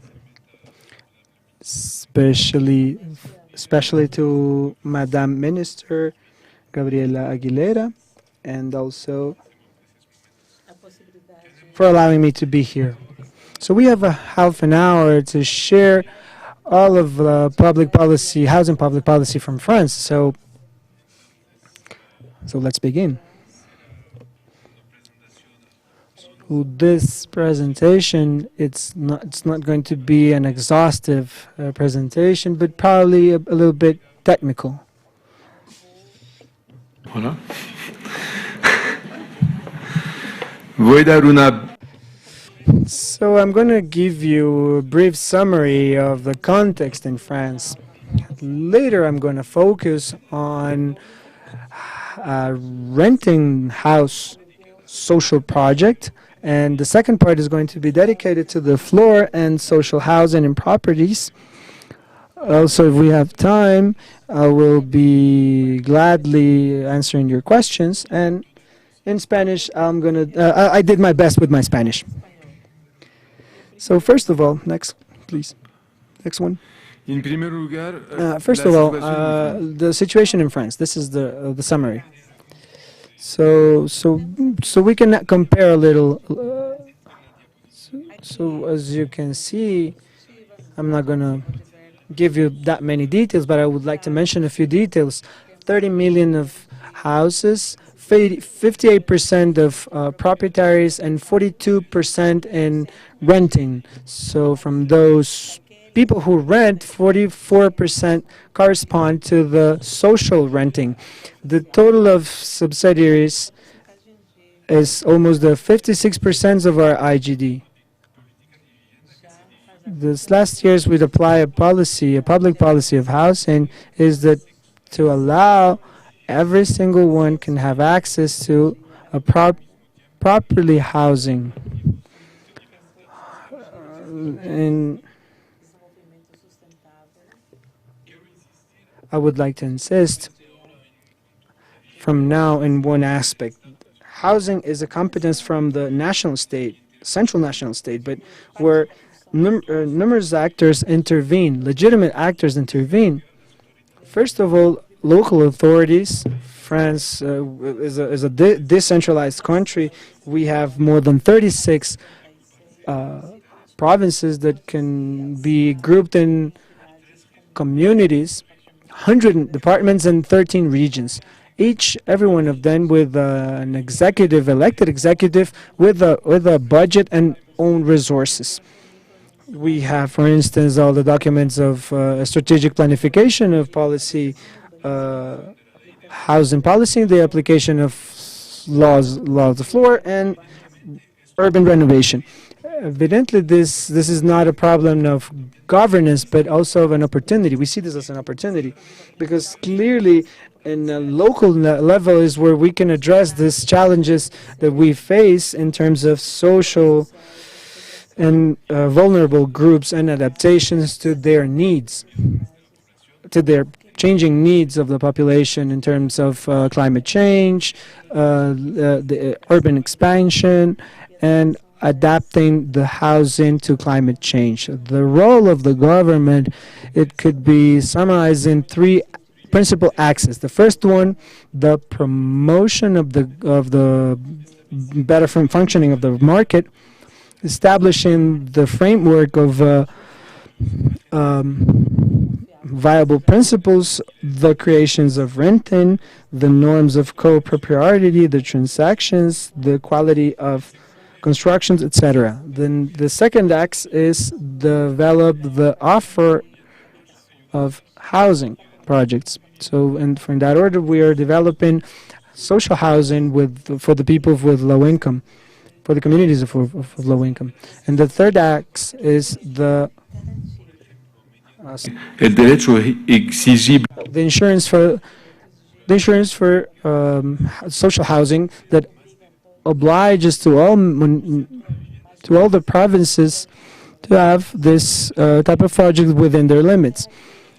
Until now, this is the general framework of our public policy in France. So, social renting housing. So, In the 19th century, with the development and the concentrations of the population to the centers of production, we in France started to discuss about housing for low-income communities. In a quick response for that, we in France developed this program of a house renting project for low-income communities. So this system was called sociales. This type of housing developed after the Second World War II. It turned into great urban. And since then, we produce 100,000 houses per year. So what is social housing? And this is a renting house. The normative could be complex, but at the beginning is quite simple. The public powers, they offer subventions to the population with low income. The social housing defines as housing constructed with the help of the state, used as a principal housing, and they are under an agreement of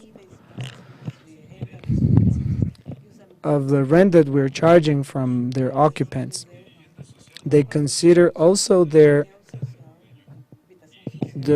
along all the Desde hace más de 20 agreement. Along the agreement, they consider three categories based on the levels of renting and the levels of income of their owners. The first one is the PLAI for the less, and the category number 2 is the one plus for the standard population, and the 3 for the most expensive rents, the PLS category. So in order for you to understand what this means in salary levels, around the 70% of French housing, they can opt for the PLS, and 55% they can access this plus category, and the 33% they can access to the category 1 PLAI. This means that the assignments need to be transparent. They have to be transparent, and I'm going to explain this a little bit more.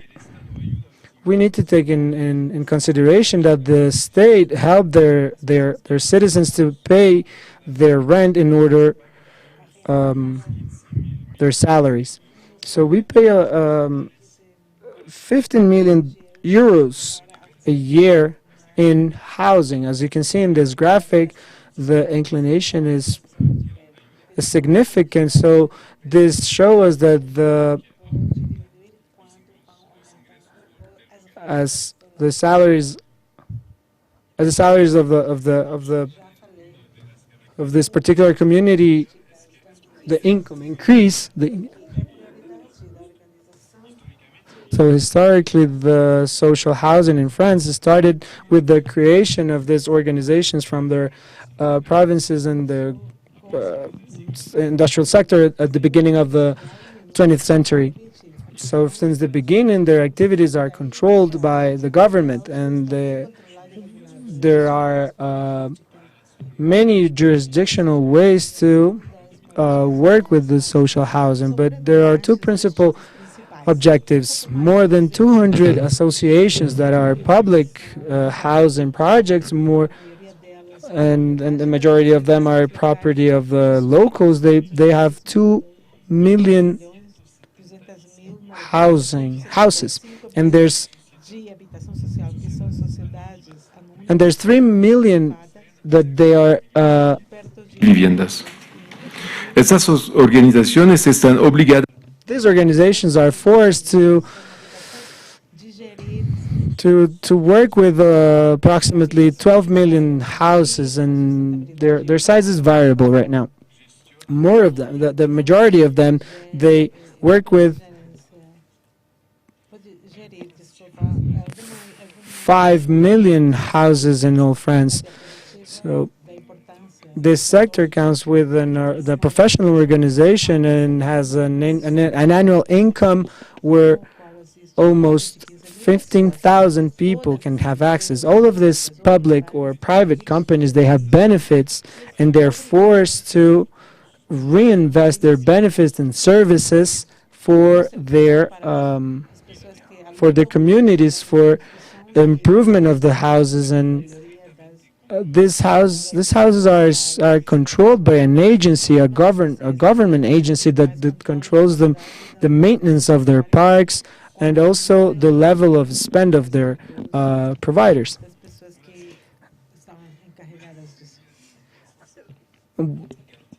Well, this is we can guarantee the balance of the system, but before I would like to speak about this specific two big. The first one is the participation of the providers in the efforts of construction. So this is impulsatory, and these are the enterprises who pay this.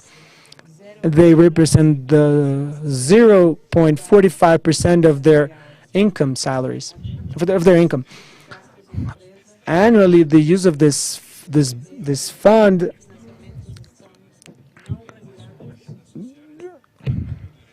in exchange of reserve of their employers, of the contributors, of the companies that contribute to this project.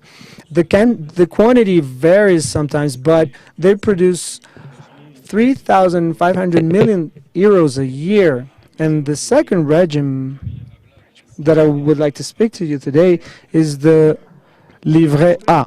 This is related with a saving accounts that where people can save money in any moment, at any moment. This is very popular. More than 80% of our country has one. I have one, and my wife has one too. What's interesting about this is that the funds are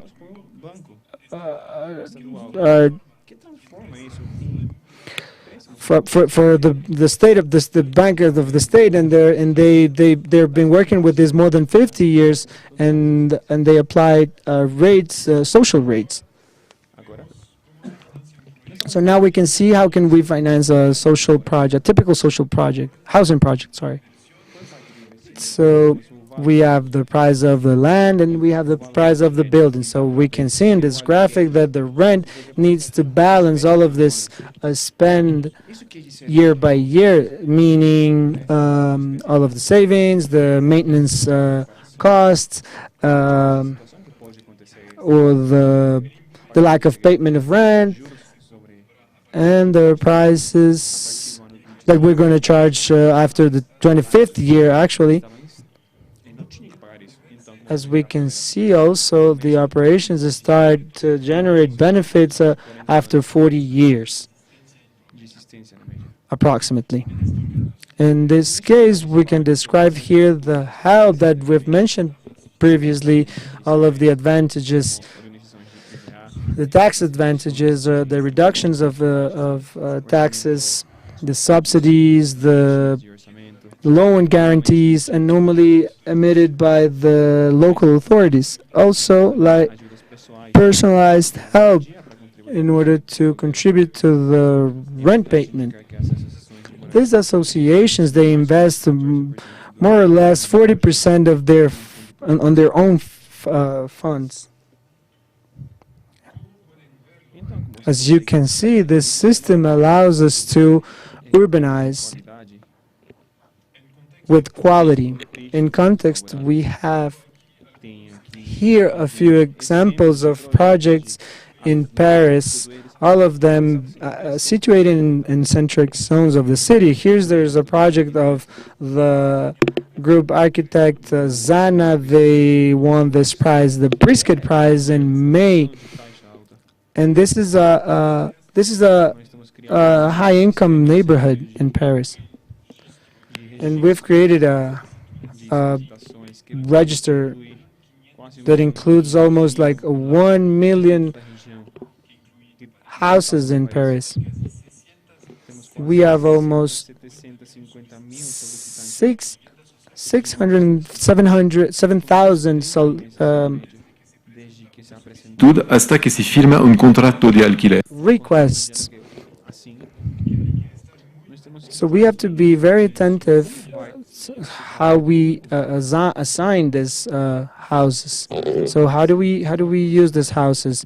Every single owner must create committees with Se examinan 3 solicitudes. Okay, with the and every criteria of assignation are designed by the local authorities that can establish a qualifying system in order to improve the transparency of these assignations.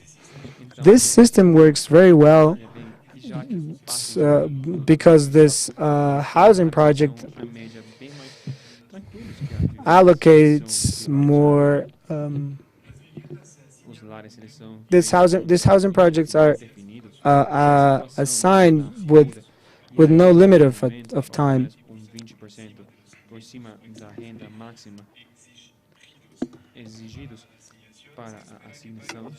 So the assignment is expected for them to pay the first month of rent in order to be able to stay in this house. I would like to mention about this, something I'd like to mention about this system is that we have a lot of advantages, but also a few problems. We have difficulties because we have a big concentration of social housing in the same neighborhoods. From the 60s till the 80s, we created huge neighborhoods that we've constructed them real quick, and these neighborhoods have become in poverty concentration that right now cost us a lot of money to take care of. So we're going to need another forum in order to explain to you the public policies that we are applying right now, but it is important for you to remember that the public policy that we are applying right now, it is a program that cost us more than 75 million euros. So it is essential to build.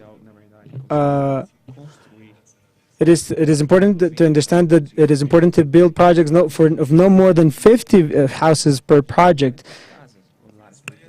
It is also important to mention that the system has a lot of advantages. First of all, we can count with professional providers capable of renovating and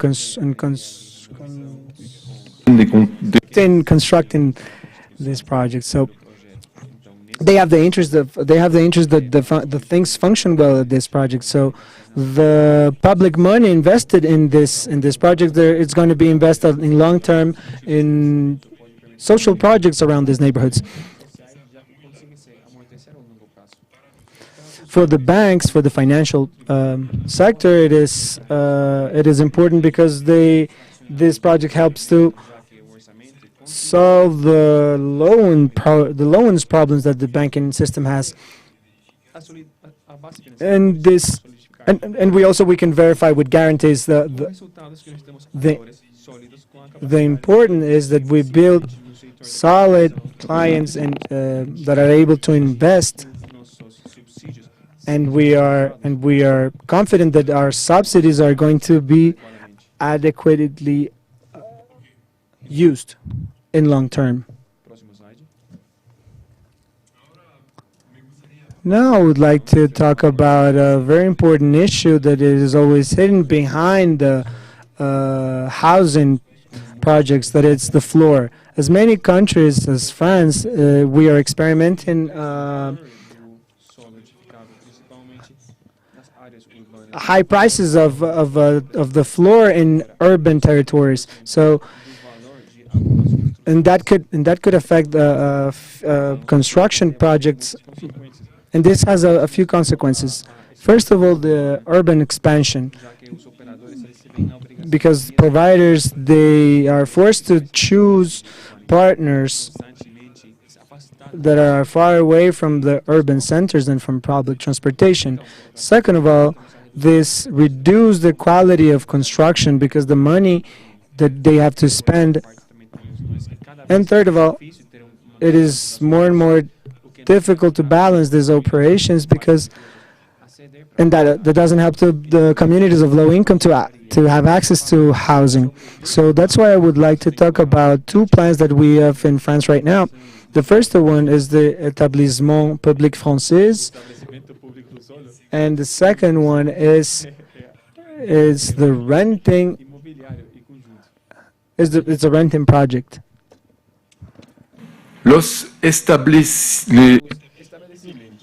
The public entities are operators that have a function to acquire land and preserve property with the objective to generate urbanizations with the construction of homes, in particular social homes, new neighborhoods. And they give the land under public control while they develop the projects. And acquisitions can be done in a friendly way or through a law that has been established by local authorities that gives them priority over sales.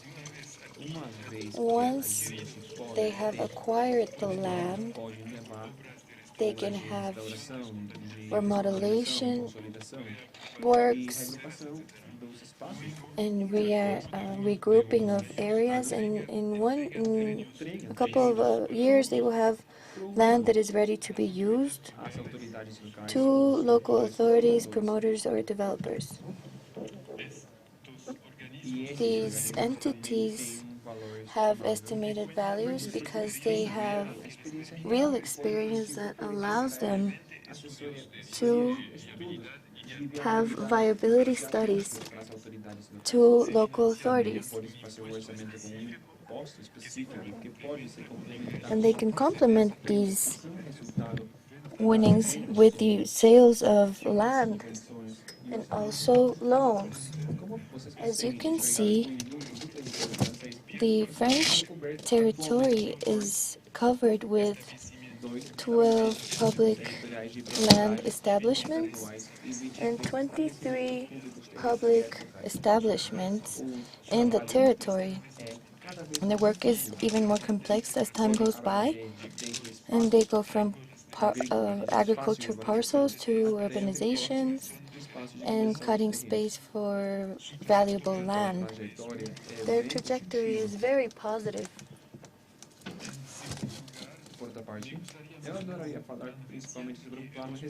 So we have a plan that we have put forth to facilitate areas with low income the acquisition of their homes where land is especially expensive.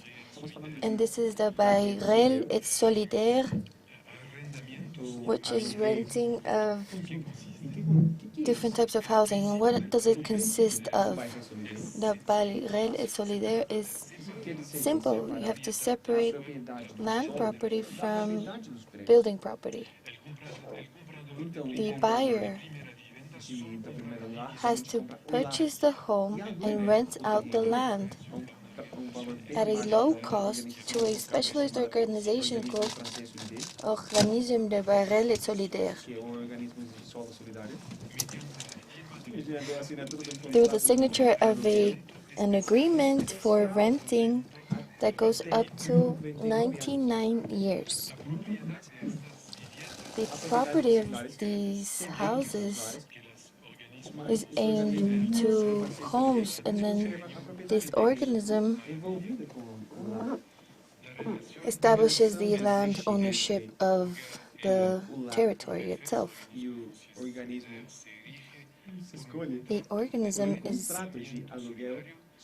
follows the guidelines of the agreement or contract in which they fix the price and the sales conditions for each house, and also the renting of the land in which the house is built that has to be paid in a monthly manner. And the payer becomes the owner of the house.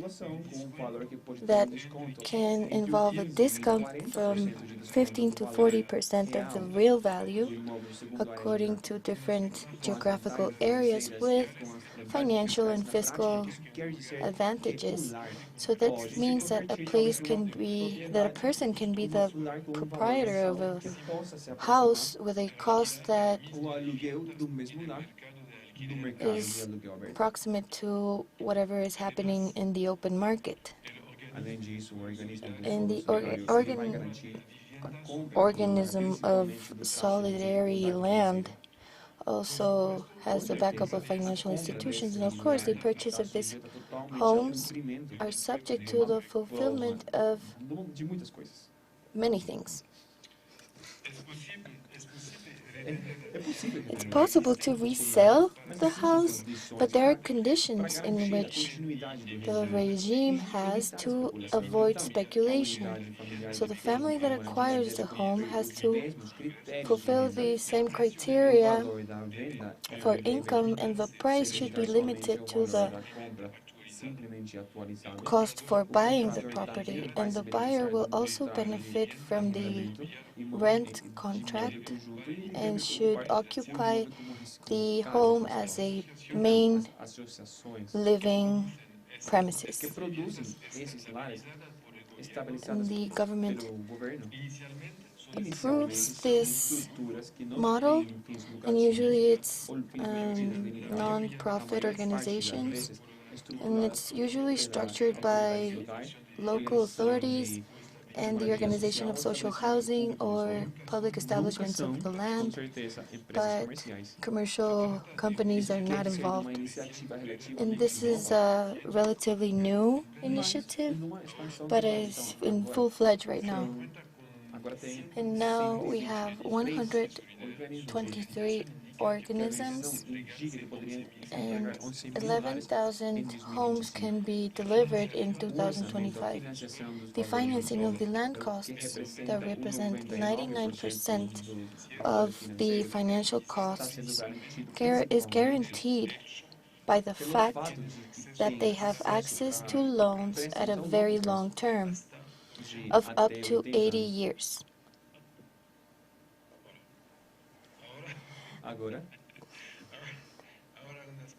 And now some final thoughts. I have presented some policies related to housing that aim to improve the quality of life of our citizens.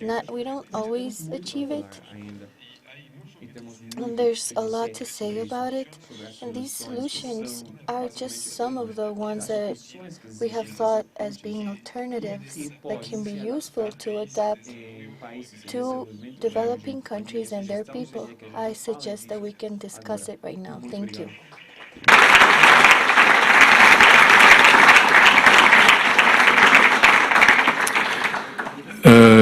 Questions in Français, English? Question in Portuguese, English, French? No,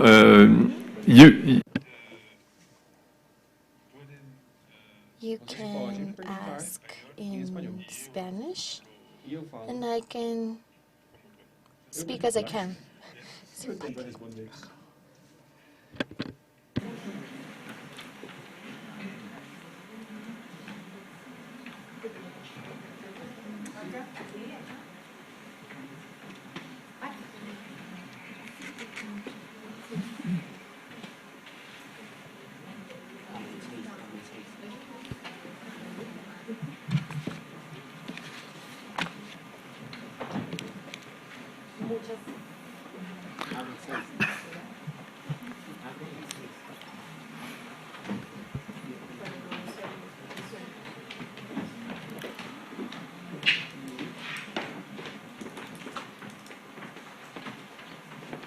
Listo.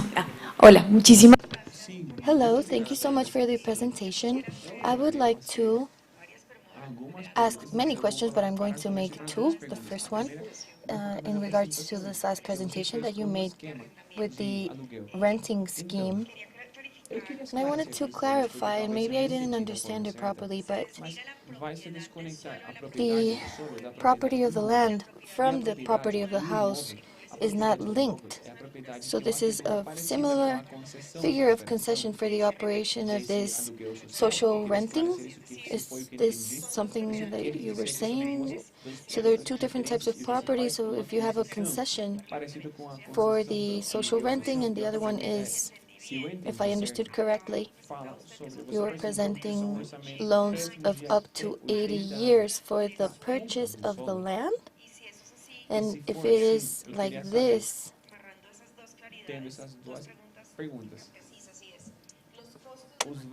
the maintenance cost of the houses for the renting program, who assumes it for any fixing that needs to be done?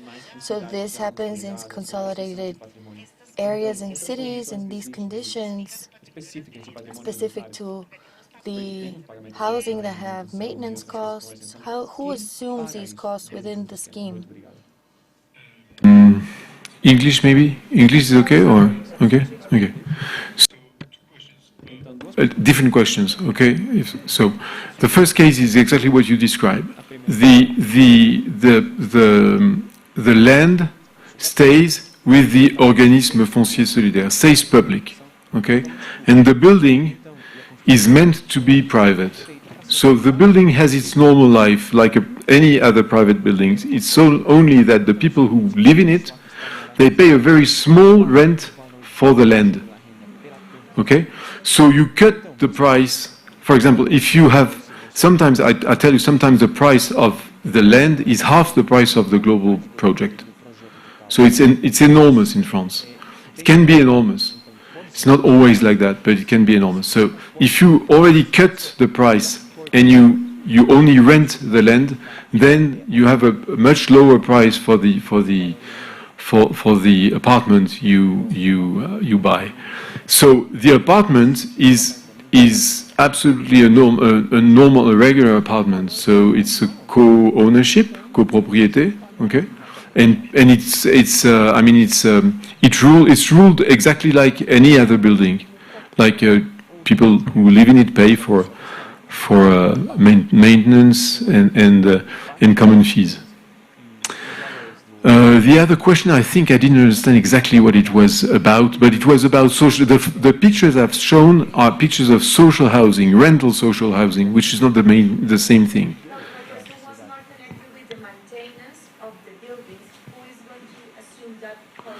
In the case of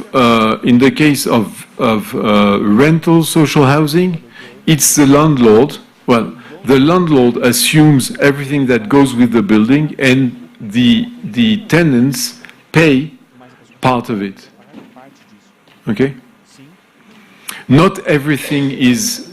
There's very strict rules between what you can make the tenant pay and what the landlord has to pay. Basically, everything that goes with the heavy maintenance and keeping the patrimonio, okay, is part of the owner, and what is more regular things is part of the tenants. Is it clear? Yeah. Okay. El modelo tradicional de desarrollo de The traditional development housing model assumes a percentage, assigns a percentage to the price of the land, and from what I understood is the land being of public ownership, the percentage is 0, which means that lands that are very well valued in strategical areas of the city can be open to final users who don't have as much income. Is this correct? Thank you. Yes. The public sector buys the land and it remains public forever, meaning that they can have a very small rent, even if the land is expensive, they can have a very small rent, and in the long term, I mean, who cares? It's public, it stays public, and someone is paying for it forever. Thank you very much. It was really, really interesting, your presentation. I have two questions. First of all, is if you are securitizing the rents, or if there's a mechanism like in United States, in Germany, and in Canada, where they are securitizing through REITs, the rents, or how the companies that are providing the rental apartments are getting back their resources. So everyone that lives in an apartment has to pay his rent. Yes, so I know. they pay a rent. This rent is lower than a normal rent. Okay, this is part of the deal. We give you money, you keep the money, but you make lower rents for lower income households. Okay. Yes, I understand that. And the households are depending on how wealthy they are. That was the slide showing that, depending on how many children they have and how wealthy they have, they get what we call aide au logement. Okay, so it's part of the rent that is paid directly by the government. In the case of social landlords, this part goes directly to the social landlords and doesn't come into the pocket of the tenant. For the private sector, for the private sector, which is different, okay, if you rent in the private sector, you also have some help that you pay first the rent, and then we reimburse part of the rent depending on the same criteria. Is it clear? No, yes, I understand that. But for instance, in the United States, no, and in Germany as well, what they are doing is that all the future rents are in a trustee, and that trustee could make an advanced securitization of the monthly rentals in the cash flows. Yes, and then the owner, the landlord, or the government could get in advance that resources, and then with that resources are building new units. No, it's not like that. Okay. There's the scheme you see. After 40 years, the operations gives you money. So you keep this money and you do something with it. Any profit you make, the tenants, I mean the social landlords, is a closed box. No money can get out, or very very little money can get out. Let's say no money can get out. So everything has to be stays inside. And the second question is, in the case of rental, I know that in Europe it's very popular, the co-living model and some senior models and whatever. Do all these new products, which are for young people or for the elderly, are getting the same model as in the rental? Its specific publics are a little bit more complicated. I didn't want to make this presentation too heavy. I think it was provocative enough. But so there are special cases for the elder people. There are social housing for the elder people. It's not exactly the same system. And the social landlords are beginning to develop some co-living things for the youngsters, but it's still ongoing. So for the elders, it's well appropriate. We know how to do. For the youngsters, and it's going on, but it's not really done. Thank you very much. I was going to ask, because I'm a little curious about how you guys select the families and how inclusion is a criteria to select these families. Thank you. Yeah. For this rental sector, okay. Yes. Okay. For the rental sector, it's very strict. It was not strict, but you have to take into account that someone who is, let's say, someone who is poor and living in the social housing is richer than someone who is poor and living in the private sector. What we evaluate it can be between 400 and 800 euros difference on what you have at the end of the month to live. So it's very important. So you can imagine that there's lots of tension. As you see, there's 1,500,000 demands, and you have to wait for 3 years, maybe sometimes 10 years to get it. So it's very tensed. So it was not that transparent, and we installed some very rigorous and transparent rules. There are some, I can explain more. I was explaining this, but I've cut this in my speech because it was too long. But we have the right to housing, the droit au logement, right to housing. Okay, so there are families from the droit au logement that are, of course, a priority to get into social housing. There are criteria, very strict criteria, and we are not exactly done yet at this regard, but normally it's getting really transparent, and we really, I mean, we have a special, as I said, a special agency that controls the activities of social landlords. They control everything. They control each attribution, each household, if it corresponds to these criteria, etc. So it's very strict. We are getting better. I mean, it was not at some point we had some trouble, especially in Paris for political reasons.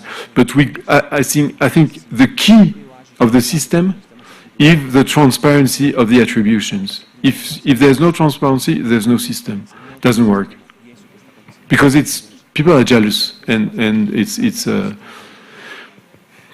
even like that, and because not all the rental sector is beautiful like those buildings. You know, there are some that aren't, but still the difference of revenue at the end of the month is significant.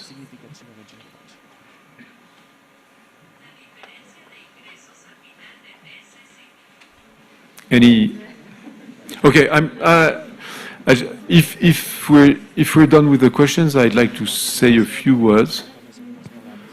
No, there's a question. Okay.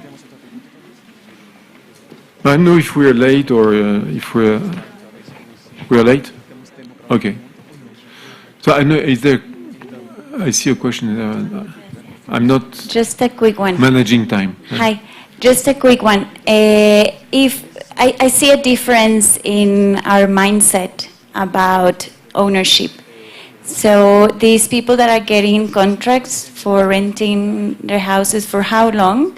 And how is this mindset of not getting your title for, at least in our countries, or at least in Mexico, having your piece of land and your title of a piece of land is important, no? To have like the ownership of your house. So I was wondering how that works in for how long you're getting this contract of renting, and how is that mindset of all your life you're gonna rent?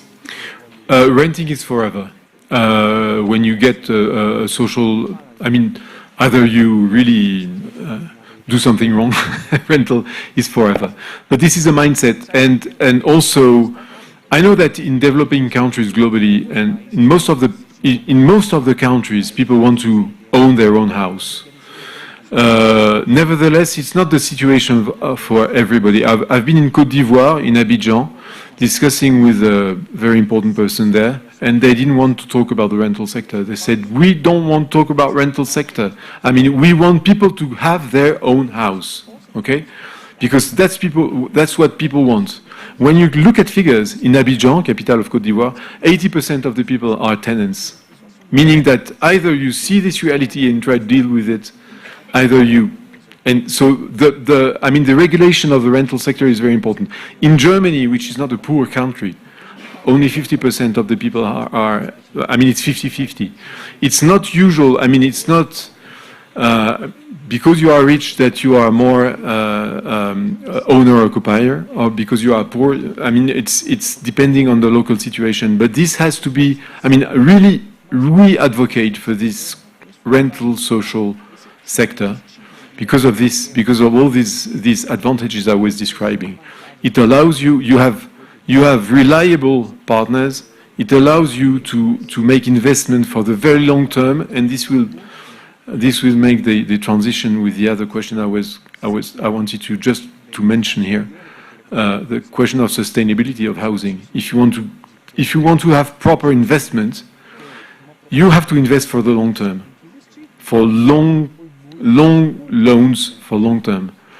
And the only way to do this is to have access to credits through reliable structures, because usually people don't get this kind of credit. I mean, in most countries, people don't get credit for having really quality of housing. So it's really a way to do things. So I'll be very brief on the other question, which is sustainable building. I just wanted to tell you that, as you know, buildings is 40% of GHG emissions. Buildings is about half the global wealth, as you might know. Building is very important. Building is the elephant in the room of the climate question. Okay. This is why France and others have been having a quite an ambitious policy at the global level on trying to enhance the question of sustainability of buildings. We launched a global alliance for buildings and construction at COP21. It was the first time that buildings was really mentioned within the climate process. And we will launch at COP28 a buildings breakthrough, calling governments to intergovernmental cooperation on a global target of near zero and resilient buildings to be the new normal by 2030. So we will be launching that. We have not enough governments from South America, so we are desperate to get some more. And we also will be having in Paris in March 2024, Madame la Ministre, the first global forum gathering all the ministers of construction at the global level, meaning we will have we don't know exactly, but between, let's say, if it's successful, 80, if it's a mess, 30, but between 50, let's say, and 80 ministers in charge of construction gathered for the first time together to discuss these questions of the elephant in the room of buildings and climate. So this is a call for application. Everyone who can give a push to governments in South America and, of course, leading Ecuador together and to join this buildings breakthrough will be very welcome. I'm at your disposal for any other information. Thank you.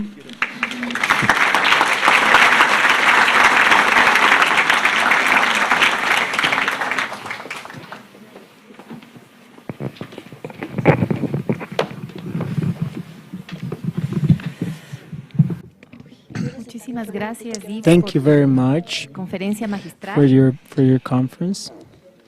Let's continue, and let's remember that we are transmitting this forum in English, Portuguese, and Spanish, and English, of course, through our website. We hope you're enjoying this forum. Before we go to our coffee break, we invite you to answer our survey. You can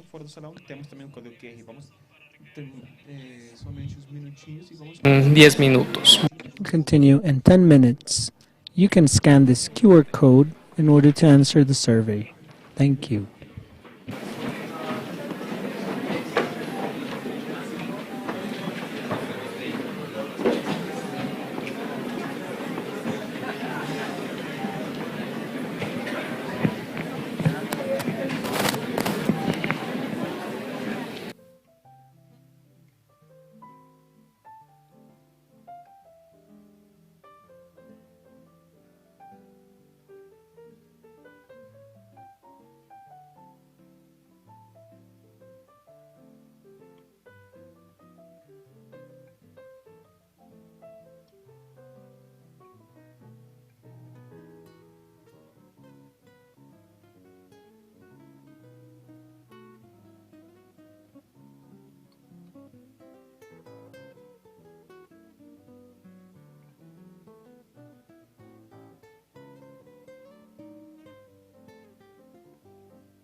en breves instantes. Gracias. Good afternoon, everybody. We invite you to please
Súper.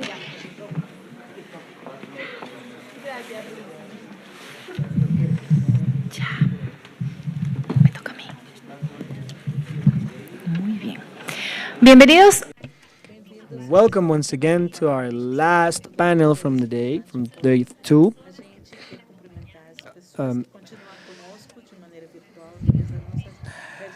So everybody who's connected through our social media and our website,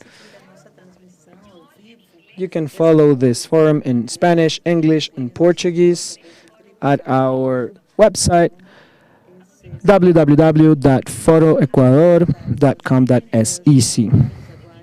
Now we would like to welcome Alex Aguayo, manager of the emblematic project Casa para Todos, who is going to moderate this panel called Construyamos Juntos. We invite also to our dearly beloved Gabriela Aguilera, the Minister of the Meduvi.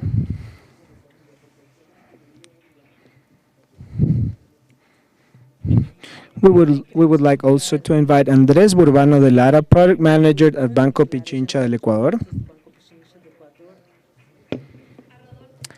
Rodolfo Santamaria, Project Structurer and Financial Solutions Specialist in Housing at Masha, Peru.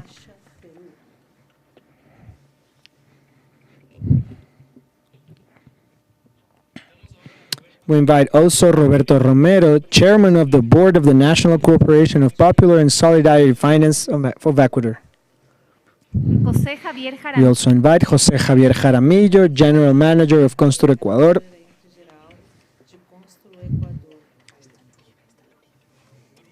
And finally, Jorge Uribe, a consultant, an Ecuadorian consultant.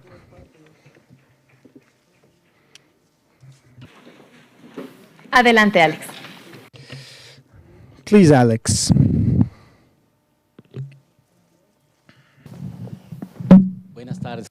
Good afternoon with everybody.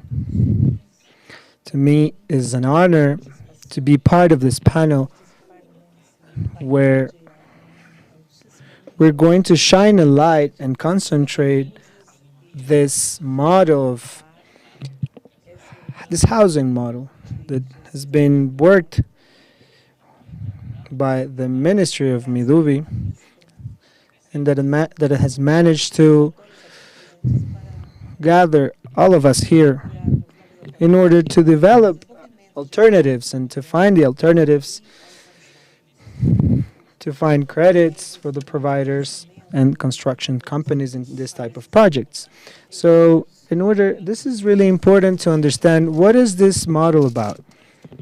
For this, I invite Jorge Uribe, a lawyer and an expert in financial concepts, so he can explain us a little bit about this project.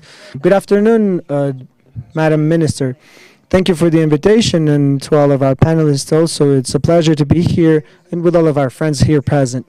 Before starting with the analysis, a jurisdictional analysis that I would like to do, I would like to say something that we haven't addressed during this forum, and is the capacity of working together, starting with the Minister of Meduvi and their team, that they have been leaders and they made a lot of efforts in order to make this happen. They have put all their efforts and their technical knowledge to work with financial institutions as Banco de Pichincha, and in general with all of the actors that we've consulted with. We have been working together, and we believe that we can be creative and putting all of our efforts, and that's what I would like to do right now. I would like to thank everybody, each one of you. So this model is one of many models that we can develop in the future. And this one, if you could please help me with the slides. Modelo de gestión, ¿qué es lo que busca? This management model looks to provide security to providers, constructors, give security to financial entities, to provide also security to to the buyer, and also of course to contribute with the public policies for the families, stability and security. This is what we did. We build up this model, all of this virtues, and I'm sorry, I'm gonna stand up because I cannot see. How is this thing developed? So it is a construction company who has the intention to build a project, land project of your property. The first thing that we're going to do, we're going to Y garantía sea el que dé seguridad. we're going to build a fund in order for this project to give equilibrium.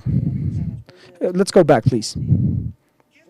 So what are we going to do with this fund? We're going to start to give security, starting with the legislation, obviously, but we are going to give security. We're going to offer security. This trust fund has the mandate to guarantee the construction of a project. What are we going to do with this trust fund? We're going to En donde se construirán los proyectos y ese macro where we are going to construct these projects, and this project are going, and this mortgage is going to be handled and financed by the financial institutions that are being part of this project. So the financial institutions are going to receive this mortgage, and we are going to receive this first guarantee. Second, we are going to subscribe this with this promise of purchase and sale, and we are going to supervise, and after the construction, we are going to supervise the construction and finally the sale. That's the function of this trust fund, sorry. So the natural person, the families, the truly beneficiary of this project, they are going to ask for credit, right? They already have this land through this trust fund, and this person has been qualified, adheres to this trust fund, this construction trust fund, and celebrates with them promise of purchase and sale. So what does promise of purchase and sale has? I have a credit, and that credit is transferred directly to the trust fund so we can process the construction. And besides that, also we deliver in guarantee of that credit that we are receiving, that this family is receiving, the credit, the promise of sale. There's analysts that say that this natural person cannot be a subject of credit. So yeah, but I do not agree with that. I do believe that they can be.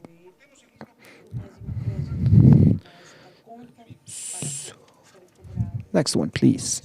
So the financial institution gives the credit to this natural person based on the mortgage of this land. You have the mortgage of this land, and also you have the credits given on guarantee derived on the purchase of sale. This is really important. We have the macro land, we have the credit, and also we have the constructions that are being generated. So the housing credit is given to this natural person and immediately delivered to the trust fund.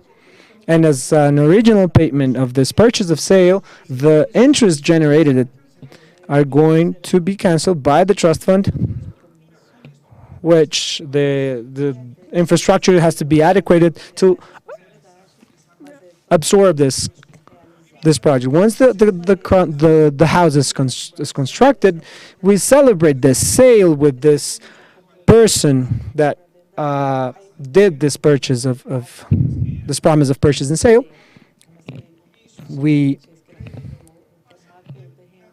And this macro land, this credit immediately has the guarantee.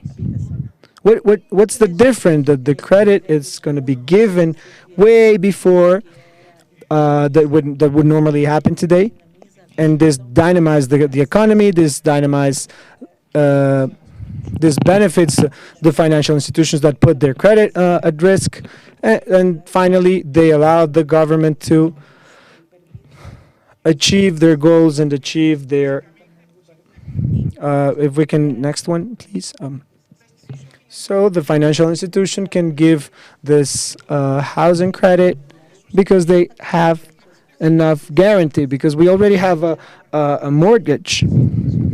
Exists a guarantee of those credits, of those, and it's completely legal what we're doing and what we're talking about right now. The financial institution, they're going to keep their analysis and their policies. They're not going to change.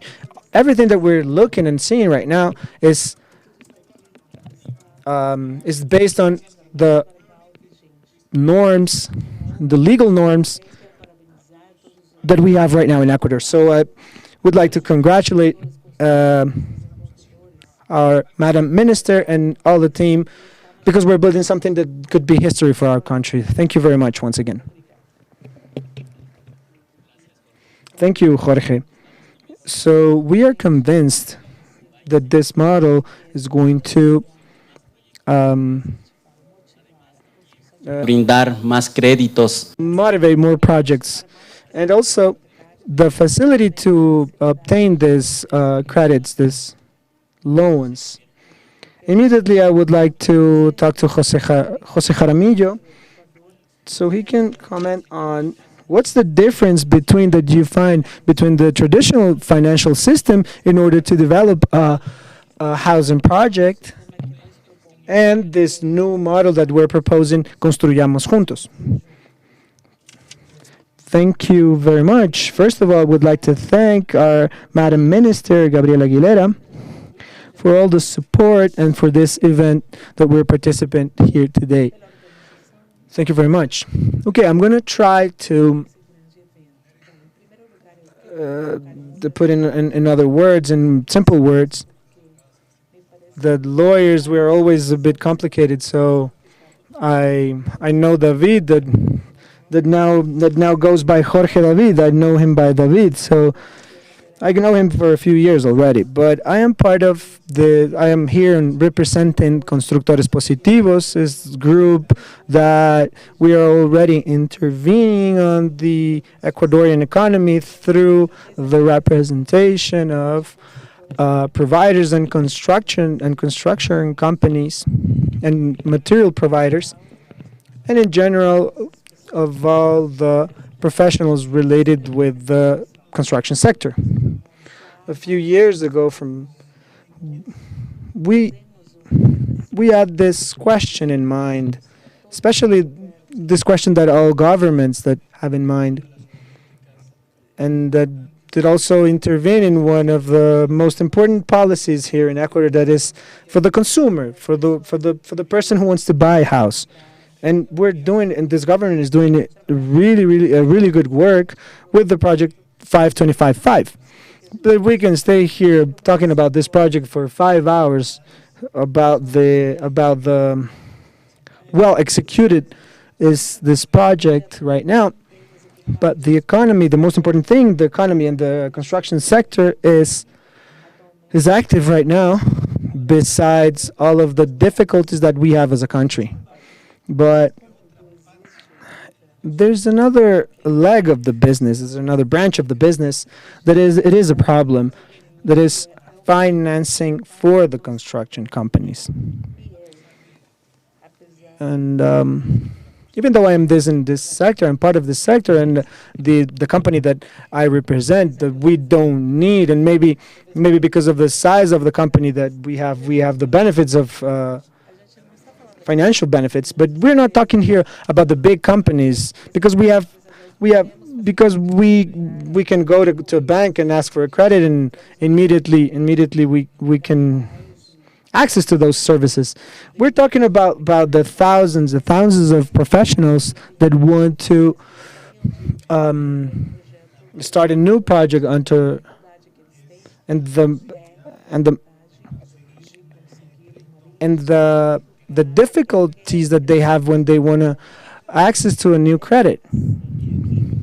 So this way, looking to other countries' experiences, traveling around other countries, we have come to conclusion that one of the ways to achieve this other issue that we have, the financing process for the constructors, it is through this financial figure that is maybe we need to remember what the Social Security banks did a few years ago, that they would give credits for at the beginning of the construction. I could go to the Social Security services, maybe, I don't know, my dad, and El Seguro Social le iba dando un nuevo desembolso hasta concluir la casa. and measure that this project was advancing. I could go to the Social Security services, but now not only as an individual, but as a group. Probably we're talking about 50 credits, for example, to the construction of a building of 50 apartments. That's so it starts. We start seeing the birth of a new concept. So how do I guarantee this?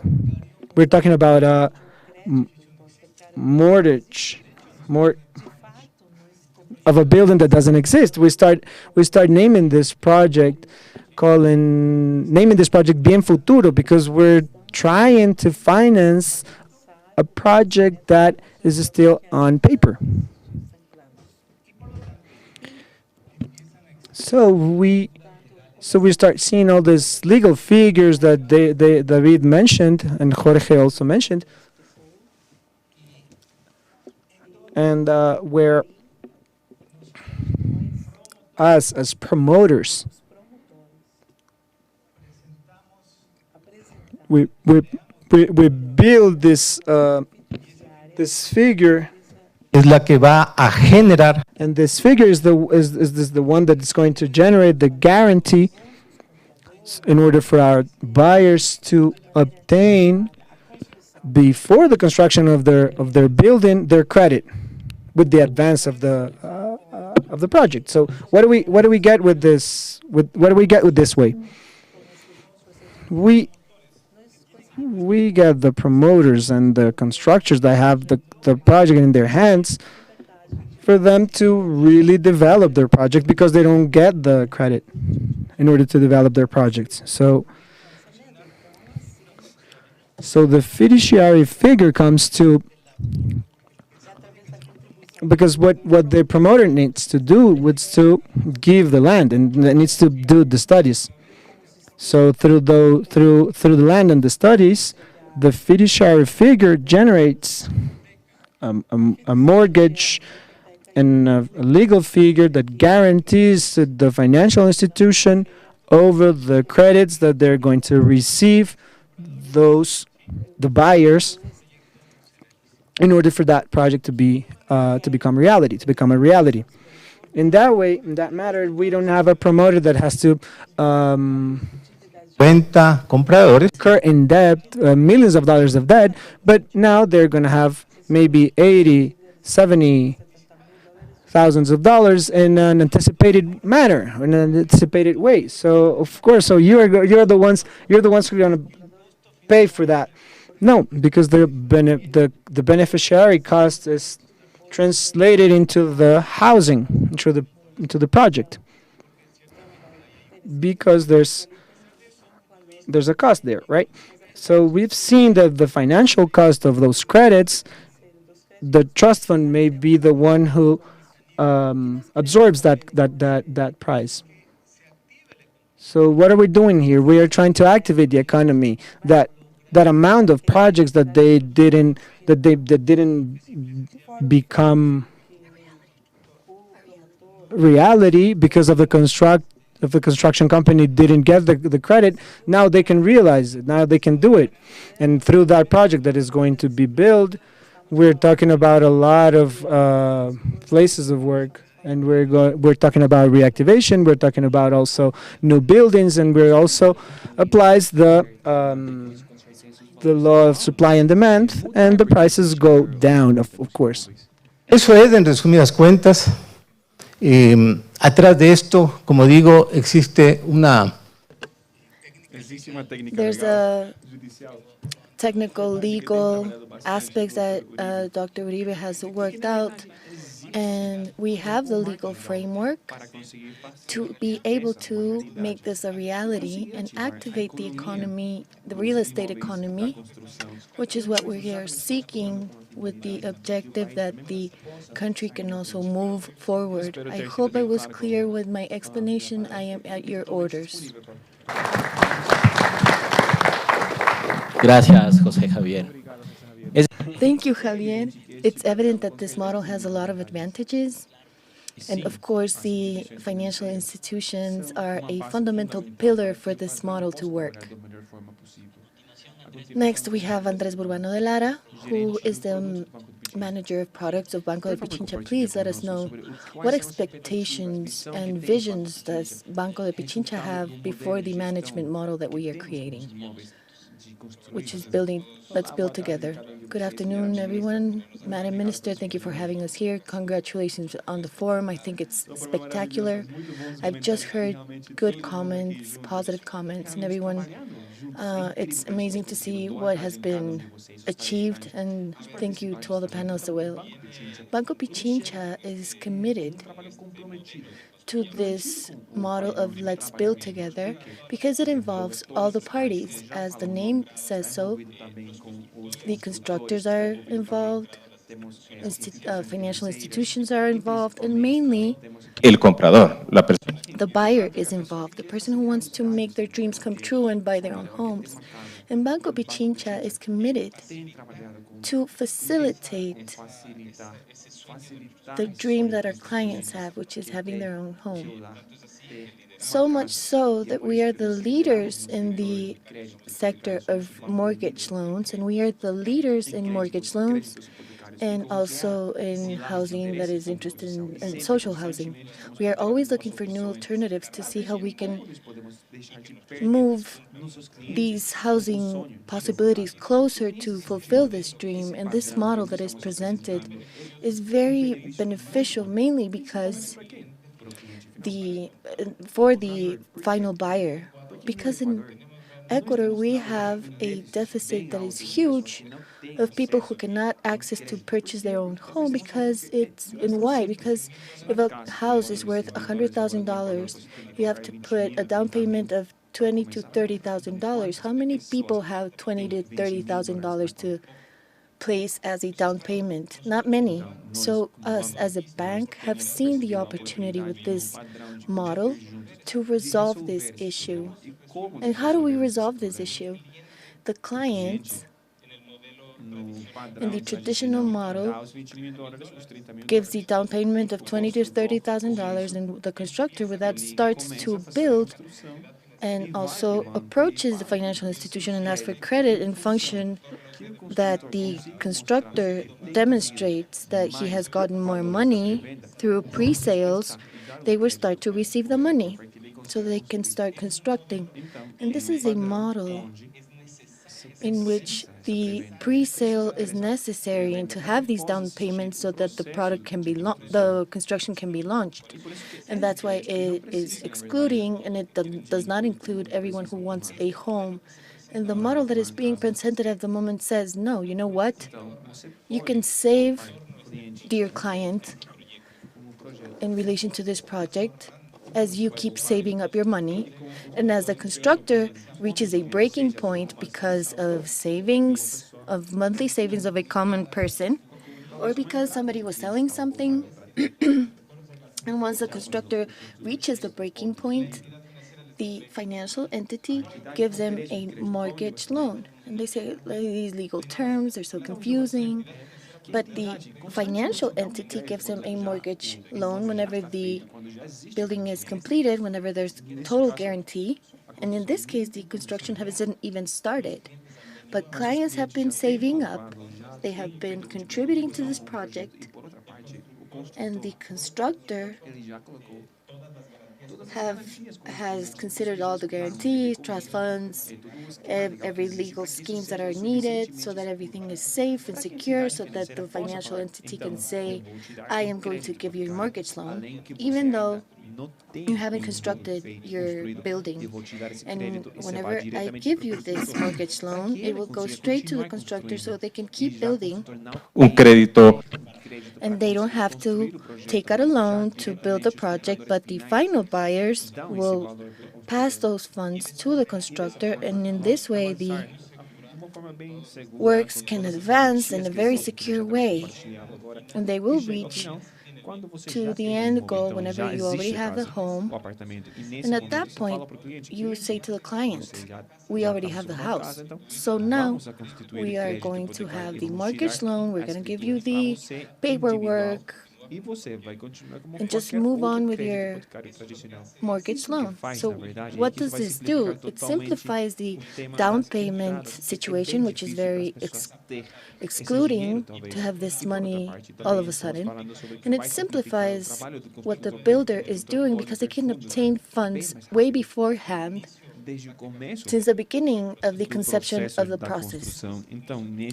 So we are seeing that the real scheme generates dynamism because it provides new sources for funding for constructors. And as Jose Javier was saying, it's going to facilitate the access to constructors who traditionally had difficulties to access financial services, and also for Ecuadorian families to which we owe ourselves as an institution. And we will give them a simplified financial access and not the traditional down payment options, and also being a secure process. There's a trust fund, there's a legal scheme. All the parts are involved so that each part can benefit from what they have to benefit for, and the financial institution receives a guarantee of the loan that they are offering. So right now we are very happy with this model of Let's Build Together. We have loved to participate in it, and we've been promoting it with different constructors, with the minister, with Mindubi, so that this new model is launched, and we are very expectant to sign the agreement soon, and that we can announce this to the market. And El Baco Pichincha is always being the leader of these models to have more options for clients to have their dream home. Thank you so much. Gracias, Andrés. El Ministerio Midubi,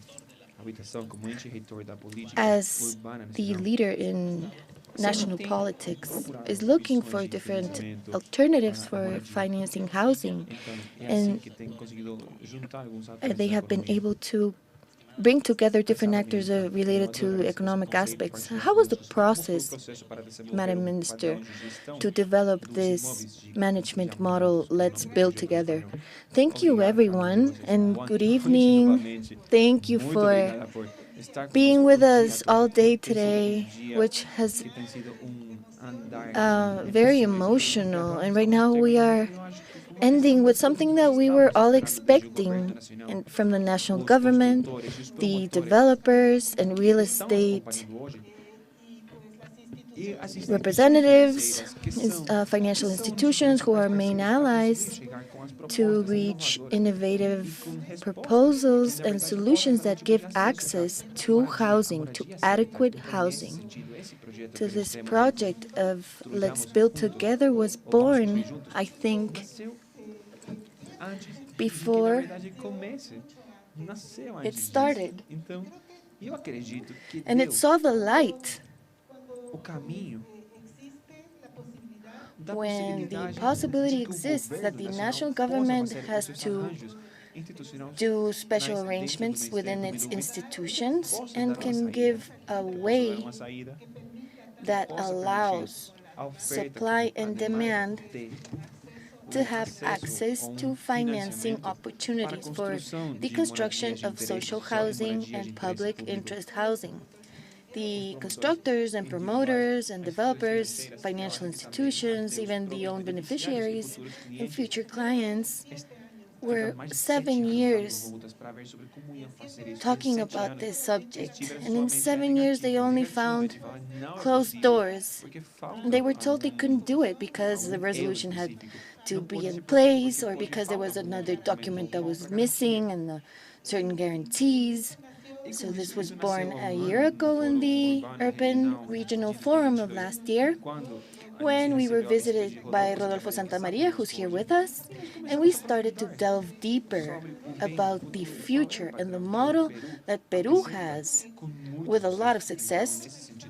As we analyzed today the proposals for public policy in France, and we were asking ourselves, how can France have the possibility of disassociate the land from the property itself, from the house itself, and break the relation that the ground has with what is built on it, and how the response for the public policy can give benefits to the person to access housing, may it be a purchasing model or a long-term rental model. And we were asking ourselves the same questions that we were thinking today towards politics in France, or policies in France and Peru.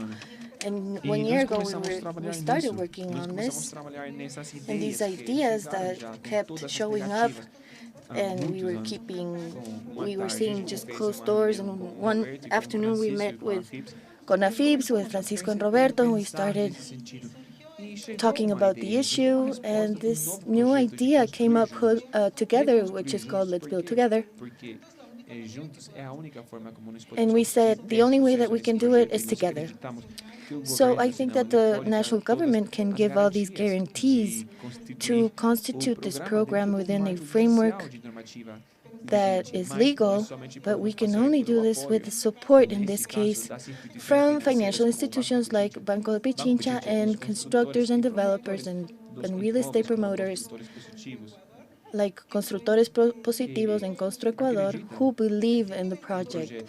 So from the national government, I wanted to tell you that we support each one of the initiatives that provide access to adequate housing and social and public housing.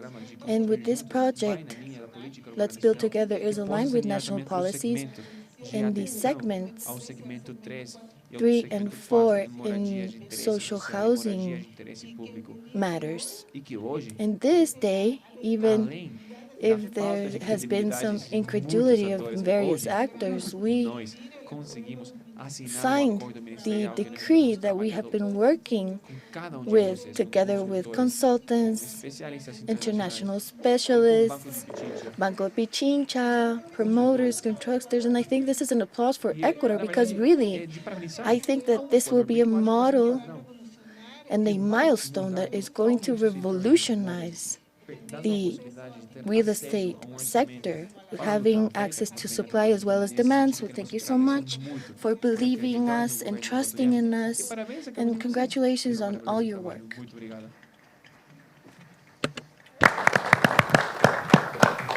Gracias, estimada ministra. Thank you, dear Madam Minister. With these actors, we have a very important actor, which is popular and solidarity economy that also strengthens mortgage loans and also construction companies. Roberto, can you please tell us what's your criteria on the interest that savings cooperatives have to strengthen these lines of credit in the areas of economy related to construction? Well, thank you so much. Good afternoon to everyone. Madam Minister, thank you so much. I love this panel. Let's build together. Really, I want to congratulate you because you have motivated us to build together. You presented us with Constructores Positivos, And you have strengthened our products as well.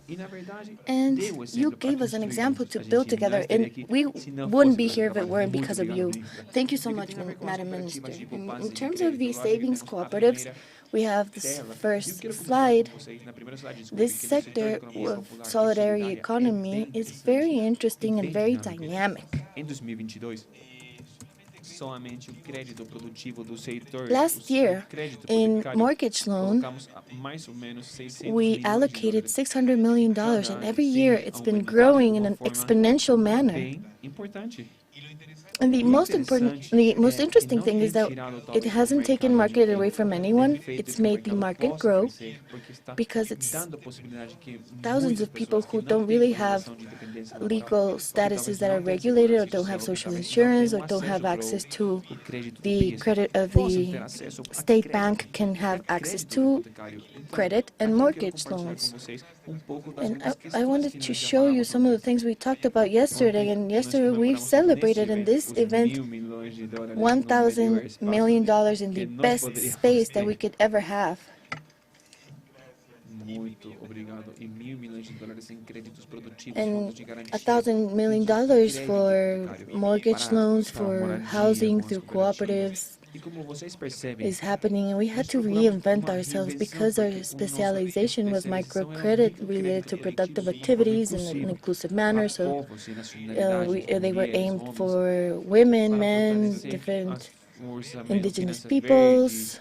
And then the sector had different needs for housing credits. And the housing credits are different, technically speaking, than a productive credit because what is different is the calculus of what the cooperatives do at a short term. So whenever they had to give a long-term credit of 10, 15, 20 years, for cooperatives, it was really hard to do. So this is why we designed some products to be able to strengthen this intention of cooperatives to tend to their members with housing. And we reach a product called Mi Casa. It's a product, a financial product, that finances first floor projects for having finished housing, construction of housing, and the purchase of land and construction of the housing. CONAFIBS has allocated $210 million in housing credits, and this awoke the attention of multilateral organisms because the money we have allocated for popular and solidarity economy, we have done so because of the multilateral organizations in our sector. Now we'll speak about other products so we can see the panel on the right. And I want to thank the trust that the IDB has had in us. We have been recognized with a clip line for $300 billion. And this is focused on housing. And we want the difference to be focused on housing and microcredit. Obviously, with Paloma, we have a bet that in little time and probably we will use all that money in housing because we want to keep growing. And I want to give you this good news. And we built it with you, Madam Minister, whenever you introduced us to Paloma and her wonderful work team. The appetite of the sector is really important to consider. There are many people who don't have, as I was telling you, the formal work relations, or don't have social insurance, or don't have access to mortgage loans from the state bank. They will have access to this through cooperatives, and this is working. This year we had a budget that ended at mid-year because we underestimated the demand. So we started working in record time with the team of the IDB to be able to reach these millions of dollars in record time, really. And with this, we are going to strengthen the product of Mi Casa VCB, which is really important to finance houses to up to $80,000 and houses that up to $130,000 under the scheme of Let's Build Together, under the scheme of the trust fund that we know so well. It's very powerful so that we can reach convenient numbers in the market. And I have to recognize the effort. And we have this nudge from the French Development Agency that supported us with a few $1,000,000 so we could tend to the real estate sector, to the provinces that suffered so much from the earthquake in 2016. And $18 million were allocated there. The line of credit was complicated and it helped us learn a lot so that the next ones that we allocate and the ones that we are working with the IDB are agile, fast. And this experience lets us keep building together. So this is what we wanted to let you know, and we are at your orders. Thank you so much. Gracias, Roberto. Thank you, Roberto. It's very clear how economic and popular solidarity, solidarity is important to reduce the housing deficit. And this was born from an experience, from a conversation with our brothers and sisters in Peru. Rodolfo Santamaria, I invite you to comment on how your experience has been with this product that is similar to Let's Build Together. And what advantages do you identify? What problems could you foresee? Thank you. I am very excited with each of your words, because when I came last year to make this presentation, and I keep hearing the words and they keep resounding, and it made sense and it was worth a while. And Masha, the company that I represent, it's a consultancy firm, and the collaborations that we have been undertaking in different countries in Latin America, we have been doing them because they give a sense and a meaning to the purpose of each one of us and our companies. And last year, Mutualista Pichincha called on us so that they could learn about the Peruvian experience. So I've gotten in touch with the Vice Minister and with Mutualista Pichincha, and we were invited to the event, and I had the pleasure of knowing the Minister with a person that has such a great heart, who is so strong, has such a great push. And I am surprised of the power of bringing so many people together and how the work with promoters and banks has been taking place. In the Peruvian case, I am recalling is that the business as usual standard is to sell futures, meaning wherever there's nothing, maybe blueprints, maybe there's some investment. But this is mostly 90% of the operations of selling of real estate in Peru. In social housing, it's much more, really. The situation, sadly, as I say, in the program Techo Propio, in the people from Los Portales, there isn't financing for mortgage loans. And everything is financed with futures. And other than this happening in Peru, a model started to being developed in 2000s with the fund Mi Vivienda, and when it was born. It's a risky model. It's not that you can have a mortgage loan to a building that already exists, or whenever it's in blueprints. It's a risky model. You have to do it with caution. You have to mitigate all the risks in the adequate manner. And right now you use a trust fund, and evidently I think it's a really good way to do it. In Peru, the 85% of the real estate projects don't have a trust fund. But this will be evident because there's backup from financial entities. So you have Pichincha in Ecuador would be like the credit bank in Peru, which is a solid institution, and whomever has bought futures in a project That's with Pichincha, they will probably be calm because they are backed up by the institution. The same thing happens in Peru, and there's been problems, obviously, in terms of futures, and people are enthusiastic. They wanted to develop projects. They have just done things kind of blindly. And then you have situations in where the project doesn't really take place. And there have been scammers, and there have been people who have been affected by the scammers. And whenever this is launched with a trust fund, I think this is good for the beginning. Problems were being resolved with the years. But as I was saying last year, we need management, normative, obviously, with Peru is easier and has been taking place many years ago.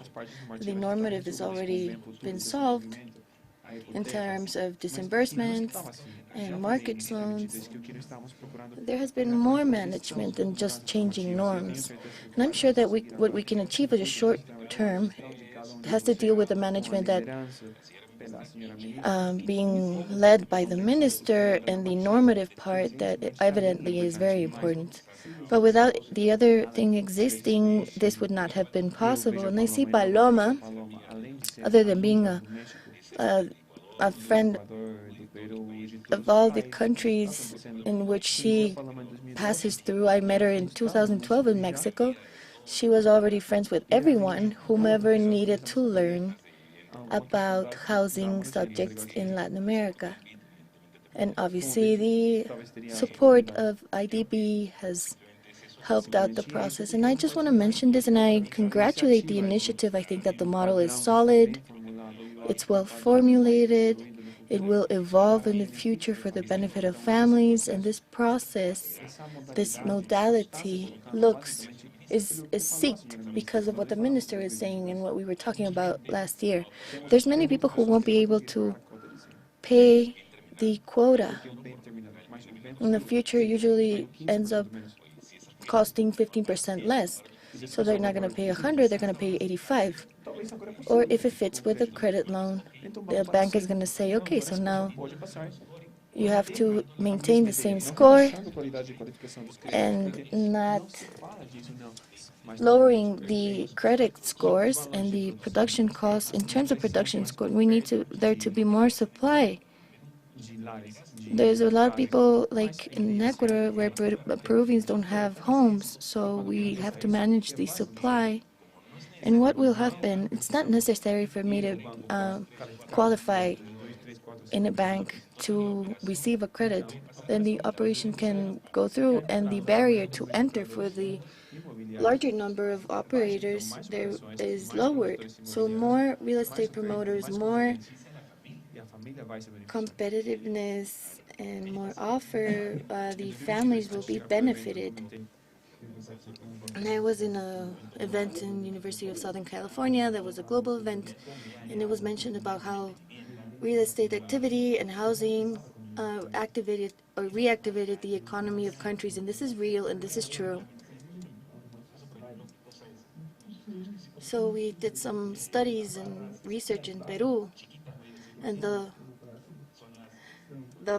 small bars are the subsidy that the state gave out. The green bars is how much money the state recovered for giving the subsidies.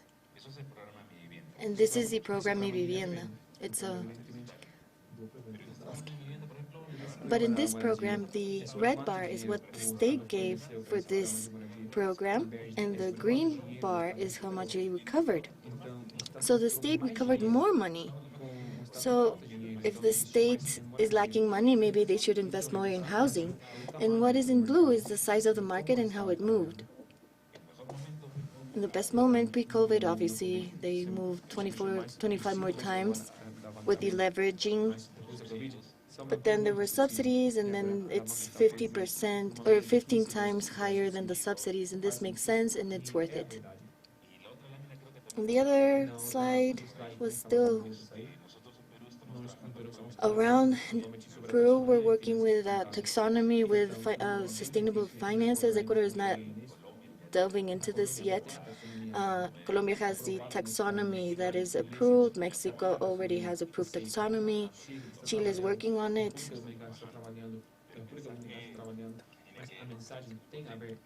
But the message is really important in the resources that exist for whatever to be destined are not local, they're global.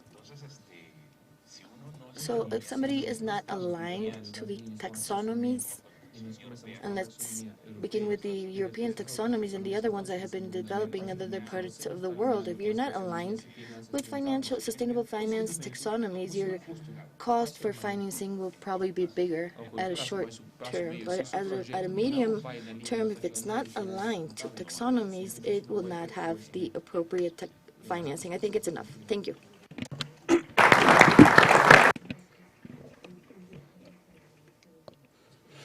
Thank you very much, Rodolfo.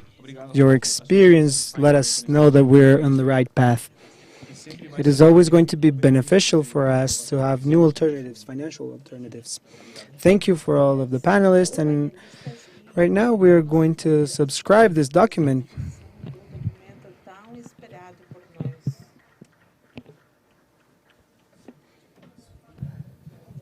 Como le dijeron en un... As I once said,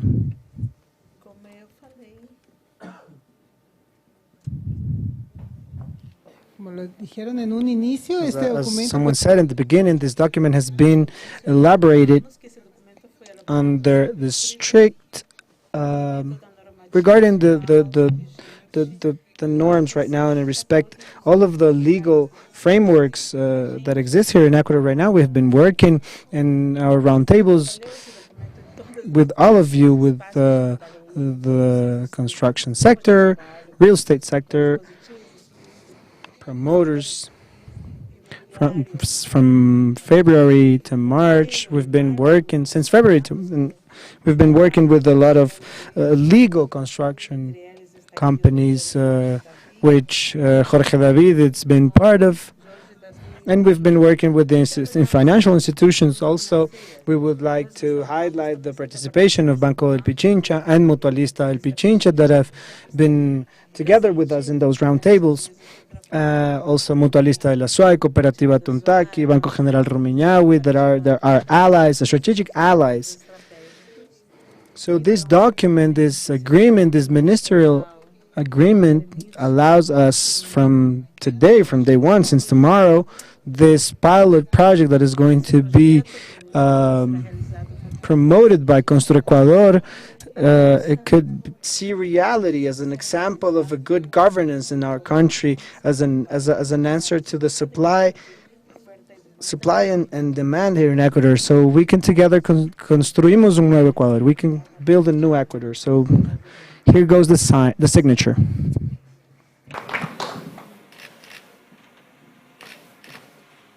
La pluma de la suerte.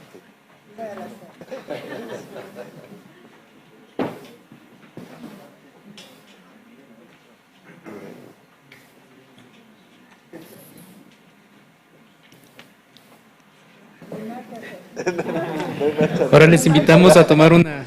We invite you now for the official picture.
Nuevamente un fuerte aplauso. Once again, a big round of applause for our panelists.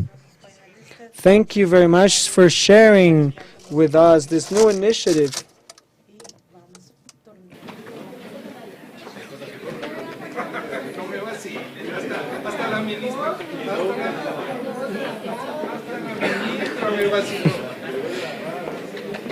Bueno, nuevamente muchas gracias por Once again, thank you very much for sharing this new initiative with us and become reality with the signature of the decree for more families to be able to access a housing, dignified housing. All of the sectors are working on this, in this housing sector, it's not the exception. With Micaela Cordero, and the specialist of financial operations from the private sectors, from the IDB Lab, we bring to you the panel, Revolution of the Housing Corporate Venturing Entrepreneur and Innovation Solutions for the Deficit. Good afternoon, everybody, and welcome to this virtual panel of the forum. Today we're going to talk about different experiences of the use of innovation and particularly innovation tools in order to promote resilient solutions for the people that need housing. We're here at the panel with, if we please can say hi, each one of you, Juan Carlos Soria from Ecuador. Juan Carlos is the consultant from the ministry, from the Meduvi. Agustin Rotondo, he is the managing director from Managing America. Juan Carlos Costales from Mexico. Juan Carlos is the venture architect from Cemex Ventures. And Elizabeth Londoño from Colombia. She is the general manager for the project Casa para Mí, owned by Cementos Argos. And myself, Micaela Cordero Arata, I'm a specialist from IDB Lab. So before anything, I would like to start the conversation with a little bit of introduction to the open innovation. Open innovation is a management model amongst the entities collaborate instead of using the more traditional system of internal processes of innovation, closed innovation processes. Now, open innovation is not exclusively to the private sector. In fact, every time we see more and more ministries, offices from the public sector that identify and they need to innovate there, and they search for allies with the companies from the private sector. So Juan Carlos Soria, we would like for you to tell us a little bit, what are the opportunities of innovation have you identified within the Meduvi, and how are you collaborating with different actors from this ecosystem?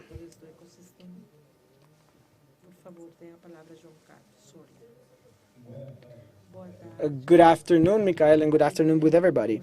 I am going to share my screen right now.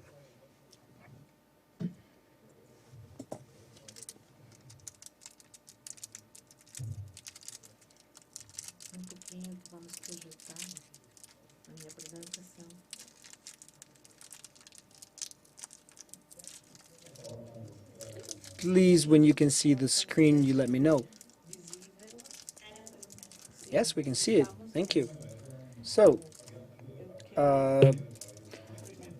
from the ministry, from the Meduvi, I'm very glad to be here with you. So, as we've seen the development of the national policy, as our minister said, I want to put into consideration these subjects that are related with the issues that we have in Ecuador. In this case, in innovations that the ministry has developed in order to work with these issues. So we have solutions of housing solutions. We have limited access to the supporting systems. We have the growth of unsustainable invasions. And finally, we have the coordination of those housing projects. As I was saying, the issues that we have that we're facing right now, we have emphasized we have put our focus on where are the possibilities of innovation that we can work with. And these 4 points that I am mentioning are the attention to the deficit, the housing deficit in our country, quantitative manner and qualitative manner. We have 54% in our country. Within the 34% is qualitative and 15% is quantitative. So this is really important because in our qualitative deficit is the amount of housing that we have today in our country right now. Another important subject is to improve the quality, the housing quality, and the thermical comfort. So, implementing social housing in our country, we have seen that we have multiple issues, and I would like to give you an example right now. For instance, to allocate a housing project, this brings thermical projects into, and also adaptation from the families that they have to adapt to this new to this new house. We also need to take in the environmental impact. We know that the 58% of the gases, the emission, where we have focused our efforts are innovation efforts, and in the end, not least important, are the interests of the different actors, the key actors of the value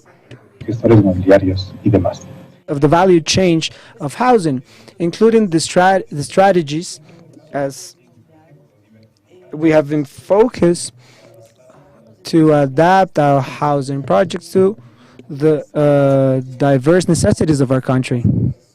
We understand that we have different necessities from one community to another. So, in a constructive and technical level, these constructions need to attend the needs of our final beneficiaries. Also, the use of sustainable materials, it is really important.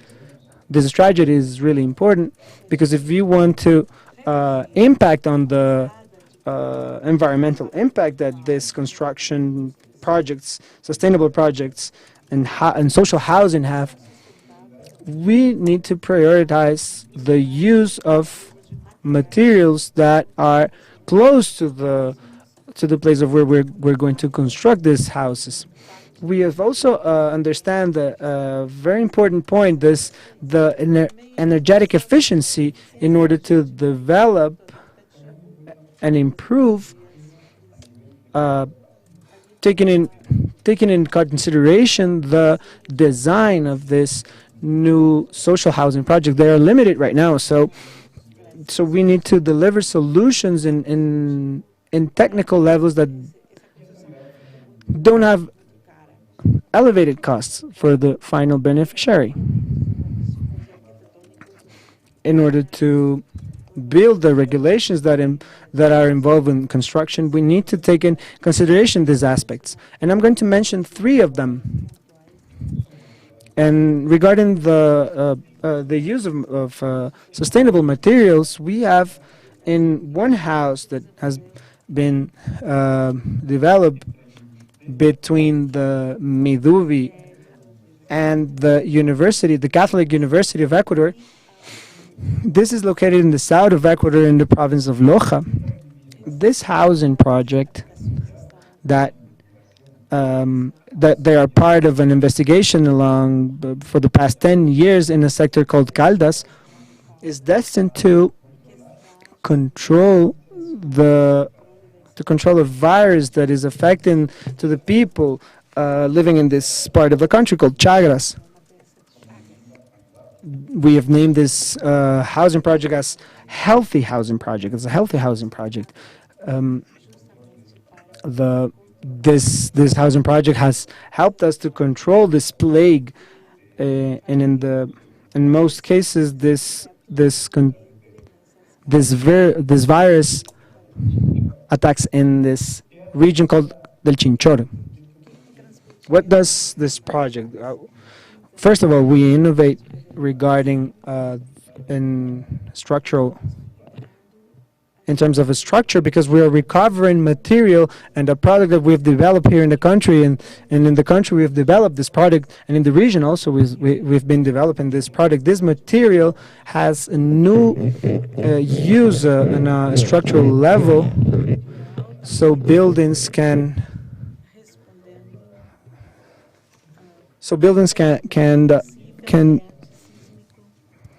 including the people that live in these houses or that are going to be owners of these houses, for them to develop their own materials. This is a great example of how this, through this relationships with the local governments and the academy, and with that community in a participant level, the answer is this housing project that we are implementing in order to control a virus and to improve the quality of life of their inhabitants. Another example that we would like to show is also how we develop with the private sector a house that is built 100% with sugarcane. As you maybe understand, that the sugarcane controls the thermal environment within the house, and we can also detect the use of this material in these regions of the country. So we have taken advantage of this material to build a housing social project, and it's related with the una forma también excelente. Actualmente el Ministerio inhabitability. This project responds to a pilot project of inhabitability. Right now we are building 19 houses of this type with sugar cane. I would like to add at this point that the development of the structures as it is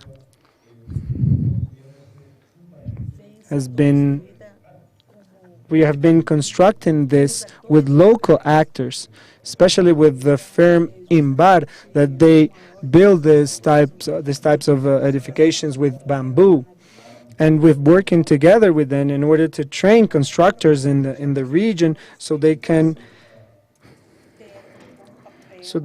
develop their skills in this new way of constructing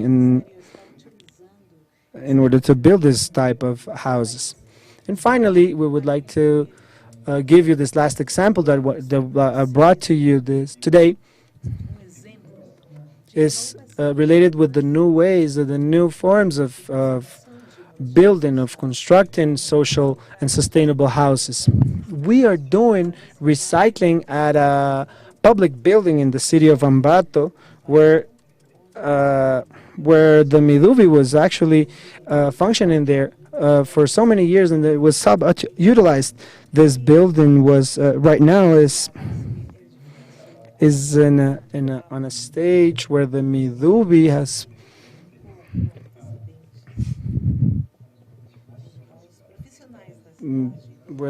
has developed a proposal on a nos estamos sirviendo para implementar. Where the Miduvi has opened a public call in order to develop a project within this building. What do? In this city, we have abandoned this more than one buildings, and the objective of this project is it's targeting the use of the lands in this city. And we have this issue not only in Ambato, but in other cities in the country. So the project aims to generate a new way of use of these lands, where we see a building that building was previously used as a residence, and right now it's abandoned. So right now it's a parking lot. As you can see, as a consequence of this, we have one of the biggest issues right now. It is the permanent residents leaving the cities. So the pilot project that we're developing of social renting through this open call that the Medubi did in the month of February 2023, we already have the result of this open call. Haven't been selected. The studio were the winners, and actually we're seeing the results of this consultancy project. As you can see here, the architectonic design, and actually right now we are managing the way the management model, that how are we going to implement this project, and with this we're we're working with this pilot project that works for us in order for us to emphasize this type of products that could be beneficial for the urban centers in Ecuador. We have multiple advantages, for instance, to work with projects like this. We guarantee also the access to basic services that also the centers offer, as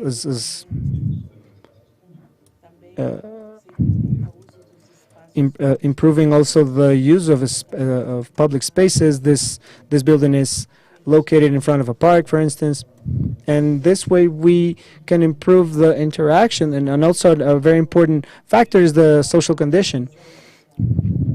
We've supported this type of project because we believe that this is the way to improve development and innovation with the groups that could have affinity with this type of projects. Well, this is my presentation that I wanted to share with you today. Thank you very much. Thank you very much, Juan Carlos. This was very inspiring because the problematics that these are the same problematics that we suffer all over the region, and this is a part. And these examples that you're giving us are the work within the communities and the academy and the private sector. These examples attack, let's say, complex issues. So your challenges were complex, and I would like to talk about corporate venturing right now. That is basically the use of open innovation from the private sector that is focused on the collaborations with startups. So I would like to talk with Agustin right now, so he can share the experience of Guaira and which are the opportunities and challenges within the region, especially from IDB Lab. We are promoting what is corporate venturing with an impact. So we have a lot of affinity right now in our objectives with the agenda that Juan Carlos was talking about and with the rest of our panelists. So please, Agustin, you have the word. It's a pleasure for me to be here right now. The subject that we're going to talk about here right now, I am passionate about this subject. So we are going to talk about a little bit about corporate venturing and also about open innovation as a bigger umbrella, but also we're talking about corporations that take the risk to collaborate with startups. So there we have a lot of different levels of interaction and levels of collaboration. And there's specific levels that work with the specific corporations. But let's talk about investing, acceleration, incubators, but also other aspects that involve investment, hackathons, for instance, working with startups, for instance. Also, all of them have these initiatives that they take it to the next level, but all of them have the same objective, that is to innovate easier and quicker through entities that within their natures they born with innovation. And WIDA, that is the branch of innovation from the Movistar group. So we're working on those type of projects. So when we talk about what is the state of the art of innovation in the region, open innovation in the region, we see that we have a long way to cover yet. So we have been working with the IESE University from Spain, and within the big corporations in the region, we analyze what are the big corporations doing in the region regarding open innovation. And for instance, in the United States, we're a fourth of the companies. 80% of the companies and 90% of the companies in the United States are working with open innovation, and in the region we are not. So 25% in Latin America, and almost an 80% in the United States. So we understand that there's a lot of appetite from corporations right now in order to work with open innovation. So it is a tendency right now that has a lot of opportunities in the future. And as an interesting case that I would like to share with you, it's this project that we're working right now with the IDB lab, not from WIDA only, but we're more than 20 corporations that we're working and collaborating right now, where the idea is to put these efforts and this knowledge that we have working with startups, and also the impact. And we see impact in a more holistic way, in a more holistic manner, when we talk about social impact and economic social impact.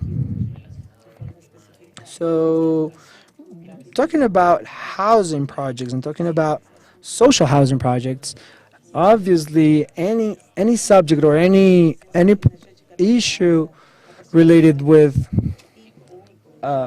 economic impact, obviously in vulnerable communities, education issues, everything is impacted if we see it as in a holistic way.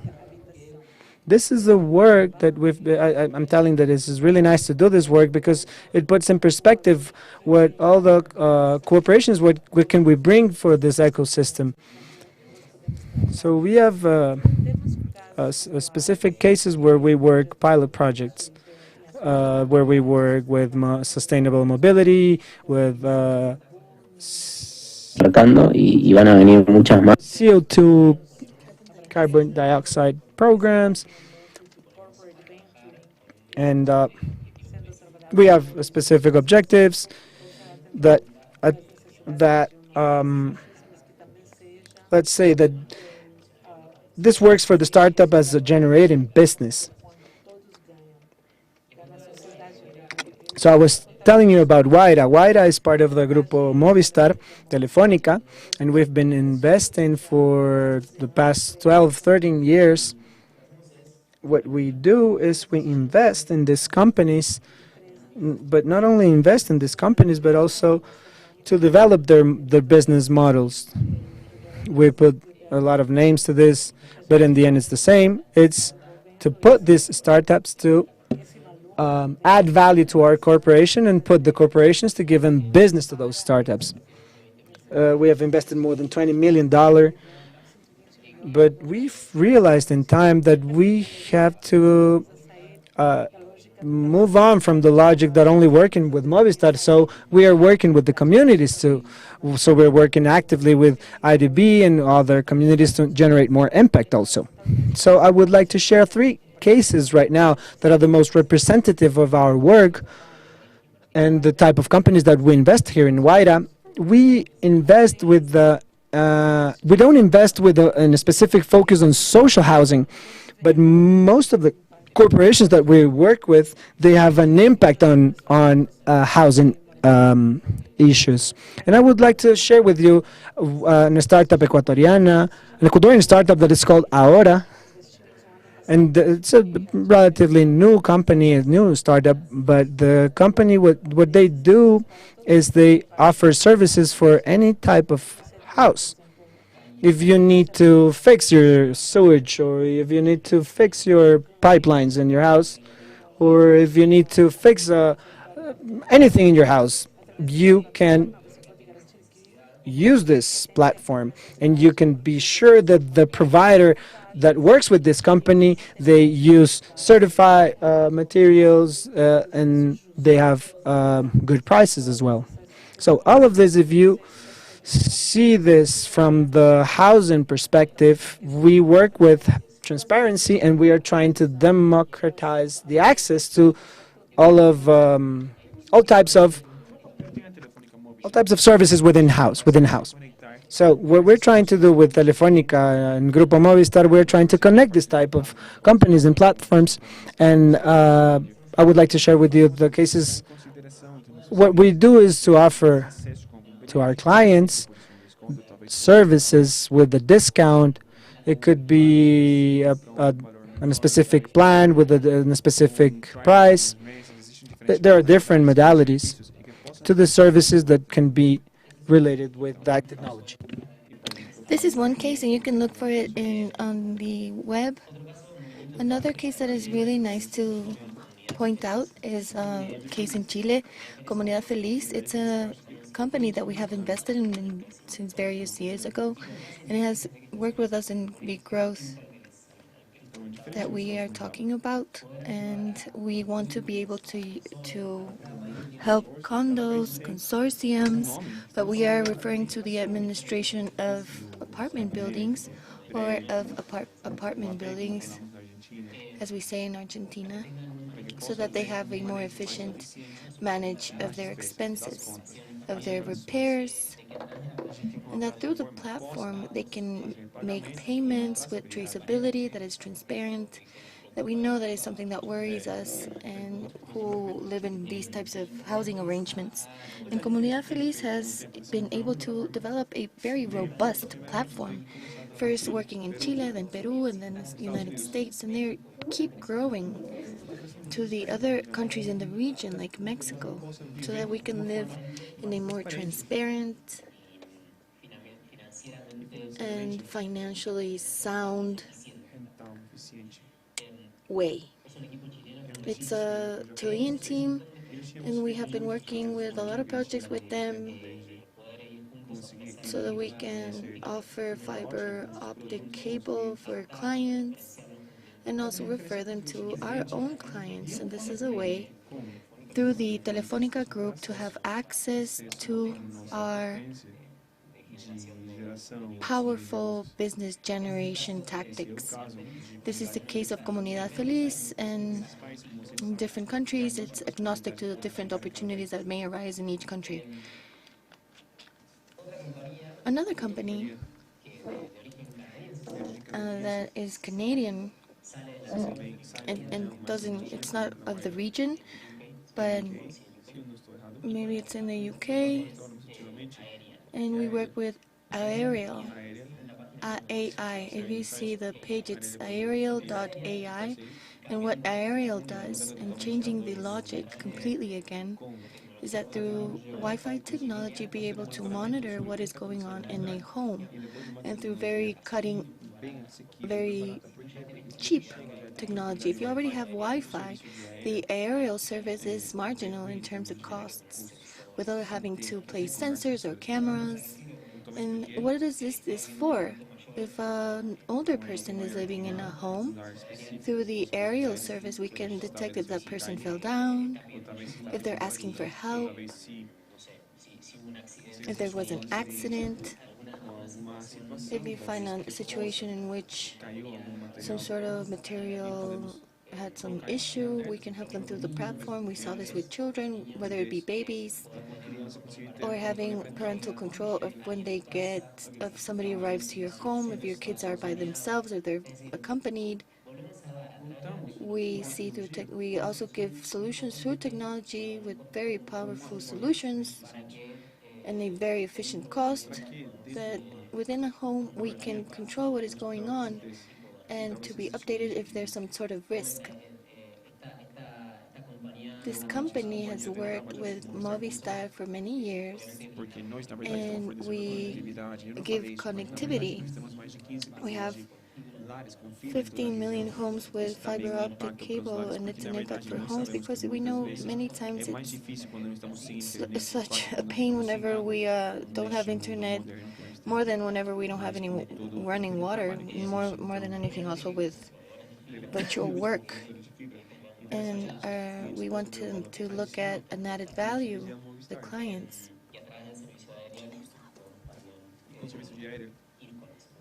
And we can also do something different, something powerful that the client values and that complements our service. I think these are cases that it's important to reflect upon, and they're impacting housing, but from another point of view that's more like a collateral in terms of financing. It gives credit to worker of Uber or Rappi. And it's not specifically for housing, but we know that it will generate an impact because the credits are destined to rent and for vulnerable populations. Fintech también de crédito, como puede ser Cubo. And other fintech solutions that we can think about, we have many. But the concept that I wanted to communicate to you is that open innovation is a very powerful tool that we have corporations to generate value internally, but also generating impact. And clearly, without having proposed to do so, we have generated a lot of impact in the use of housing and also what we have been doing from White House. Thank you so much, Agustin. And the examples that show us how innovation with technologies impact and the experience of each homes. To have well-connected homes, smart connections. So along this line, we will give the word to Juan Carlos Costales so that he can let us know what the experience has been like in CEMEX, which is another corporation that has developed their strategy of corporate venturing to innovate in the construction industry. Juan Carlos, maybe if you can let us know a bit of CEMEX Ventures and how you are addressing impact technologies and what refers to access and sustainable housing. Yes, thank you. It's a pleasure to be here, Micaela and Agustin, Elizabeth, and all the audience of the forum. Esta conferencia. This forum, this talk, I think it's important to see CEMEX or CEMEX Ventures. I think CEMEX, many know the company. They're providers for construction materials, cement, concrete, steel, in some markets, and other aggregates that are used for the fabrication of concrete. CEMEX Ventures arises 7 years ago, and we already knew that technologies in different sectors of the economy produced different types of disruptive impacts. We could also see that the construction was lagging in terms of technology, digitally, and with its productivity. And I always set this example so that it's clear that in construction, there's not much innovation that has been done, and one of the most impacting innovations that we've had has been the vertical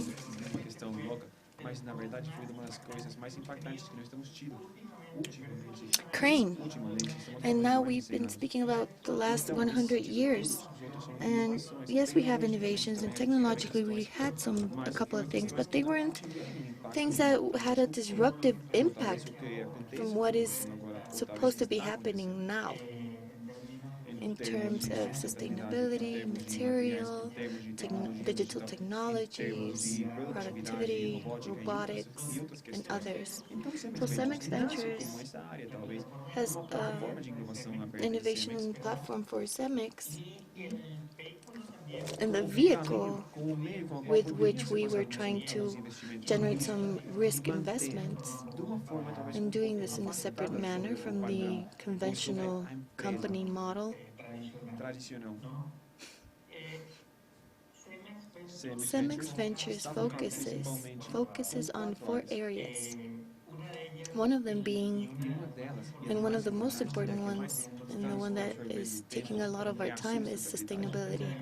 Sustainability as how it's being positioned as a topic, it is being positioned as something that is disruptive. There are markets in which, because of new regulations, environmental, water emissions, CO2 emissions, there are restrictions and limitations legally that make it inviable at the medium and longer term that the business may flourish as it is. And this makes us very responsible to act.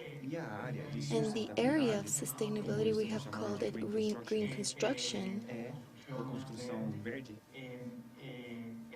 And this is one of the areas of more priority for us. And we say decarbonization, fintech topics, clean energies, water-related issues, and the way that we generate energy, and why of all this, new materials. And why all this? Because really cement as a product and concrete have a high content of emissions, besides other materials or elements that are part of other sectors of the economy. So that makes us more responsible in order to act and commit ourselves with such subjects. In terms of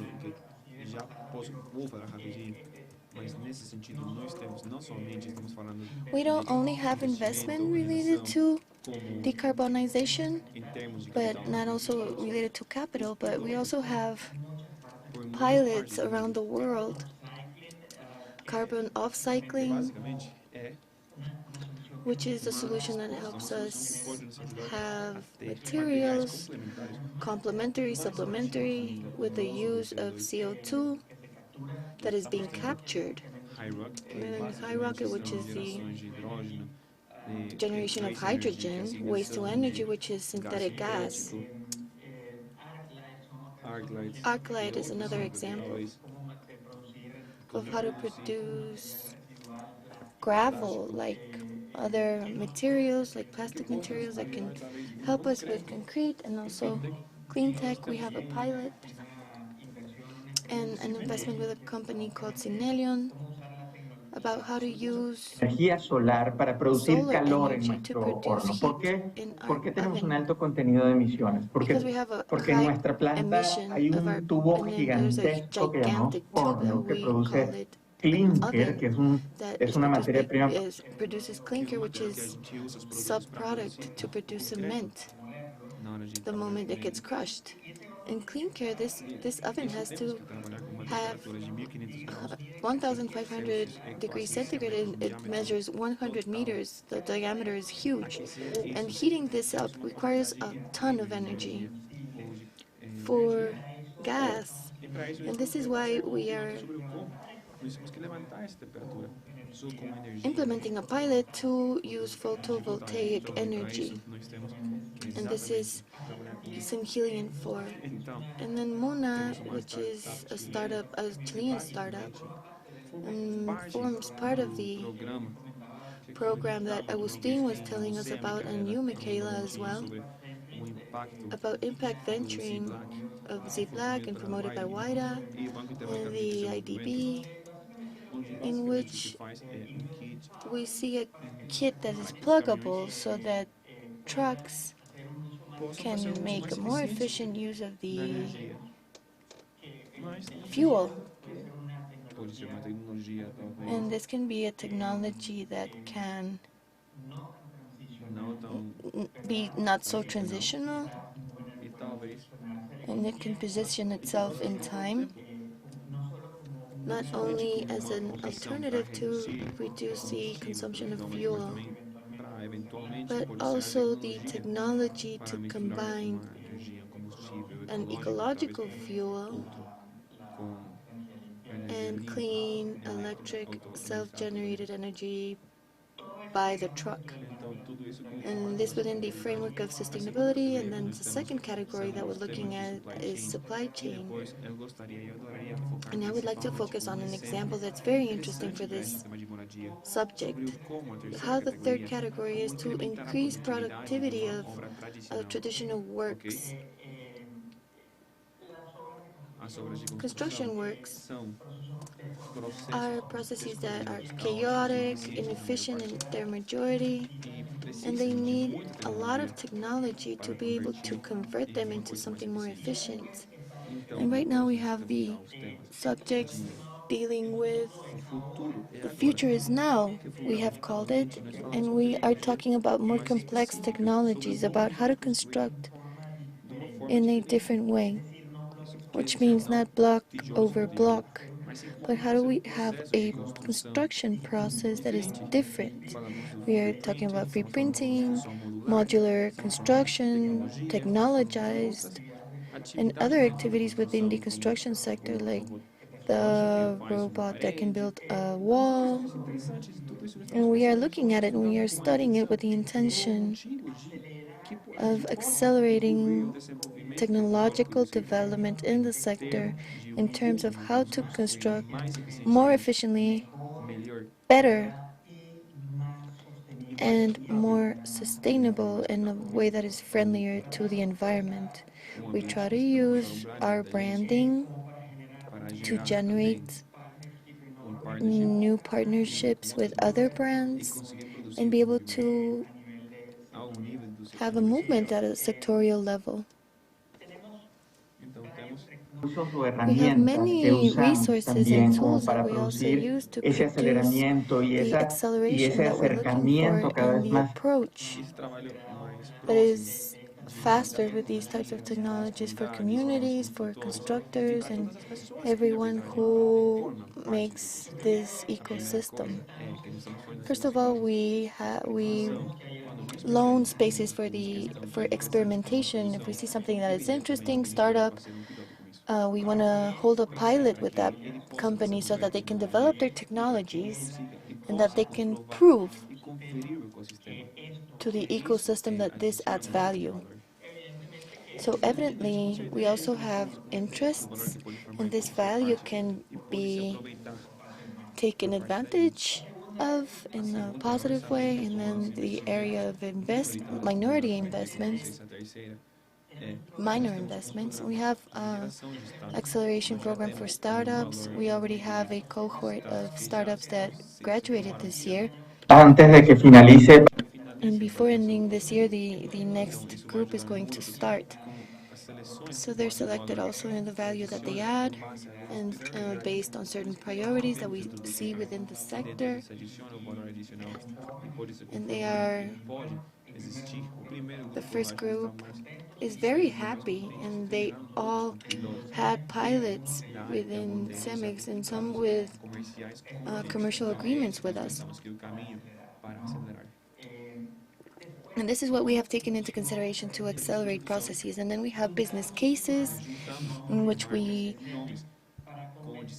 unite brands with CEMEX to convince people of what the best practices are, or best uses of material, or best techniques in terms of construction. We are constantly publishing things and things that construction companies can take into consideration, and they can take advantage of these resources.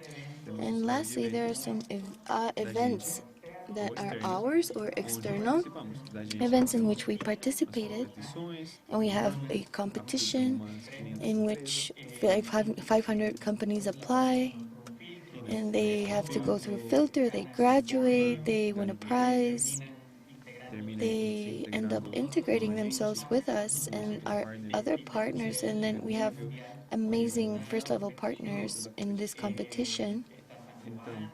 There's Saint-Gobain, Henkel, there are Ferrovial, muy many prestigiosas companies del that are very sector, prestigious in the ¿verdad? sector.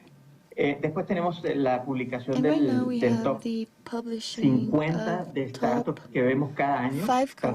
top 50 companies, and we don't want them to repeat year to year, but we want to give another chance to Webinars, other companies. We conferencias. have webinars, conferences to which we go to. We participate in programs like the ZIPLAC to produce impact through corporate ventures. We produce radars and maps for solutions within the category, and answering the question of how can we more directly support from CEMEX to development, construction, and to resolve the housing deficit in our countries, and try to support construction and the development of social housing. In general, they are our clients, the construction companies.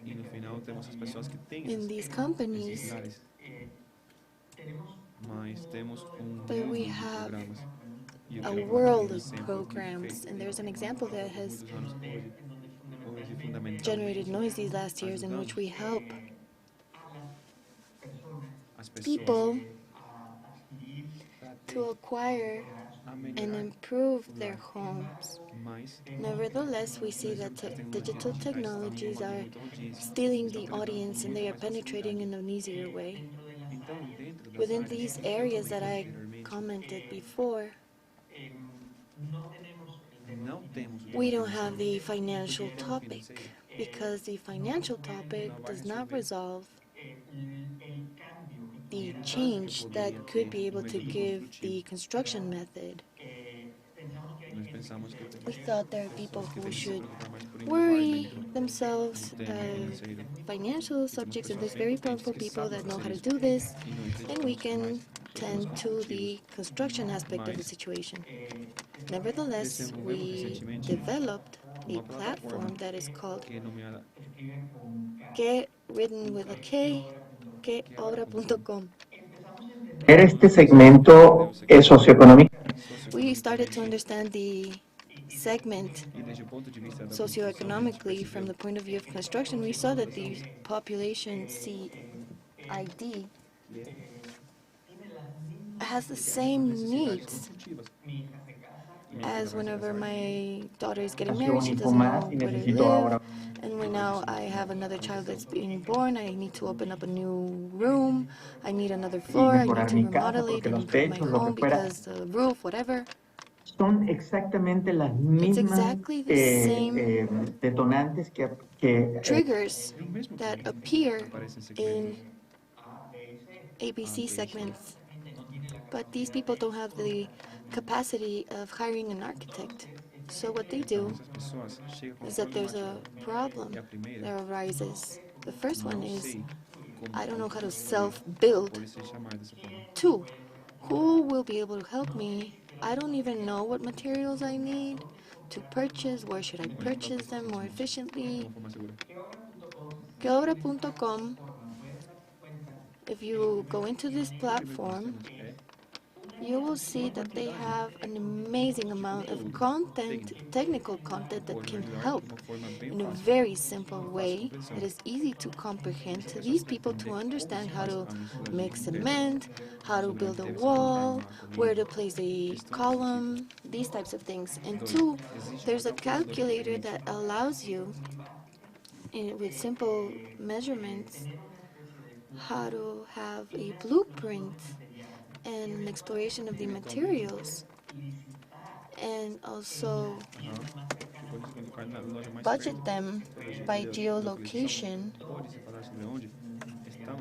and know where these shops are. And they can connect you with the handyman that is closest to your home. And nowadays, the people in the segment C and D, and then they have an amount of somebody that tells you how much a house costs to be built, but they don't have more help than that. Right now, we think that this platform solves a major problem to be able to accelerate that these families, it doesn't cost them so many resources, time and money to be able to self-construct.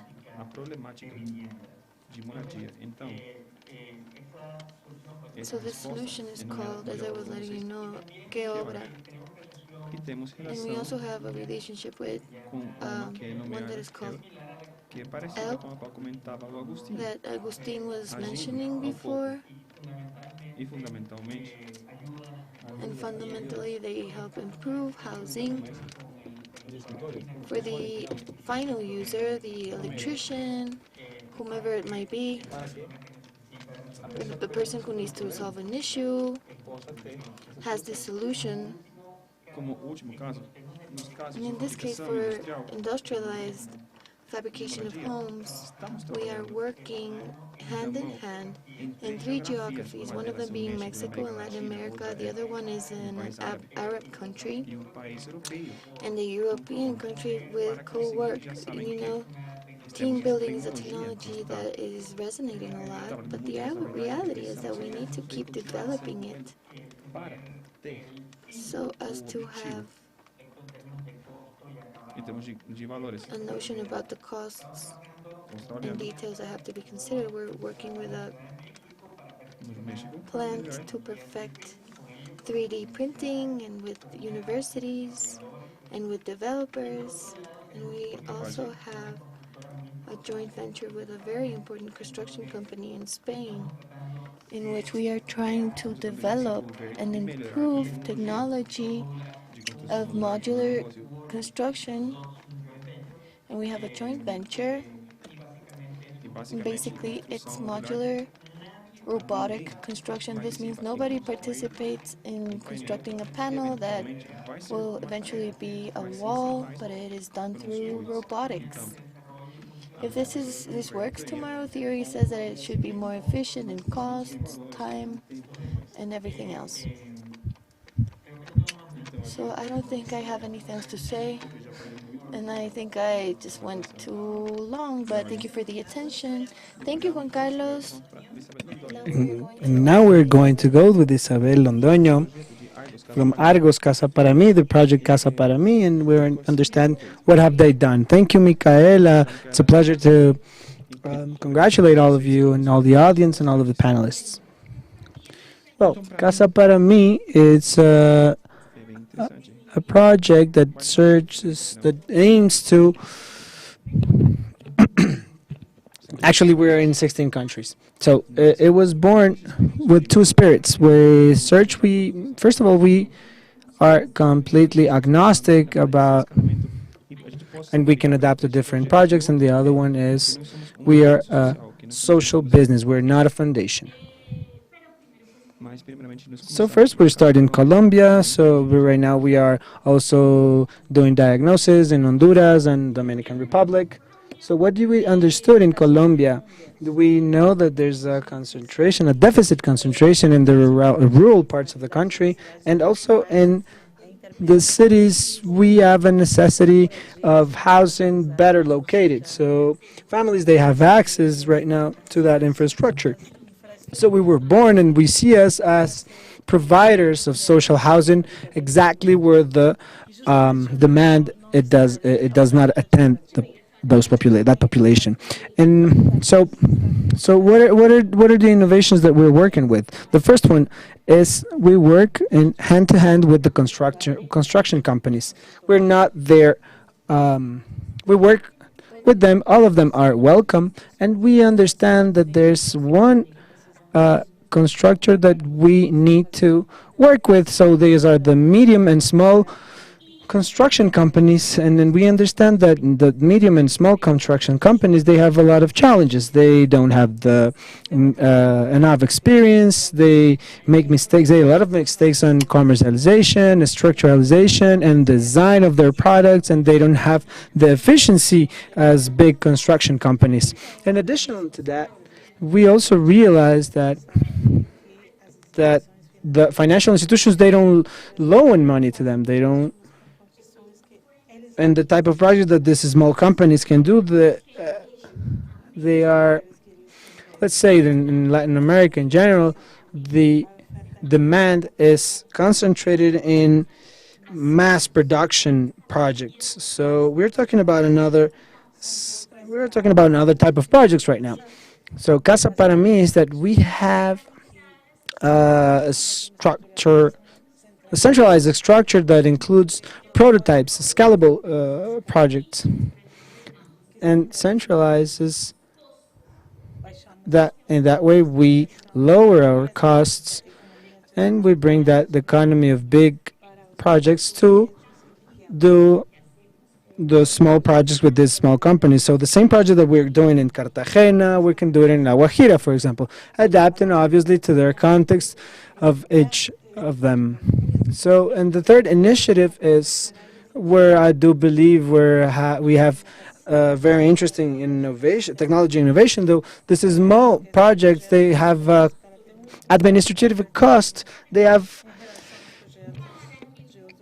this problem with this type of for the same two types of towers, right? So we understood that here, in order to habilitate this social housing projects where this in these zones, in these regions where I have everything in hand, we need to build faster. But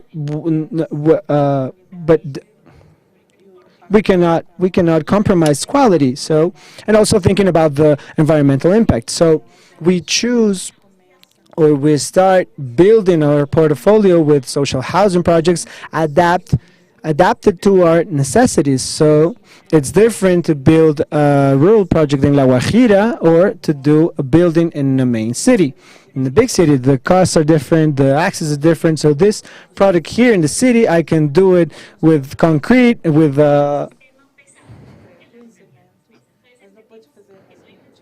so we understood that there's no solution, universal solution. So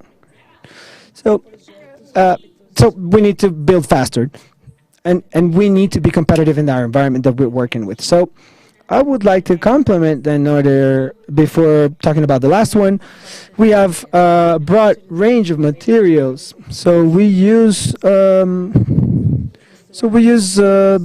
steel solution, for instance, that we can move from in Colombia to any part of Colombia, any city in Colombia, and last one, the finance process.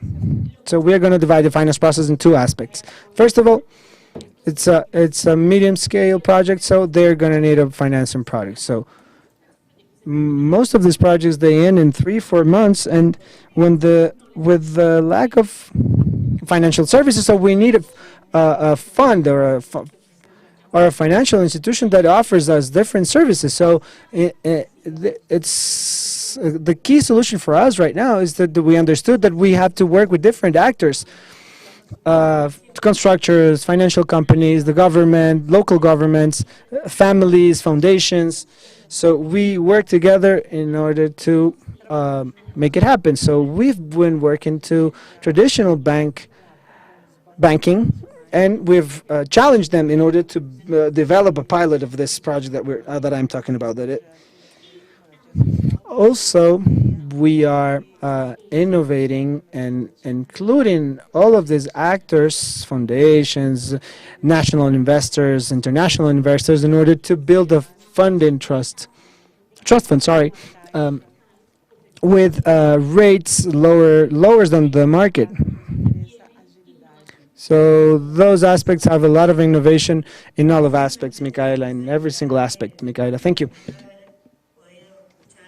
So thank you very much for sharing with us about your project and the innovations that you're working with. So with this, I would like to thank you for your time, and I would like to wish everybody a nice forum. Thank you very much.